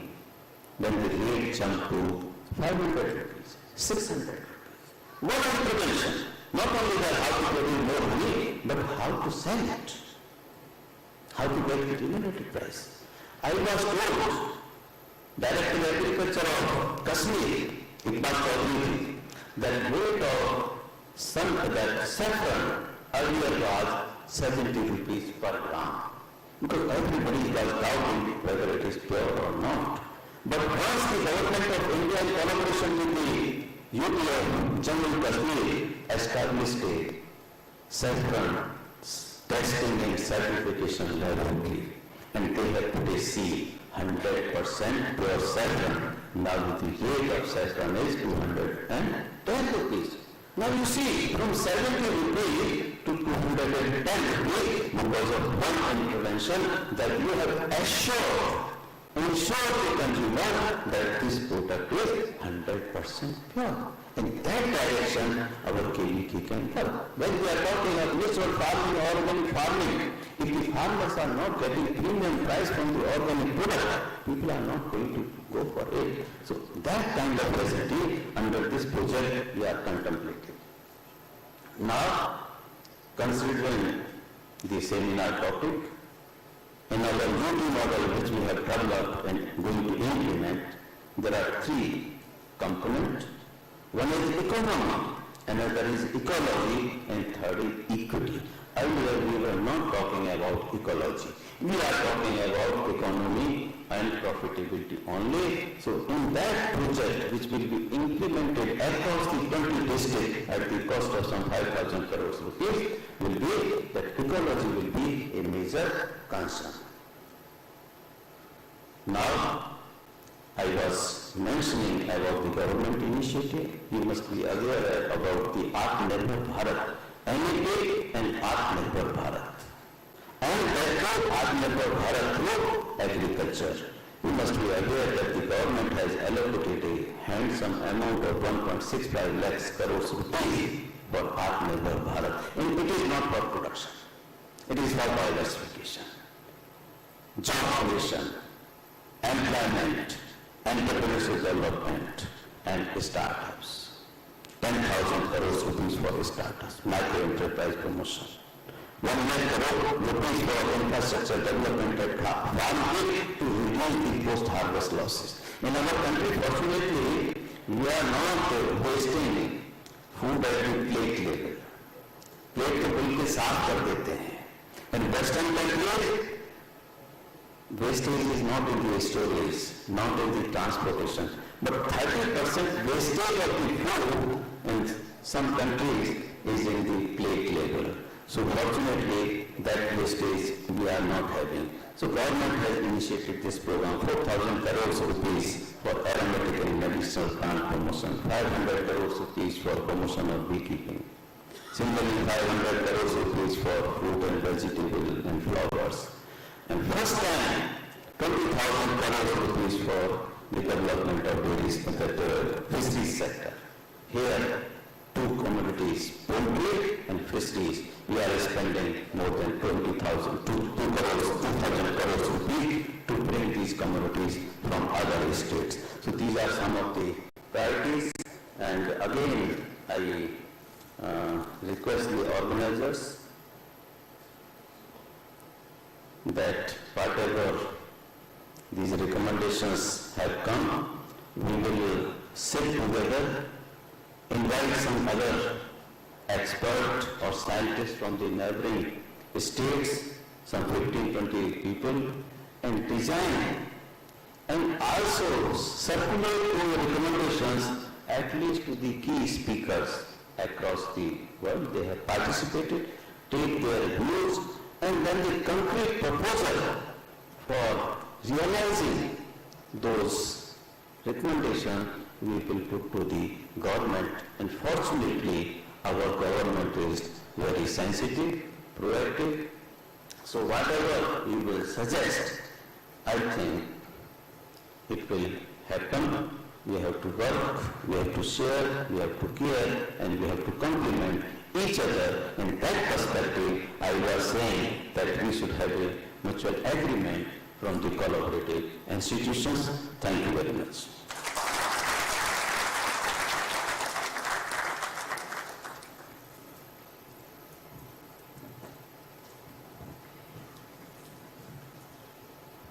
I thank the Honorable Vice Chancellor, Professor J.P. Sharma sir, for a comprehensive overview, not only about the conference, but about the global changes faced by the agriculture sector, as well as the hardships faced by the farmers in India. I thank you, sir, for your thought-provoking address. Last but not the least, now I invite Dr. Rajendra Peshin, the organizing secretary of this conference, to present a formal vote of thanks.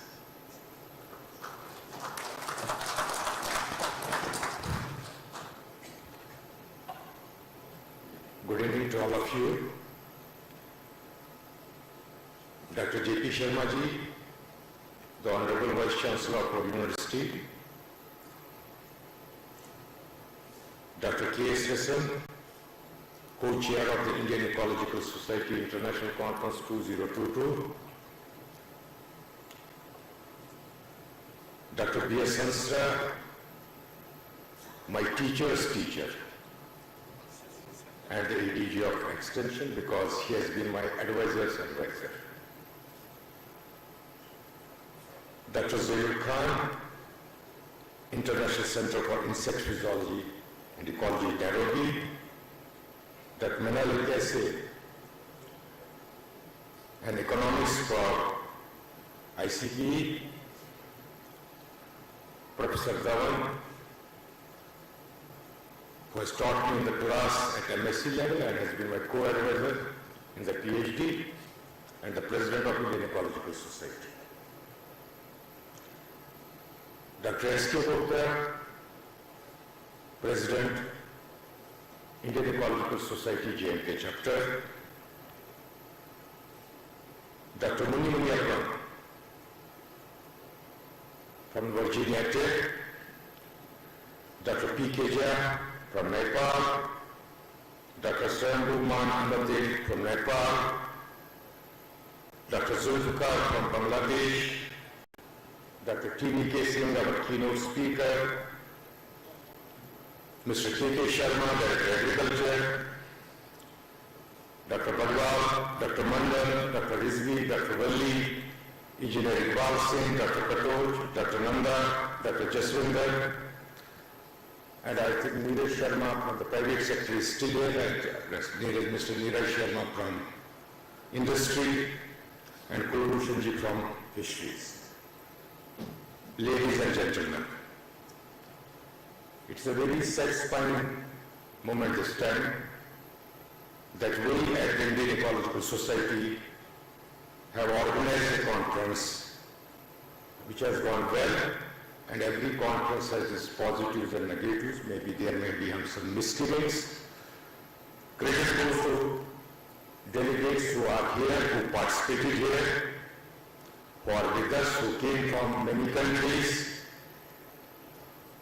And besides that, I thank also those keynote speakers, especially Professor John Perkins, who is 80 plus, Dr. B.M. Prasanna, who left during the day, Dr. Dinesh Marotia, Dr. Wilcox, Dr. P.S. Birthal, Sharon Olson, Dr. V.P. Singh, Dr. Martin Kagan, Purnima Menon, and especially Golden Rights there to leave for the US to receive the Norman Borlaug Prize on 18th, I suppose, Dr. Khan, who was with us, and the people from industry, Dr. Hobley, Savanasi, Director of Research, Dr. B.C. Yadav from UPL, Dr.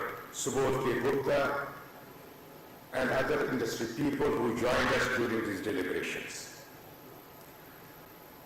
These deliberations have been meaningful, and I was then much younger, 27 years, to be 25 years to be precise, when the first Indian Ecological Society International Conference was held at Chandigarh. That then Dr. Zulul Khan, except his hair having turned grey, there has been no other change. And another one was Jules Pretty, who was there about whom Professor Khan told. But because of the certain mistakes about the J&K, that this area badly registered, Jules Pretty was not given so permission and so on and so forth because of the advisories. Other will be at people from multidisciplinary perspective, right from social sciences to genetics to what you call pest management, to agroforestry, water management, so who discussed their perspective about the resilient agri-food systems. And the students who presented and the teachers who presented their original research in the poster sessions. I thank you all for being here, being with us, and presenting your research. Whatever good happened in the Congress goes to these organizing committees and the Honorable Vice Chancellor, who wholeheartedly supported me and especially the organizing committee to organize this merit event. It was unfortunately that because he was preoccupied with an important meeting in Srinagar, he could not be here with us on the inaugural day. And in the morning, that day also I called him and told him, sir, that we will be missing you in the inaugural session. But all other things said and done, any omissions and corrections which may have happened during the conference, I fully own the responsibility for that. And for that, I request forgiveness if there has been any errors or omissions from our side.